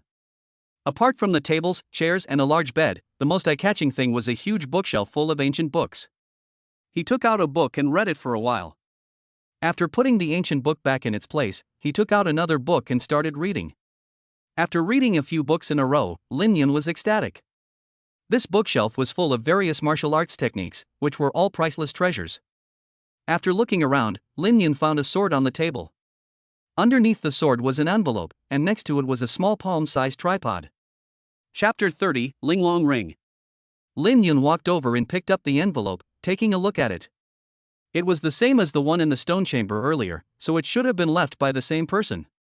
He shook it a little, and this time it should contain a letter. So he tore open the envelope and pulled out the letter inside to read it. After reading the letter, Lin Yun finally knew the origin of the dark green ring and what the energy in his body really was. The dark green ring was called the Linglong Ring, and it was a top-level spatial magic weapon. It is called top-level because ordinary space magic weapons can only hold inanimate objects, but the Linglong Ring can not only be freely entered and exited by the ring owner, but also other people or animals can be brought in. There is also a lake formed by the gathering of spiritual liquid, and the space is full of spiritual energy, which is very suitable for cultivation. The cabin in the Linglong Ring was built by the first owner, and the sword and small cauldron on the wooden table were also left behind by the first owner. The sword is called the Green Blade, and the small cauldron is called the Cauldron of the Universe, and they are also two rare magic weapons. The ancient books were collected by successive owners over time. As for why the letter was placed in the Linglong Ring instead of the stone chamber, I think it may be because the letter said that the letter would go to the person who was destined to receive it.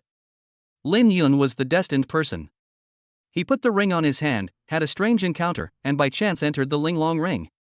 If someone else had done the same, they might have casually put it in their pocket, and would have missed this great opportunity.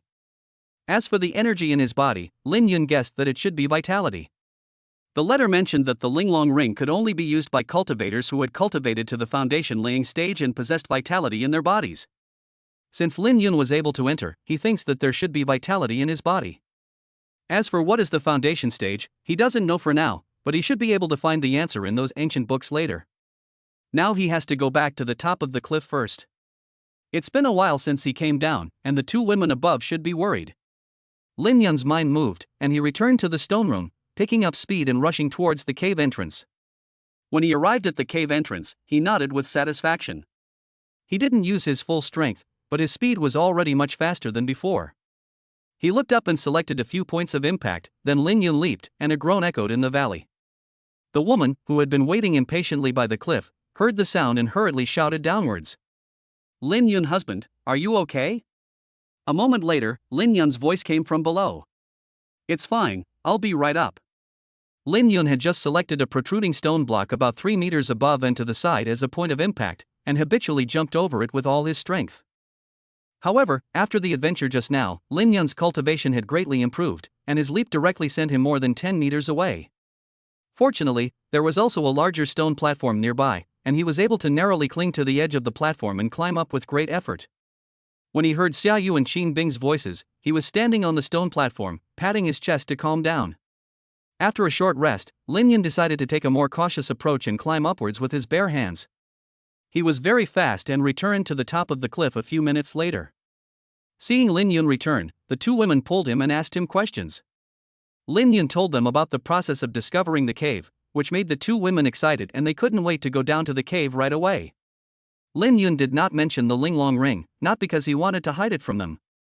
Rather, it was because it was getting dark, and talking would waste a lot of time. It was better to find some food first, and talk about it when they got to the cave. They had all night anyway. Lin Yun caught 2 rabbits in the forest, cleaned them, picked some wild fruit, and then retraced his steps, ready to take the 2 women down to the cave to rest. When the 3 of them reached the edge of the cliff, Xia Yu asked curiously, "Hubby, how are Bing Bing and I going to get down there? Do we need to tie a rope to the top and slide down? I'm a little scared." Lin Yun gave a wicked smile, stuffed the wild fruit into his backpack, hung the hair on the outside of the backpack, and carried it behind his back. He reached out and embraced Xia Yu and Qin Bing's soft and slender waists, and walked to the edge of the cliff. Hey, there's no need to make it so difficult. You two just close your eyes. After seeing the two women obediently close their eyes, Lin Yun looked for a foothold, leaped, and fell rapidly downward. The strong sense of weightlessness made the two women scream in fear, but soon they felt the sense of weightlessness disappear, and their feet were once again on the ground, which gave them a sense of security. Opening their eyes, the two women realized that they had already stood on a protruding boulder more than 10 meters from the top of the cliff. After repeatedly jumping down several times, the three of them were still more than 20 meters from the cave entrance. Lin Yun, however, discovered by chance that during the fall, he could offset a certain amount of gravitational acceleration by circulating his internal energy, slowing his fall. After thinking for a moment, he hugged the two women and leaped towards the stone platform in front of the cave more than 20 meters away.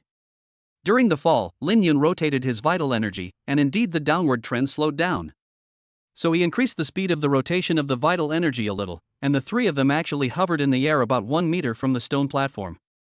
Xia Yu and Xin Bing looked suspiciously at their feet and then at Lin Yun, and the look of amazement in their eyes became more and more obvious. Lin Yun gritted his teeth and increased the speed a little more, and the three of them slowly rose upwards. Xia Yu shook his head and looked again, exclaiming in surprise. "Husband, you can fly? How did you do that? Teach me, it's so cool." Xin Bing, on the other side, may have been shocked too many times today, and while she appeared calm on the surface, she was screaming inside. "You rascal, just how many secrets have you been hiding? Since you stole my first kiss, I'm going to be stuck with you. I won't let you go until I've drained you of everything you've got, or rather, everything you're capable of." After proving what he was thinking, Lin Yun quickly stopped his energy circulation and landed with the two women on the stone platform, breathing heavily. The consumption just now was still very great, and it consumed at least 1/5 of his vitality in just an instant. But Lin Yun also understood that this was only because his cultivation base was too low, and he had not found the correct method. With the growth of his cultivation base, and with so many ancient books in the wooden house, flying in the air was not an unattainable thing for him.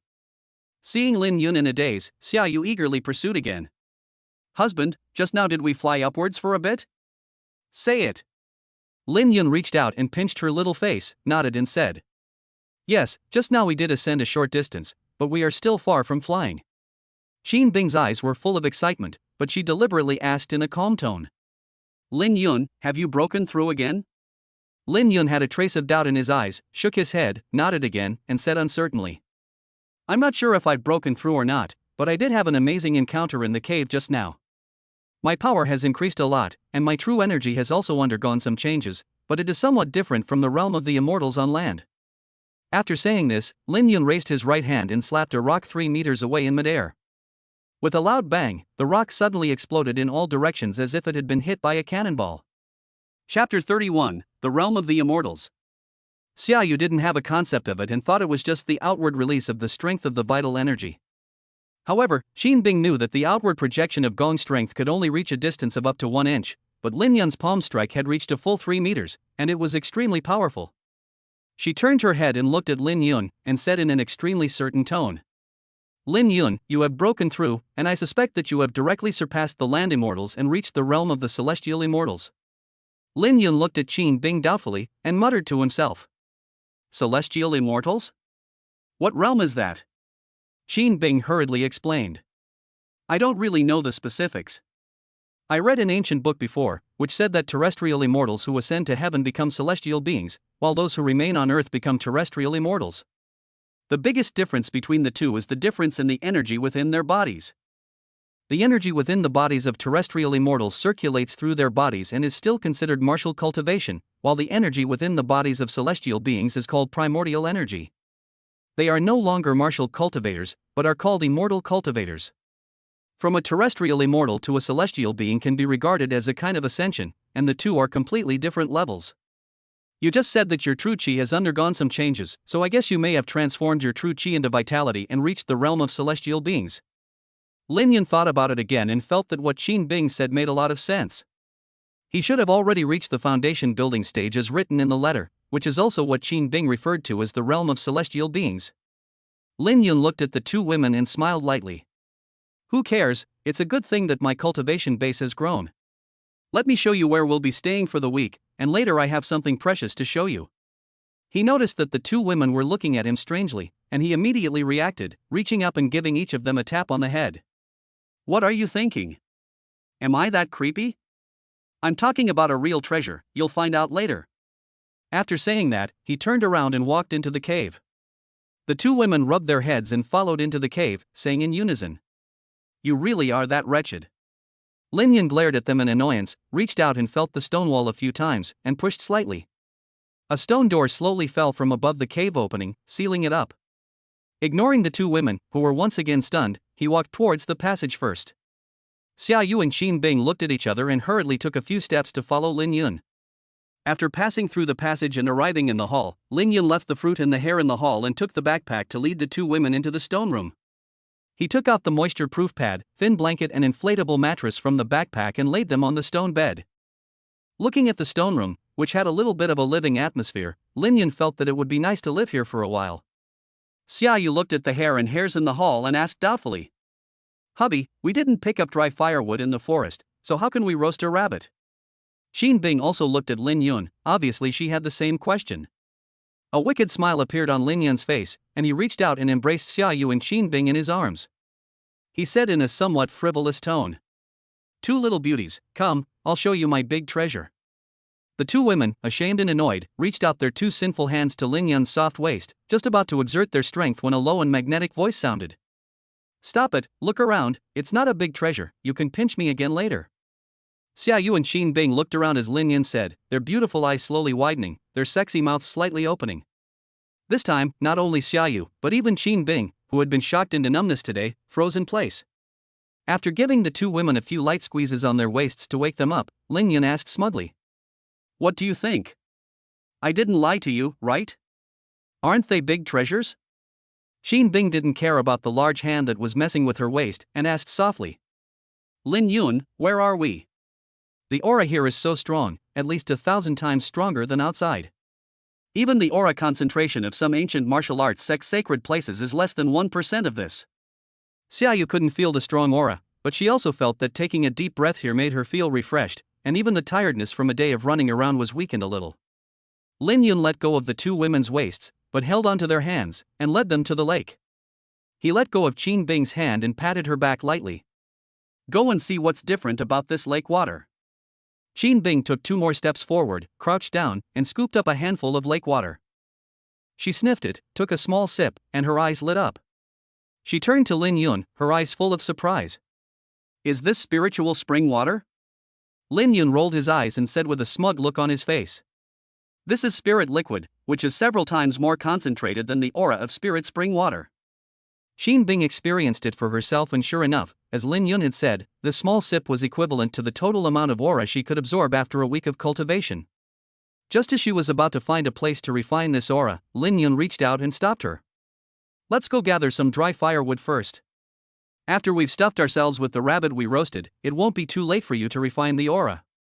He took the two women into the forest to gather some dry firewood, during which he told them a little about the origin of the Linglong Ring and the relationship between this space and the Linglong Ring, leaving the two women dumbfounded. Who would have thought that just by casually finding a cave to spend the night in, they could actually find such a precious treasure? While gathering firewood, Lin Yun also accidentally discovered countless precious medicinal herbs in the forest, which made Xin Bing envious. Lin Yun shrugged and said in a bad mood, "What kind of look is that? If you need it, I can't give it to you?" Xin Bing's face turned red, and she smiled awkwardly before running off to gather more firewood. After gathering enough firewood, the three returned to the cave. Lin Yun lit a fire in the hall to roast the hare, Xin Bing returned to the stone room to refine the aura, while Xia Yu obediently curled up in Lin Yun's arms, chatting with him from time to time. After the hare was roasted, Xin Bing came out of the stone room with a face full of excitement. "Lin Yun, I feel like I can break through to the middle stage of refining energy with a few more sips of the spirit liquid." Lin Yun saw the joy in her eyes and also smiled at her, saying softly, "Don't rush the breakthrough, just focus on stabilizing your cultivation recently. After we get back to Jianghai, I'll help you upgrade to the Dan realm. Next time you cultivate, soak your body directly in the spirit liquid while you practice, the effect will be much better than just drinking it."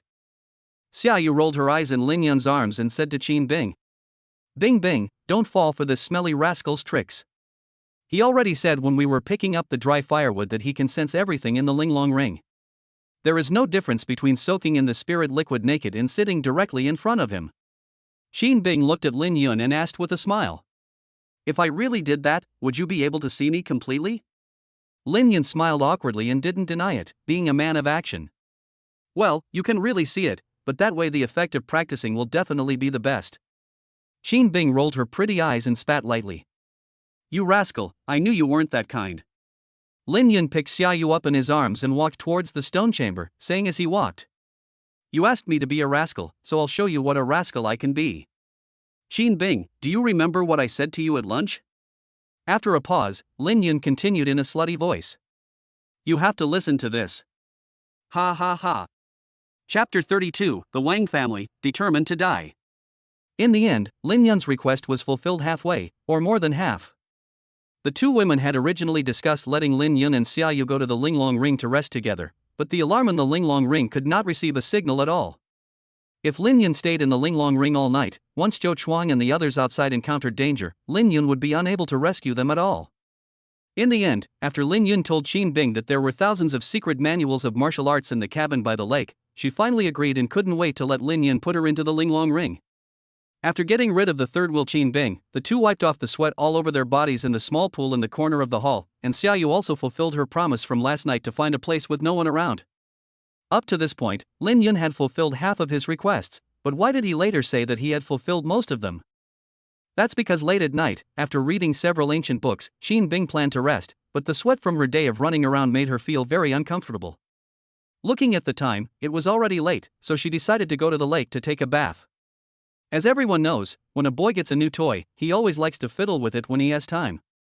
So it seemed only natural that Lin Yan, who had just been about to rest, would explore the situation inside the Linglong Ring late at night. In the end, Xia Yu, who was exhausted and was about to rest, didn't fall asleep until an hour and a half later, while Lin Yan, who was lying next to him, was wide awake. He was still slowly recalling the flawless white figure that appeared by the lake under the bright moonlight. Time passed quickly, and in the blink of an eye it was the night of the 6th day. After tonight, everyone would return to the camp together tomorrow. During these 6 days, the few people training outside have not sent a single distress signal. Lin Yan believes that they must have encountered a lot of danger as well, but they have overcome it all on their own. Qin Bing found a practice method in an ancient book that suits him very well, and has been practicing in the Linglong Ring these past few days. Only when it's time to eat will Lin Yan pick him up to chat with Xia Yu and relax. Lin Yan had to go out every day to find some food, and he also took Xia Yu to the valley below the cliff for a stroll. Occasionally, he would practice his kung fu and flip through ancient books. As for Xia Yu, she spent half the day sleeping. Don't ask why, she was just tired. At this time, Xia Yu was leaning in Lin Yan's arms, her voice lazy as she said, Husband, we're going back to the camp tomorrow, right? Once we get back to the camp, won't it be soon enough for us to go back to Jianghai? I'm a little homesick. Lin Yan looked at his petite wife in his arms with a smile, and couldn't help but kiss her smooth forehead. He could tell that this silly girl wasn't homesick at all, but rather wanted to go home and rest. These days, the two of them have been spending every waking moment together in the cave, with no TV, no cell phones, and no entertainment of any kind. Suddenly, the alarm placed aside started ringing, and it kept ringing. Lin Yan glanced at it and was startled. 3 teams had sent out distress signals at the same time. Lin Yan frowned, as if something was a bit unusual. But there was no time for him to think, so he quickly got up and dressed. After saying hello, he directly sent Xia Yu into the Linglong Ring, and then stored the items he had brought with him in the stone room into the Linglong Ring as well. Then, with a flash of light, he disappeared from the spot. About 8 kilometers away from Lin Yan's cave, Zhou Chuang, Li Su, and a teammate named Wang Family looked at the 5 black-clad figures in front of them with grave expressions. Not long ago, the 3 of them had just found a place in the tree to rest when they received a distress signal from Sun Lei's team. On their way to rescue Sun Lei, Zhou Chuang and the other 2 suddenly felt a chill running up their necks, and even the hair on the back of their necks stood on end. The 3 of them did not have time to warn their teammates, but they all took 3 steps backwards at the same time. While they were backing up, Zhou Chuang had already pressed the alarm button 3 times in a row. This was the keen sense of danger that the 3 of them had trained over the past few days. After they stopped, they looked up and saw 3 flying daggers stuck in the ground 4 steps away. The strange color of the blades indicated that they were poisoned. If the 3 of them had not noticed them just now, they would have been 3 cold corpses by now. Looking at the 5 black-clad figures emerging from the woods, the 3 men's faces were solemn. They could clearly feel that the cultivation of the person in the middle was far above theirs. The three men drew their daggers and were about to attack when three more people walked out of the woods next to them. Upon closer inspection, they were Sun Lei and the other two team members, who had just sent out the distress signal. Zhou Chuang saw that although the three men had sustained some injuries, they were not fatal. He felt slightly relieved and asked, "Sun Lei, what's the situation?" After Sun Lei and the other three had joined the other three, Sun Lei replied with a grave face, "We were just ambushed. There were 5 people on the other side, and they were more advanced in cultivation than us. We couldn't compete, so we retreated towards your direction to join you." 5 more black-clad people walked out of the forest and joined the other 5, obviously chasing after Sun Lei and the others. The two sides stood facing each other, facing off, but no one said a word. A few minutes later, one of the black-clad men on the opposite side suddenly spoke. "Now that everyone is here, we'll just wait for Lin Yun to come over." As soon as the words fell, Wu Di and the other two were seen walking out of the forest. Wu Di looked at the 6 men in surprise, and quickly walked over to them, looking warily at the black-clad men on the opposite side. Zhou Chuan looked at Wu Di and asked, "You 3 also came here to join us?" After hearing this, Wu Di turned his head and looked at Sun Lei, who had a strange expression on his face. He understood, but still said, "We were chased here by them." At this time, a loud laugh came, and a middle-aged man in a gray robe walked out, followed by 5 men in black. "You kid are honest. Don't worry, our target is not you." Zhou Chuang asked with a serious expression. "Who are you? Why are you targeting Mr. Lin?" The gray-robed man glanced at the group and gave a nonchalant expression. "It's no use telling you, it's not a secret anyway. My name is Wang Junjiang, Wang Jianghai is my 3rd younger brother, and Wang Shin is my nephew. Shouldn't I target him?" Suddenly, a teasing voice came from the darkness. "Whether you should or shouldn't isn't important, what's important is that you have the strength to target me." Wang Junjiang looked at Lin Yun, who had appeared from the darkness, with a proud expression and snorted. "Humph. You little brat, all you know is to show off with your words. The world only knows that my 3rd brother is a martial arts prodigy, but they don't know that I am the one with the highest cultivation in the Wang family. It's just that I have joined the ancient martial arts Morong family and rarely walk in the secular world." Lin Yun waved his hand impatiently. Fine, I was going to ignore your Wang family, but since you insist on dying, it seems that I will have to find time to go to the provincial capital when I return to Jianghai. There is no need for the Wang family to exist anymore." Lin Yun glanced at the 15 black-clad men behind Wang Junjiang, 12 with hidden strength, 3 with refined strength, and Wang Junjiang himself with late-stage Dan strength. To others, this might be considered a very powerful force, but to him, they were not even worth mentioning. He pointed his finger at a dark energy martial artist standing in the corner and said, "You're lucky that I'm not going to kill you today. Go back and tell the ancient martial arts Morong family not to provoke me, or I'll wipe out their entire family." A martial artist with the level of Hua Jing standing behind Wang Junjiang heard Lin Yun's outrageous words and his heart burned with rage. He shouted, "How dare you insult the ancient martial arts Morong family? I will definitely dismember you into 10,000 pieces." Lin Yun glanced at him sideways and pursed his lips. You should be the one to be broken into 10,000 pieces first." As soon as the words fell, Lin Yun raised his hand and casually slapped the martial artist in midair. With a pop, a bloody mist exploded behind Wang Junjiang, splattering Wang Junjiang and the black-clad person behind him with blood all over their bodies and faces. The several people slowly turned their heads in horror, but where was the martial artist? Chapter 33 by Xinghua, who became ill from yearning. Wang Junjiang had cultivated to the late stage of Dan energy, so his eyesight was naturally not bad.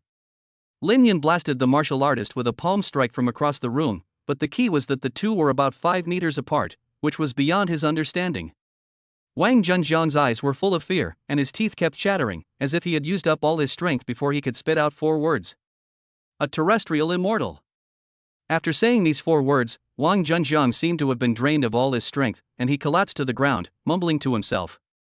A terrestrial immortal in his early 20s, the Wang family really is looking for death.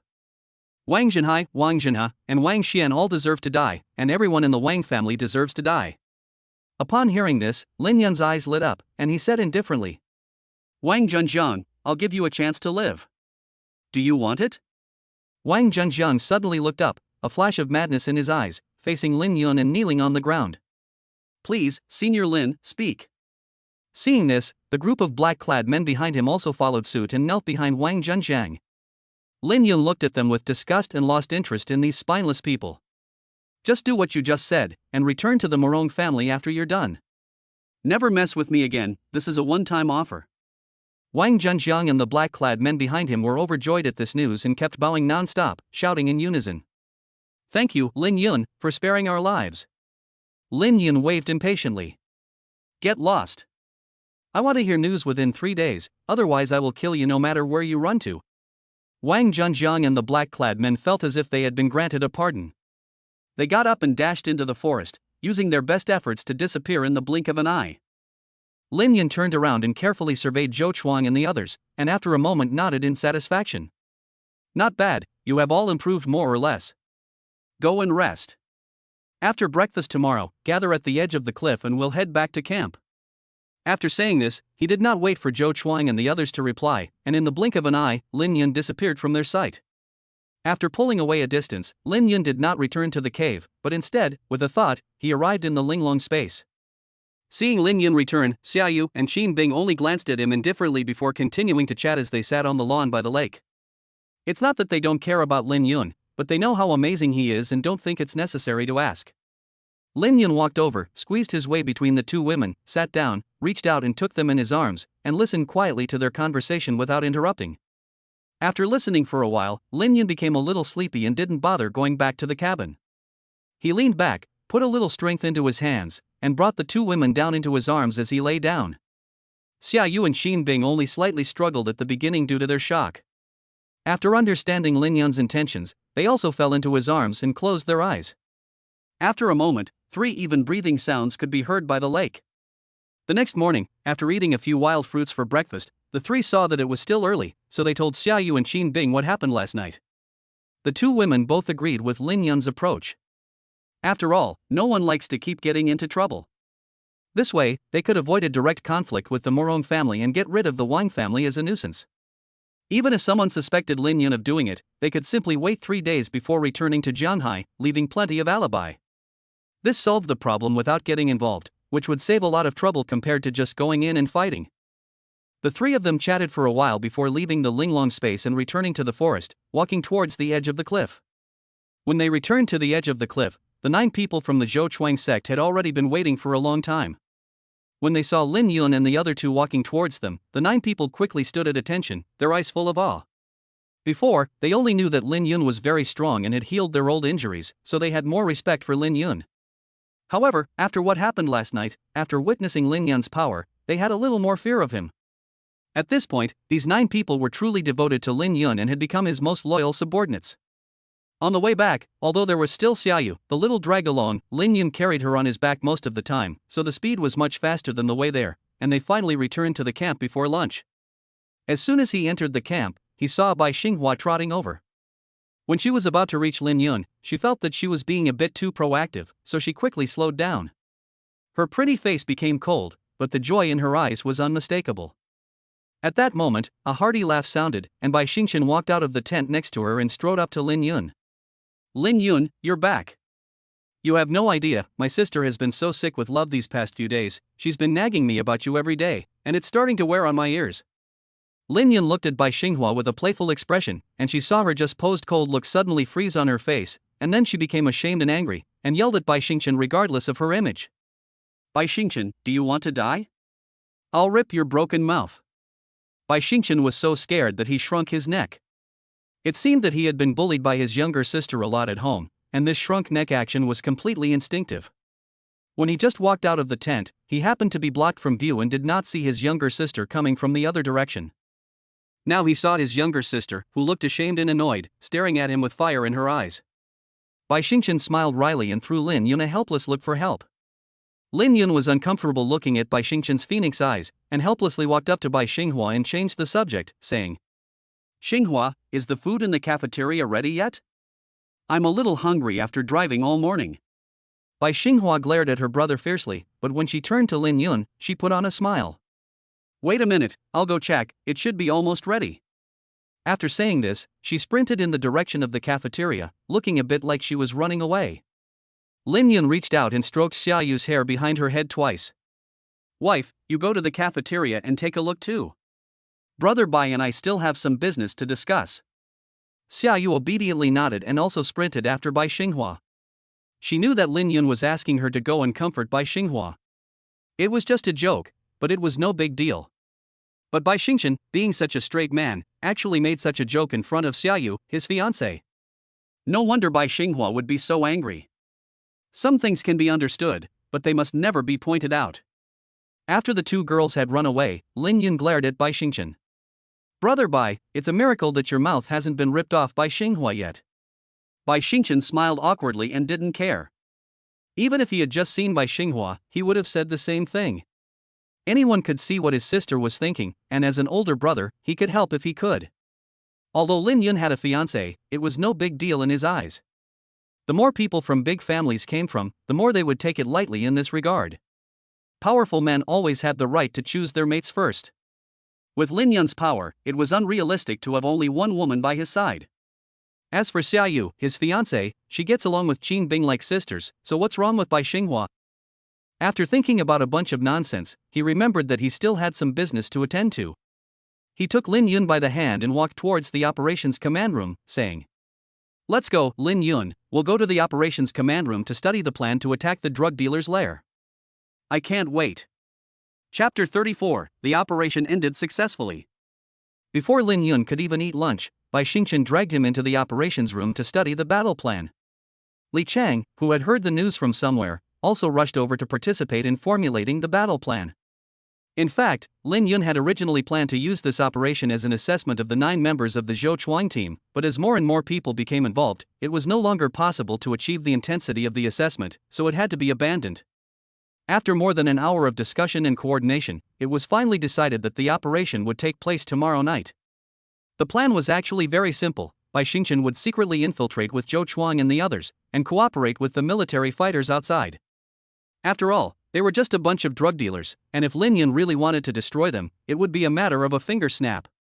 Lin Yun volunteered to be a mobile member and go wherever he was needed. In fact, his goal was to secretly protect the safety of Bai Xingchen and Zhou Chuang and the others. After all, it was just a small test. Although the risk was not great, they could not afford to fail. After the 3 of them had lunch together, Li Cheng went back to explain the battle plan to his soldiers and arrange specific tasks. Lin Yun, Bai Xingchen, and Li Cheng called Zhou Chuang and the others to come together to the battle command room to explain and perfect the infiltration plan in detail. The plan from last time, which involved sneaking in through the front door, could no longer be used. This time, Lin Yun planned to take a few people and descend down the cliff at the back of the valley using ropes. Lin Yun drew a map of the buildings and firepower distribution in the valley on a piece of paper, dividing up the tasks among everyone. The afternoon passed quickly, and it wasn't until Bai Xinghua stormed in and pushed the door open, calling everyone to dinner, that the final plan was finally completed. Bai Xinghua glared at Bai Xingchen viciously. She had listened at the door for a long time. In fact, Lin Yun and the others had known about this operation for a long time, but it had taken so long because of this idiot of a brother of his who kept asking questions. Bai Xingchen didn't know at this time that because he had left Lin Yun in the combat command room all afternoon, Bai Xinghua had endured another afternoon of longing, and his allowance would be up starting next month.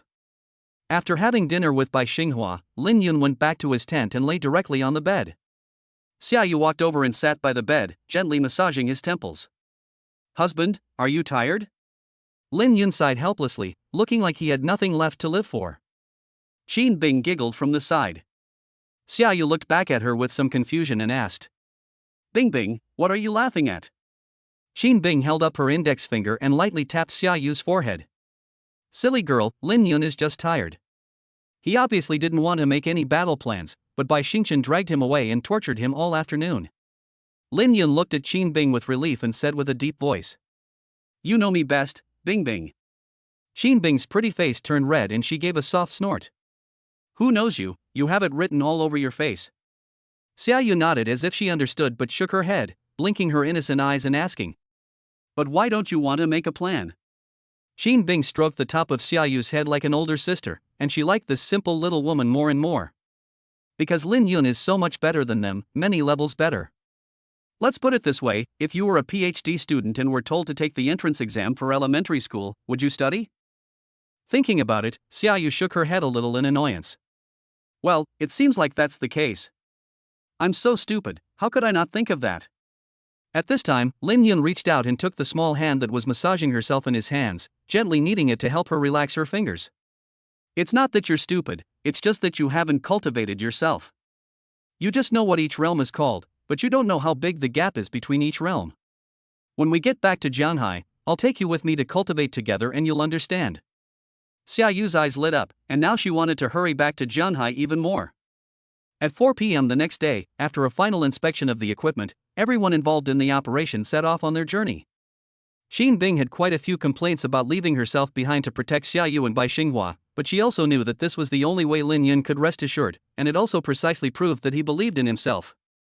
At around 8 p.m., due to the need to take care of Bai Xingchen and the speed of the soldiers, it took a full 4 hours to arrive near the valley. After waiting for almost an hour, as the sky gradually darkened, Lin Yun led Zhou Chuang and Bai Xingchen to eliminate the dark sentries in the forest, and then took a detour to the cliff at the back of the valley. At 10 p.m., Lin Yun and the others, who had arrived at the predetermined location, had already made all the preparations before the battle. At Lin Yun's command, 10 figures quickly descended down the rope from the top of the cliff under the cover of night. Lin Yun stood by the cliff edge and waited until Zhou Chuang and the others were halfway down. Without any protective measures, he leapt straight down. After descending about 20 meters, he summoned his vital energy to slow his descent. After spotting a tree growing on the cliff face below, he reached out and grabbed the trunk, hanging on.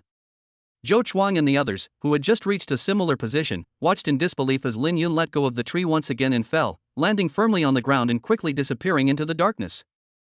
They looked at each other, their hearts raging. Is this fucking human? This cliff must be more than 70 meters high, and he jumped straight off in 2 jumps?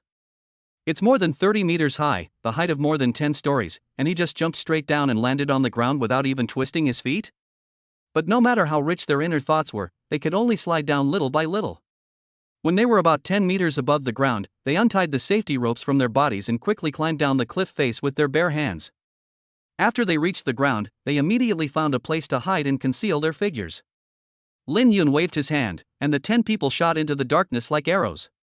The 10 people kept moving back and forth in the house, harvesting the lives of the guilty. In just 10 minutes, more than 30 people had turned into cold corpses in their sleep. When the 10 people gathered in front of a 2-story building, Lin Yun appeared from the darkness. The decoration of this 2-story building was very luxurious. According to Lin Yun's guess, this was where the drug dealer leader lived. Although Wang Koan was killed by Lin Yun, this group of drug dealers should have already elected a new boss. Lin Yun gave a sign, and Bai Xingchen took out a signal flare launcher from his backpack and fired it into the sky, signaling the start of the final assault. 2 muffled sounds came from the forest across the valley, and 2 bullets accurately shot into the foreheads of the 2 people at the guard post. At the same time, a commando team of 20 soldiers charged out of the forest. After quickly crossing the minefield and blasting open the gate with explosives, they successfully broke into the valley. Gunshots sounded like exploding peas, and the drug dealers were killed as soon as they poked their heads up. 5 minutes later, the valley was quiet, except for the occasional sporadic gunshots. In less than 20 minutes, all 70 drug dealers were killed on the spot, and more than 50 women who had been kidnapped were rescued. During the battle, only 3 soldiers were shot and wounded, but all were lightly wounded, and the operation was successfully concluded. In the valley, Bai Xingchen looked up at the stars, his eyes filled with tears, consoling his comrades who had sacrificed their lives here. Lin Yun, who was by his side, reached out and patted his shoulder firmly, speaking in a low voice. Sacrifices are inevitable on the battlefield. I'm sorry for your loss. Chapter 35, Never Been More Beautiful. The next day, Lin Yun called Zhou Chuang and the others to the forest outside the camp, smiling as he scanned everyone present. Congratulations to each of you for returning alive, and you have all gained something in these 10 days. I now declare this special training officially over, and the 500,000 bonus for each of you has been transferred to your respective accounts. From now on, you have 7 days of vacation, and you will return directly to Jianghai Lin Mansion to assemble 1 week from now. Dismissed. Zhou Chuang and the others silently straightened their clothes, stood up straight facing Lin Yun, and bowed deeply. Thank you, Mr. Lin. Lin Yun also put a smile on his face and reached out to pat each person's shoulder in turn. Okay, I'm not one to follow a lot of rules, so in the future just call me boss. Everyone disperse, go do whatever you want to do.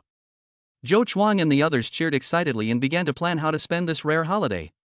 Some decided to go home to see their families, while others planned to go on a trip to relax. Lin Yun returned to the campsite, and as soon as he entered the gate, Bai Xinghua stopped him. Lin Yun looked at her with a smile. What's up? Xinghua, what's the matter? Bai Xinghua was a little nervous, and she lowered her head slightly, biting her lower lip lightly. Lin Yun, I have something to tell you. Can you come out with me for a moment? Sure. Let's go, I'll follow you. Lin Yun followed behind her and walked back into the woods. On the way, they encountered Li Su and Sun Lei, who were smiling ambiguously. Lin Yun's face had long since become impervious to criticism, but Bai Xinghua's already rosy face turned a few more shades of red, and her footsteps quickened. After walking for a few minutes, Bai Xinghua stopped, turned to Lin Yun, and her eyes expressed adoration, admiration, hesitation, and unease. She took a deep breath, her eyes becoming determined, and she said, Lin Yun, although I have never been in love before, I have thought about it countless times, and I am sure that I like you very much. I know that we have only met a few times, and what I am saying is not very convincing. Lin Yun did not let this silly woman continue, reached out and took her into his arms, and said gently, Silly woman, do you think I can't tell? I didn't ask you to wait for me because I was waiting for you to confess your love to me, I just wanted to give you some time to decide your own feelings. Because once you make a decision, I won't give you any way out. Bai Xinghua rubbed against Lin Yun's chest, drying her tears, and asked in a muffled voice. What do you mean, no way out? Lin Yun reached out and stroked her hair, which was silky and soft to the touch. Of course, you can only grow old with me. I'm a very small-minded person, and I can't stand betrayal, especially in relationships. Can you accept that? Bai Xinghua pounded Lin Yun's broad chest with her little fists and said shyly. You're so overbearing, but I accept it. Lin Yun laughed, bent slightly, picked up the petite Bai Xinghua, and kissed her. Not far away, behind a tree, Xia Yu took Qin Bing's hand and whispered. Bing, I'll let you take the initiative. Look, Xinghua has passed you on the inside. Qin Bing gritted her teeth as she watched the man and woman kissing not far away, and said angrily. Dogman, you won't let go of a pretty woman, I could tell the two of them were eyeing each other up when we were buying the car. Xia Yu looked at Qin Bing with a playful expression. Wow, Bing, you hit it well, you had your eye on him when we were buying the car? Qin Bing glared at Xia Yu and said angrily. How could that be? At that time I didn't know him, how could I like him? Xia Yu gave Qin Bing's arm a gentle shake. So when did you fall for him? Shoo, keep your voice down, don't get caught. Let's go back and talk about it. After saying this, he pulled Xia Yu towards the campsite. After a long while, two small, white hands kept slapping Lin Yun's back before he stopped. Bai Xinghua's pretty face was as red as a ripe red apple, and she was panting heavily.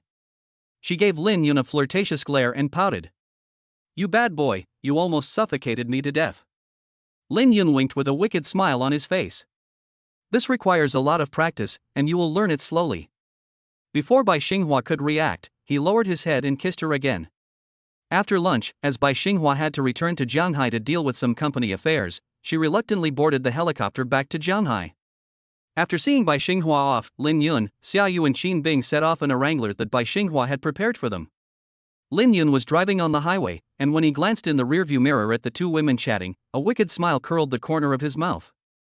Ice, when I bought the car, did I really make eyes at Xinghua? How come I didn't feel it at the time? Qin Bing froze for a moment, then gave a soft snort.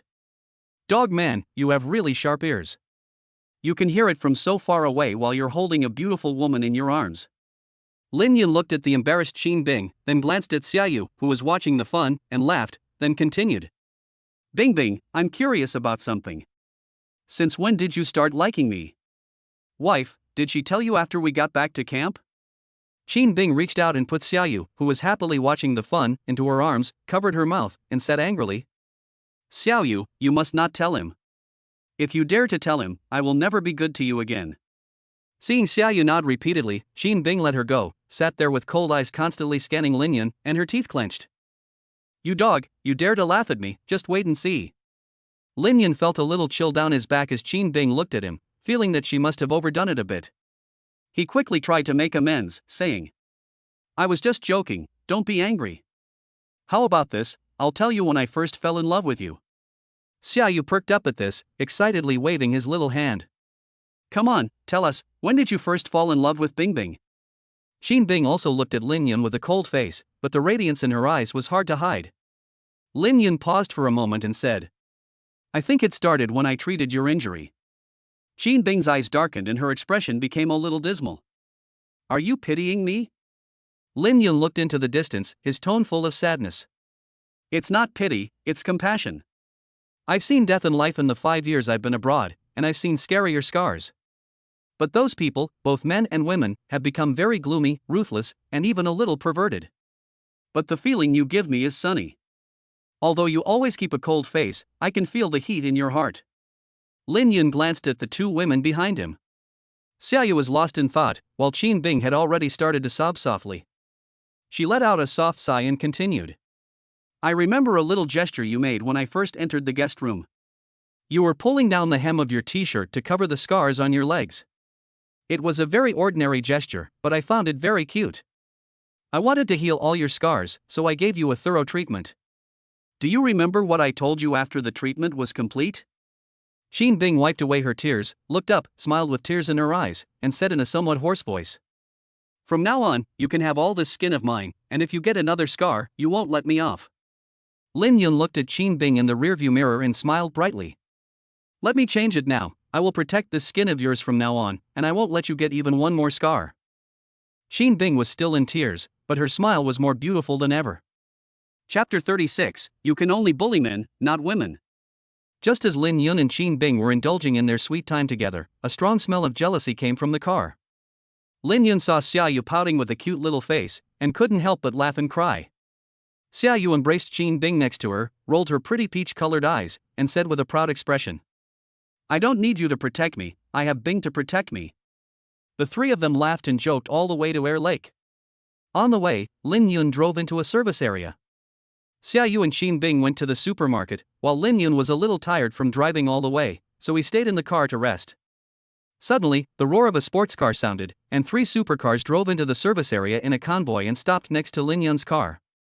The car doors opened, and 3 men got out, talking and laughing.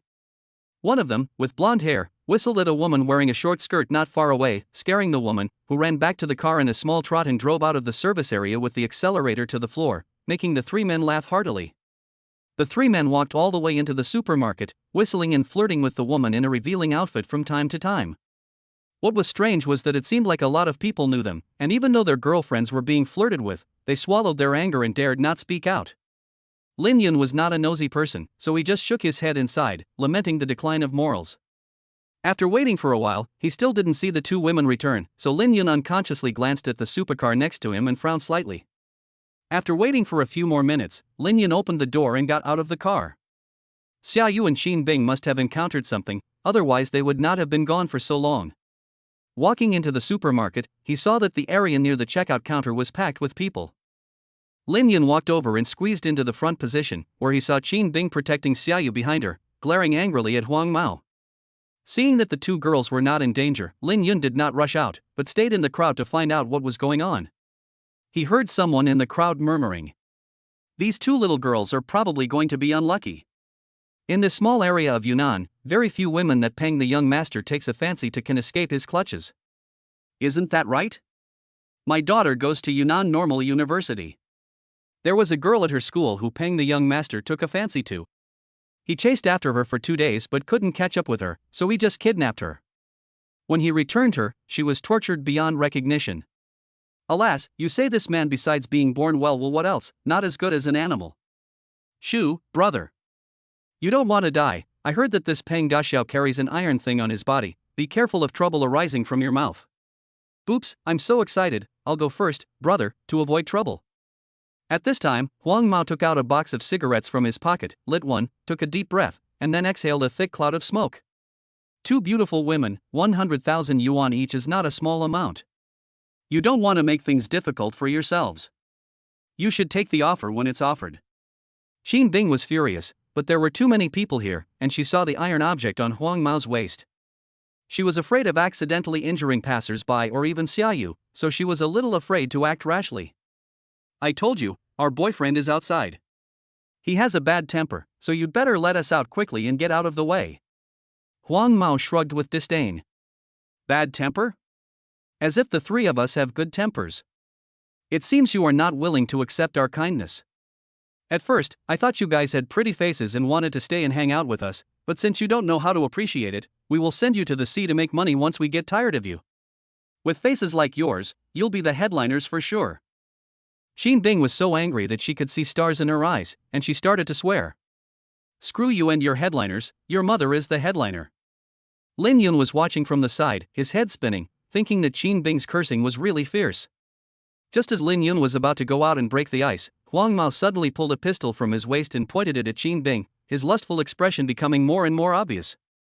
Dalu, fatty, go, tie these two women up and throw them in the car. Let's go back to Irai and have fun with this little pepper. You're not wrong, she really is spicy. It's intense, I like it. When the crowd saw Huang Mao pull out a pistol, they all screamed and turned to run, and for a moment the supermarket was in chaos. Suddenly, a figure appeared in front of Huang Mao as if from thin air. He reached out and grabbed the wrist of the gun in his hand. With a crack, Huang Mao's wrist was crushed, and the pistol fell to the ground. Lin Yun casually kicked the pistol to Xin Bing's feet. At this time, Huang Mao sat on the ground, hugging his broken wrist and screaming. Xia Yu saw Lin Yun coming and felt at ease. He shouted, "Honey, they bullied Bing and me, hurry up and get them." Lin Yun turned around and smiled at Xia Yu and Xin Bing. "It's okay, my husband is here, you guys just watch how I get rid of these flies." Xin Bing pursed her lips slightly. She muttered, "You're not my husband." Lin Yun glared at her fiercely and said viciously, "Behave yourself, I'll be your husband tonight." Xin Bing blushed at Lin Yun's words and spat lightly. "You scoundrel, you are no better than them." Huang Mao's eyes glared at the three of them with hatred, his voice cold as he said, "Dare you hurt me, you are dead, and these two women, I will have them tonight." Lin Yun turned back, a smile on his face, but his eyes were ice cold. Pop! A slap landed on Huang Mao's face, knocking him directly to the ground and sliding him more than a meter. As soon as Huang Mao got up, he spat out a mouthful of blood, mixed with a dozen teeth. Daliu and the fat man next to him quickly helped Huang Mao steady himself and looked up at Lin Yun.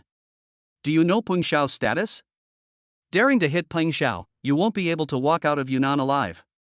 Lin Yun swung out his hand again, and with a slap, both Big Lu and Yellow Hair were sent tumbling to the ground. Like Yellow Hair, he spat out a mouthful of blood mixed with teeth, but he didn't lose as many teeth as Yellow Hair. "I haven't had time to deal with you two lackeys yet, and you've jumped right out and made a scene." Yellow Hair pointed at Lin Yun, his eyes vicious, and said in a somewhat winded voice, "Let's go, I've got you two marked. You'll be hearing from me."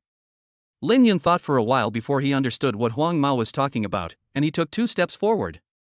The three of them, who had just stood up with each other's help, took 2 steps back. One of them lost his balance and fell to the ground again. "Did I say you could go? Just let me wait? How long do I have to wait here for you?" Finally, fear dawned in Huang Mao's eyes, which had already swollen up to half of his face, and he knew he had met a ruthless person today. He gritted his remaining half of his teeth and begged for mercy. "Big brother, we were wrong to provoke your wife. Please forgive us this time. I'll give you money, 500,000 yuan, okay? If not, you can just take the Taurus parked in front of my house." Lin Yun shrugged, giving Huang Mao a disdainful glance. "You think I'm stupid? Do you want me to let you drive my car so that you can find me more easily, or do you want me to charge you so that you know who I am?" Huang Mao was hit right between the eyes, but he couldn't admit it, and just as he was about to beg for mercy, Lin Yun got tired of talking to him. He kicked him directly between the legs, and with a sound of eggs breaking, Huang Mao fainted from the pain. After kicking Lu Di and the fat man twice to accompany Huang Mao to continue being friends in the palace, he turned to Xia Yu and Xin Bing, took their hands and walked out. Wherever he went, people in his way kept moving aside. Lin Yun looked at Xia Yu and then Xin Bing, and said with a smirk, "How is it, does it feel better? I confiscated their tools of crime, so they can only bully men but not women in the future." Chapter 37, Dogmen are very small-minded. A little incident did not affect Lin Yun and Xin Bing's mood. Xia Yu was slightly affected, but under the intentional guidance of Lin Yun and Xin Bing, he also quickly returned to a happy mood. It was a little after 6 p.m., and Lin Yun was sitting in a private dining room at a restaurant by the air lake. There was no choice, beautiful women were also troublesome. Although they were not afraid of trouble, they did not want to provoke it too much, so when they arrived at the restaurant, they deliberately asked for a private dining room. Looking at Xia Yu and Xin Bing sitting opposite him, Lin Yun felt a sense of happiness well up within him. Enjoying a leisurely time, tasting the specialty dishes, and admiring the beautiful women accompanying him. Well, okay, they were beautiful women, but wasn't that even more blissful? After dinner, Lin Yun took one beautiful woman in each hand and strolled along the lake shore, constantly reaping the attention of passers-by. Of course, most people kept their distance from the three of them. Although they didn't say anything bad, none of the three cared. Although they didn't care about other people's pointing and gossiping, Xia Yu was curious as to why there were no people around them. "Honey, why do you think they are avoiding us?" Lin Yun smiled helplessly. "Isn't it good that no one bothers us?" Xia Yu blinked her pretty peach-colored eyes and asked again, not giving up. "It's good, but I still don't understand why they are hiding from us." Shin Bing leaned forward, avoiding Lin Yun in the middle, and said with a smile, "Xiao Yu, you'll understand if you sneak a glance back." Xiao Yu suspiciously pretended to turn his head to look at the scenery of her eye, but in fact glanced behind him with the corner of his eye. He then noticed that there were more than 20 men with slovenly appearances, who looked like rascals, following the three of them. Xia Yu turned back with some alarm, but after taking a look at Lin Yun and Qin Bing by his side, his heart settled down again. He reckoned that Qin Bing alone could take care of those 20-odd men, not to mention the fact that there was a great god like Lin Yun following them. He glanced secretly at the thugs behind them again and asked curiously, "Honey, why are they following us?" Lin Yun petted Xia Yu's little head fondly and teased, "Of course it's because my wife and Bing's wife are so pretty that they want to take you back as their wives." Qin Bing felt a chill run down her spine.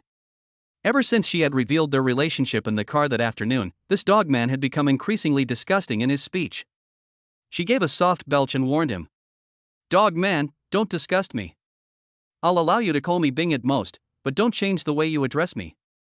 Lin Yun suddenly pulled hard, wrapping Qin Bing in his arms with his right hand, and lowering his head, he gave her soft lips a light peck. "Yes, ice wife." Qin Bing was surprised by the sudden attack in front of so many people, and was also called the embarrassing ice wife. She was so ashamed that she twisted Lin Yun's waist several times before she reluctantly let go, and said angrily, "I regret it so much. Why did I get on this boat with you?" Lin Yun gave Xia Yu a light kiss on the lips again, and laughed, saying, "It's too late. Once you get on my ship, you can't get off." After strolling for a while, the three of them arrived at a secluded place, and they heard the sound of chaotic footsteps getting closer and closer behind them. Lin Yun handed Xia Yu's little hand to Qin Bing, and said softly, "Take care of Xia Yu." Qin Bing was still not completely satisfied, and glared at him in a bad mood. "Don't worry, I will take care of my own sister, of course." In the meantime, the three of them had been surrounded by more than 20 thugs. Lin Yun scanned the area, and his gaze finally settled on a long-haired man wearing a black tank top with short sleeves, denim shorts, and flip-flops on his feet. The man had 2 tattooed arms and a stocky figure. He stood in front of the thugs and was presumably the leader of these people.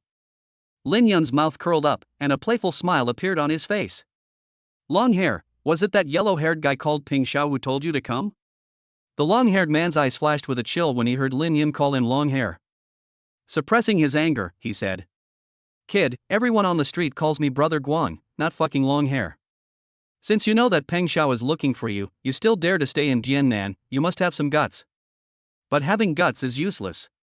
In a moment, I will throw you into the sea and feed you to the fish. The 2 women beside you, Peng Xiao has given them to my brothers tonight, and they will be sent to work as prostitutes tomorrow." Lin Yun was not angry, but asked indifferently, "Are there only 20 of you?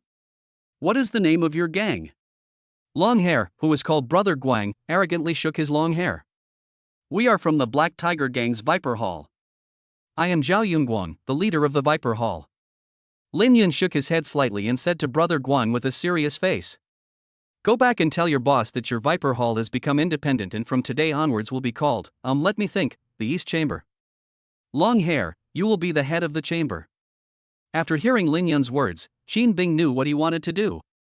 She pursed her lips and muttered in a low voice, "This guy is addicted to confiscating the tools of the crime." Xia Yu widened his eyes and turned to Qin Bing. "No way, Bing, is your husband going to get rid of them all?" Qin Bing pinched Xia Yu's little face and said with a smile, "Don't look at this guy, he seems calm now, but he's actually been furious for a long time. Don't you notice? He's really not angry when he says he's scolding him, but when it comes to his woman, he's especially ruthless. This dog man is very petty. This Guangde is not only uneducated, but also probably doesn't watch many movies. He turned to a bald man wearing a shirt next to him and asked, Xiaofeng, what is the East Chamber? And what is the head of the East Chamber? Xiaofeng's face was strange, and he suppressed his laughter as he answered. Boss, the East Chamber is the eunuch's nest, and the head of the East Chamber is the eunuch's leader. Puff. The surrounding brothers finally couldn't help but laugh. Brother Guanga was so angry that his face turned red, and he shouted angrily. Stop fucking laughing, kill him for me, first turn him into an eunuch, and then feed him to the fish in the Arai Lake. The 20 or so thugs around him raised the steel pipes in their hands and were about to charge towards Lin Yun. But Lin Yun would not let them get close. What if he really scratched the two beauties a little? All of a sudden, Lin Yun turned into a shadow, kicking alternately with both legs. In the blink of an eye, more than 20 thugs all fell to the ground, covering their crotches as they rolled around on the ground. The only one still standing, Brother Guang, was shaking uncontrollably, his eyes filled with fear. With a plop, he fell to his knees directly in front of Lin Yun, begging with a trembling voice. Big brother, you let me off this time. My family has only had one male heir for 3 generations. If I become the factory manager, our family line will end, and my father will beat me to death. Lin Yun slowly walked up to him and said with a smile. Don't worry, your family will not be extinct. Your father still has the strength to beat you to death, and he can give birth to another brother for you. Suddenly, Guanga, who was kneeling on the ground, suddenly pulled out a dagger from his back and quickly stabbed it at Lin Yun's lower abdomen. But he was no match for Lin Yun, no matter how fast he was. Lin Yun just grabbed Guanga's wrist and yanked it up sharply. With a crack, he dislocated his entire right arm. Then he accurately kicked Lin Guang between the legs, giving the East Chamber, which had just been leaderless, a leader. After stomping his feet in disgust and patting his hands together, Lin Yun returned to Xia Yu and Qin Bing. When he reached out to take the two women's hands, they dodged. Lin Yun pursed his lips. I kicked with my feet, not grabbed with my hands. In return, the two women shouted the same 2 words in unison. Disgusting. Chapter 38, The Wang Family is wiped out. Another minor problem solved, but the 3 of them were no longer in the mood to continue shopping. They drove to a 5-star hotel and, in the strange gaze of the receptionist, booked a presidential suite. The 3 of them got into the elevator, and except for Lin Yun, whose face had long since become as thick as a city wall, Xia Yu and Qin Bing both had rosy cheeks. As soon as they entered the room, Lin Yun's phone rang. Seeing that the caller ID was an unfamiliar Jianghai fixed number, he hesitated for a moment before answering the call. Hello, who is this? After a moment of silence on the other end of the line, a cold female voice came through. Lin Yun, this is Chen Yao. Upon hearing the name Chen Yao, the image of a tall, slender woman with delicate features and a hot body came to Lin Yun's mind. Hello, Officer Chen, what can I do for you? I don't seem to have committed any crimes recently. This sounded a little guilty. After all, he had just sent more than 20 people to prison. But then again, this is Yunnan, and Chen Yao doesn't have jurisdiction here. Just as Lin Yun was thinking about all sorts of things, Chen Yao said something that was earth-shattering to others, but only expected to him. The Wang family in the provincial capital was wiped out last night. Do you have anything to do with this? Lin Yun thought for a moment and asked in return. I didn't do it. Do you believe me? I do. Chen Yao answered without any hesitation and hung up the phone directly.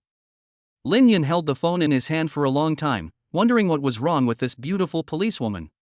She believed him? Did she think I was so trustworthy? In fact, Lin Yun was being overly modest. In Chen Yao's eyes, at least in this matter, Lin Yun's credibility was still very high. Chen Yao had seen the Nighthawk's ID card. Even someone of Nighthawk's rank treated Lin Yun with respect. Eliminating the Wang family in a provincial city was no big deal, and there was no need to be sneaky about it. Lin Yun was not given much time to ruminate as the phone rang again. This time, it was Bai Xinghua calling. Lin Yun answered the phone and asked with a smile. Xinghua, did you miss me? Couldn't stand being apart for half a day?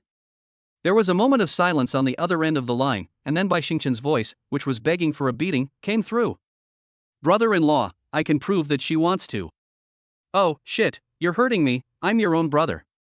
There was a burst of laughter on the other end of the line, and it was obvious that there were other people nearby. And if Lin Yun guessed correctly, the phone was on speakerphone. Even his impenetrable face blushed slightly. Lin Yun glanced back at the two women. Xia Yu was looking innocent, not knowing what had happened. And Qin Bing was holding back her laughter, her eyes tearing up. Lin Yun glared at her unkindly, walked back to the sofa, squeezed between the two of them, sat down, and put the phone on speakerphone on the coffee table. Reaching out, he embraced the two soft, delicate bodies, leaned back against the sofa backrest, and was incredibly comfortable. He coughed twice lightly and asked in a low voice. Ahem, brother Bai, Xinghua, did you call because of the Wang family in the provincial capital? Officer Chen just called me and gave me the details. From the other end of the line, Bai Xingchen's somewhat gloating voice sounded again. Oh, the police called you, that's normal, after all, you're the only one who has had major conflicts with the Wang family recently. Brother Bai, do you Bai family also think I did it? This time, it was Bai Xinghua who answered him, her voice a little more cold than usual. There was no choice, Lin Yun's words just now had really made her feel like dying in front of her father, uncle, and brother. Lin Yun, the reason we Bai family is calling you is to remind you that no matter if you did this or not, the people behind the Wang family will think you did it, and you are in trouble. Lin Yun casually asked, who is behind the Wang family? The Morong family? What Morong family? What does it have to do with the Morong family? The Wang family is behind the Sun family of the capital city. The Sun family of the capital city is a first-class family in the capital city, second only to the top 4 families. The Sun family of the capital? This answer made Lin Yun frown, not because he was afraid, but because many things would become more complicated when the capital was involved. Moreover, judging from the Bai family's attitude, not many people knew that Wang Junjian had joined the Morong family. The Wang family should have considered this as one of their trump cards. Bai Xinghua, it's fine, my people didn't do this.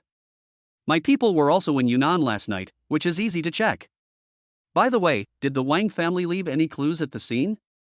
There was a murmur of discussion in the microphone, and it should be that Bai Xinghua had just returned to Jianghai not long ago and had not had time to find out the details. Subsequently, Bai Xinghua's words confirmed Lin Yun's guess. Sorry to keep you waiting, Lin Yun. I went to the company as soon as I returned to Jianghai, and I just got home. I don't know the details yet. According to my second uncle, all of the Wang family's direct descendants were killed, not a single one left. And basically, they were killed with one blow. It was obvious that the murderer came here to kill. Only the second master of the Wang family, Wang Junjian, had signs of torture on his body. The other party was probably trying to find out something from him, but I'm not sure about the details.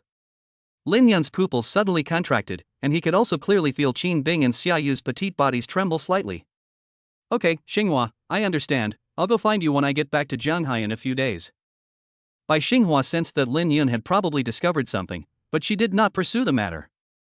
After a few more casual words with Lin Yun, she ended the call. After hanging up the phone, Lin Yun closed his eyes and pondered the Wang family matter. Xia Yu and Qin Bing quietly snuggled up in his arms without disturbing him. Why did Wang Junjian also die in the Wang family, and was even forced to confess before he died? What did the other party want to know? Was it something related to him? After a long time, Lin Yun opened his eyes and looked at the two women in his arms, who had fallen asleep. His eyes became more determined. The high probability was that Wang Junjian's death was directed at him. As for the identity of the person, it was none other than those ancient martial arts families.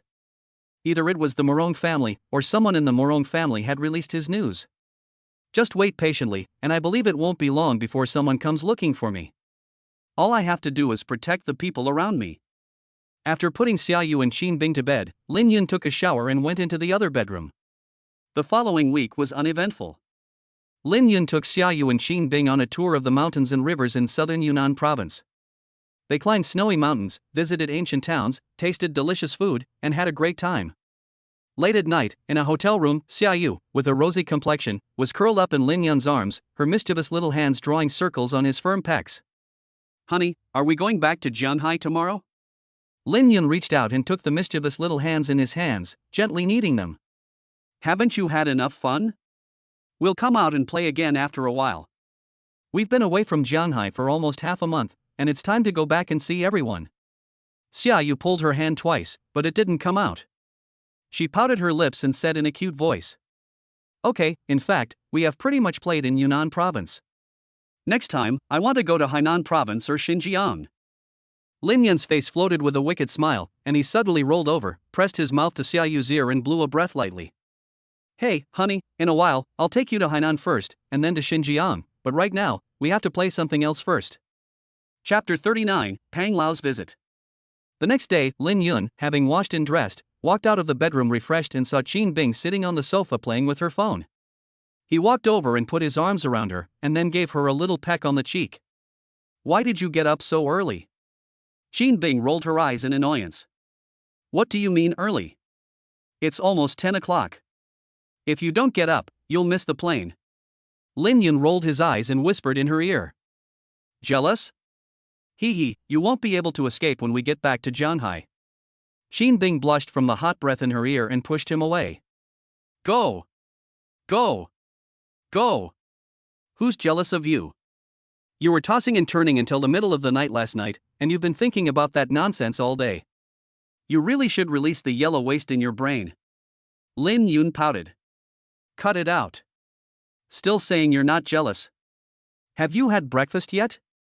"No, I was waiting for you guys to eat together." Qin Bing sighed helplessly. She found that Lin Yun was becoming more and more different from the person she had just met. This guy now had no trace of the demeanor of a master, and was increasingly fond of making jokes with a sexual undertone. He was completely different from the other half she had previously fantasized about, and was exactly the type of person she used to hate the most. But for some reason, she just couldn't hate him, and instead really enjoyed spending time with him. At this moment, Xia Yu opened the door and walked out. Her face was flushed, and she looked at Qin Bing with some guilt. Xia Yu had been sleeping with Qin Bing for the past few days, but last night, when she was about to go to sleep, she was suddenly embraced by the bad guy Lin Yun, who took her like a bandit taking a concubine, and was not let go until the middle of the night. Thinking that Qin Bing was sleeping in the other room of the suite, Xia Yu was so ashamed that she could not lift her head, and whispered, "Let's go eat, we have to leave for the airport soon." Qin Bing's mouth curled up in a smile, teasing. "It's time to eat, you didn't go to bed until late last night. You must be hungry already." Xia Yu blushed even more. With her pretty peach-colored eyes, she glared at Qin Bing in embarrassment, walked over, sat down next to Lin Yun, and reached out to grab his soft flesh at the waist. "It's all your fault, you bad guy, Bing Bing is making fun of me." Lin Yun laughed, ignoring the small hands wreaking havoc on his waist. He took Xia Yu in his arms and kissed her red face, smiling wickedly and saying, "It's okay, I'll let you laugh at her when we get back to Jianghai." Qin Bing, who was teasing Xia Yu, also blushed. Angrily, she and Xia Yu squeezed Lin Yun's waist from the left and right. Just as the three were fighting, there was a rhythmic knocking on the door that disrupted the happy atmosphere in the room. Lin Yun stood up, straightened his clothes, walked to the door, and opened it. Standing outside the door was an elderly man who looked to be in his 70s, with a head full of white hair but a rosy complexion and a vigorous spirit. The elderly man was about 1.7 meters tall, dressed in a black tang suit, and had a smile on his face, which gave him an extraordinary air. Lin Yun was momentarily taken aback, and politely asked, "Elder, who are you looking for?" The old man laughed heartily, his voice loud and full of energy, and said, "My friend, I'm here to see you. My name is Pang Wanshan, I'm the grandfather of the yellow-haired guy you crippled the other day." Lin Yun's face turned cold upon hearing this, and he had roughly investigated the family background of the yellow-haired guy these past few days, and knew that his grandfather Pang Wanshan was once the number one in Yunnan, and was quite ruthless in his methods when in power. He looked Pang Wanshan in the eye without deference, and said in a flat tone, "Old Pang, have you come to avenge your grandson's death?" Pang Wanshan casually waved his hand, his smile unchanged. "My young friend, don't be mistaken. Quite the contrary, I have come to thank you. My grandson was a scumbag who got what he deserved, so you are not to blame." Lin Yun nodded slightly, and his tone also eased a little. "Old Pang, you're joking. Why don't we sit down and chat?" Pang Wanshan did not act coy, and followed Lin Yun into the room. The two burly men in black behind him were about to follow him in, but he turned back and stopped them, waved them to wait outside the door, and closed the door behind him. Lin Yun and Pang Wanshan sat facing each other at the table. Qin Bing got up, brewed a pot of tea, poured a cup for each of them, and then went back to sit next to Xia Yu and chat with him in a low voice. After the two men had taken a sip of tea and set down their cups, Lin Yun smiled and said, "Sorry, Pang, this is the only tea the hotel has. Please drink it." Pang Wanshan laughed heartily twice, gulped down the tea, and poured himself another cup. "I'm an old fool who doesn't care about such things. No matter how good the tea is, it's just there to quench my thirst. I won't beat around the bush. I really came this time to apologize for my grandson, and to thank you for sparing his life. Lin Yun looked into Pang Wanshan's eyes. His eyes were clear. There was no evasion, and it didn't look like he was lying. Old Pang, can I ask why? Pang Wanshan let out a long sigh, his eyes full of desolation, and slowly said, My youngest son is a narcotics police officer. 20 years ago, he was killed by drug traffickers in retaliation, along with his wife. They only left behind this son. Pang Bo, also known as Huang Mao, as you call him, is a pity. His family lost both parents when he was young, and they spoiled him rotten. When he grew up, it got even worse. I tried to discipline him, forbidding the rest of the family to help him, but someone was always helping him behind my back. After all, he is my own grandson.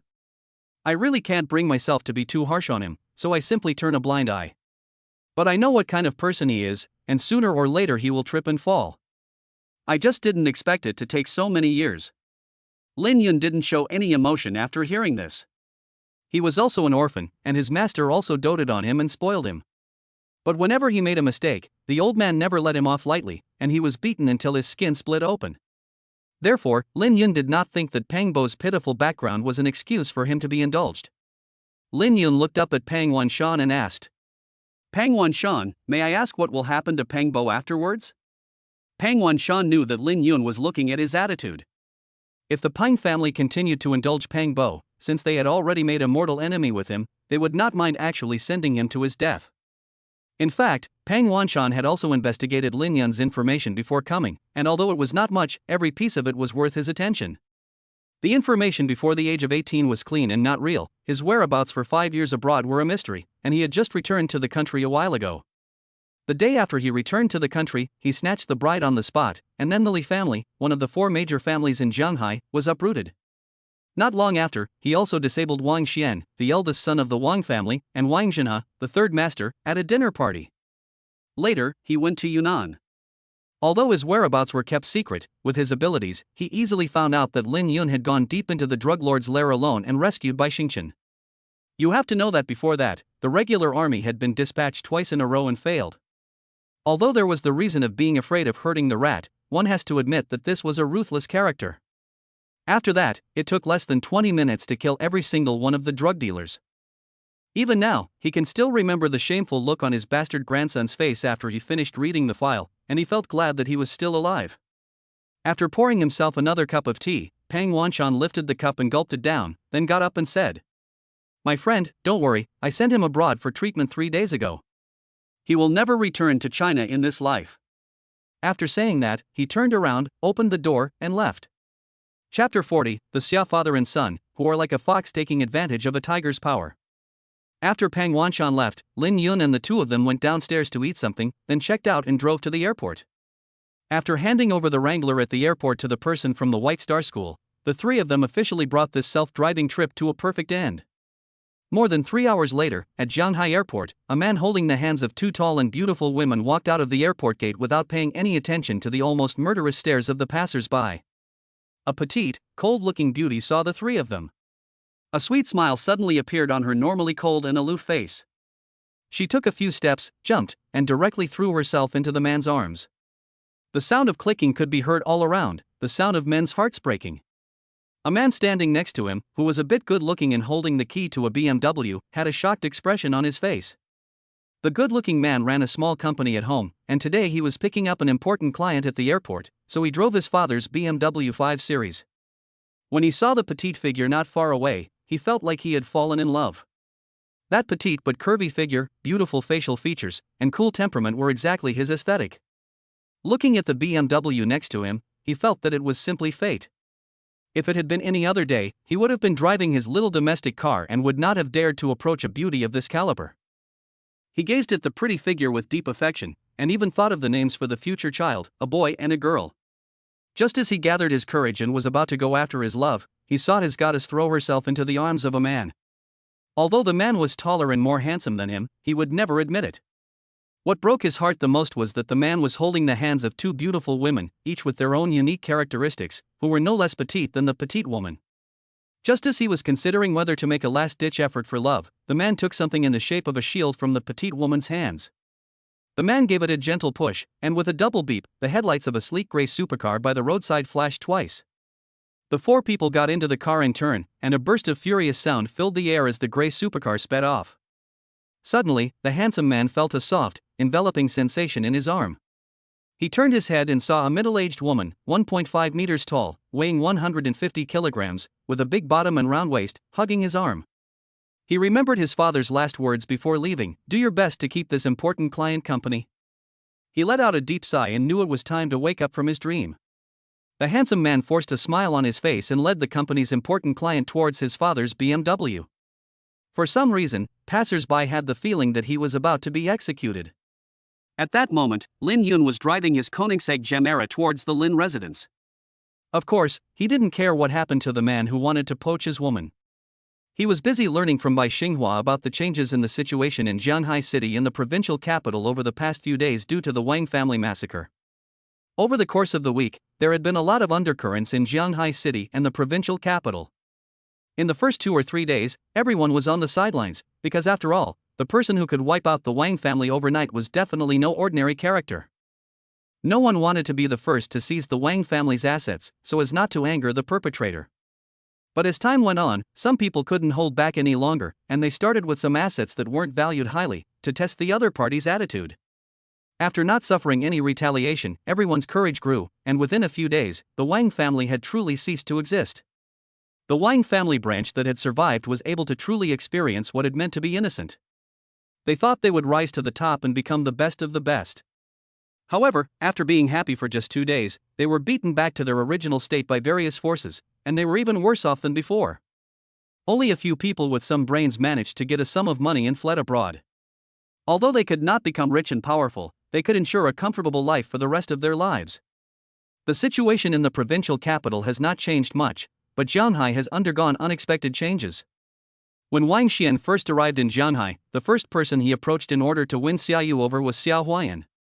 In order to get him to work for him wholeheartedly, he gave him the nominal position of deputy general manager of the Jianghai branch of the Wang Group. As a result, while the major families in Jianghai were still waiting and seeing, Xia Huayan took advantage of his position and worked directly with Xia Weigui to swallow up most of the Wang family's assets in Jianghai. The Xia family became a first-class family in Jianghai City, with power second only to the 3 current Jianghai families. After Bai Xinghua finished speaking, there was silence in the car.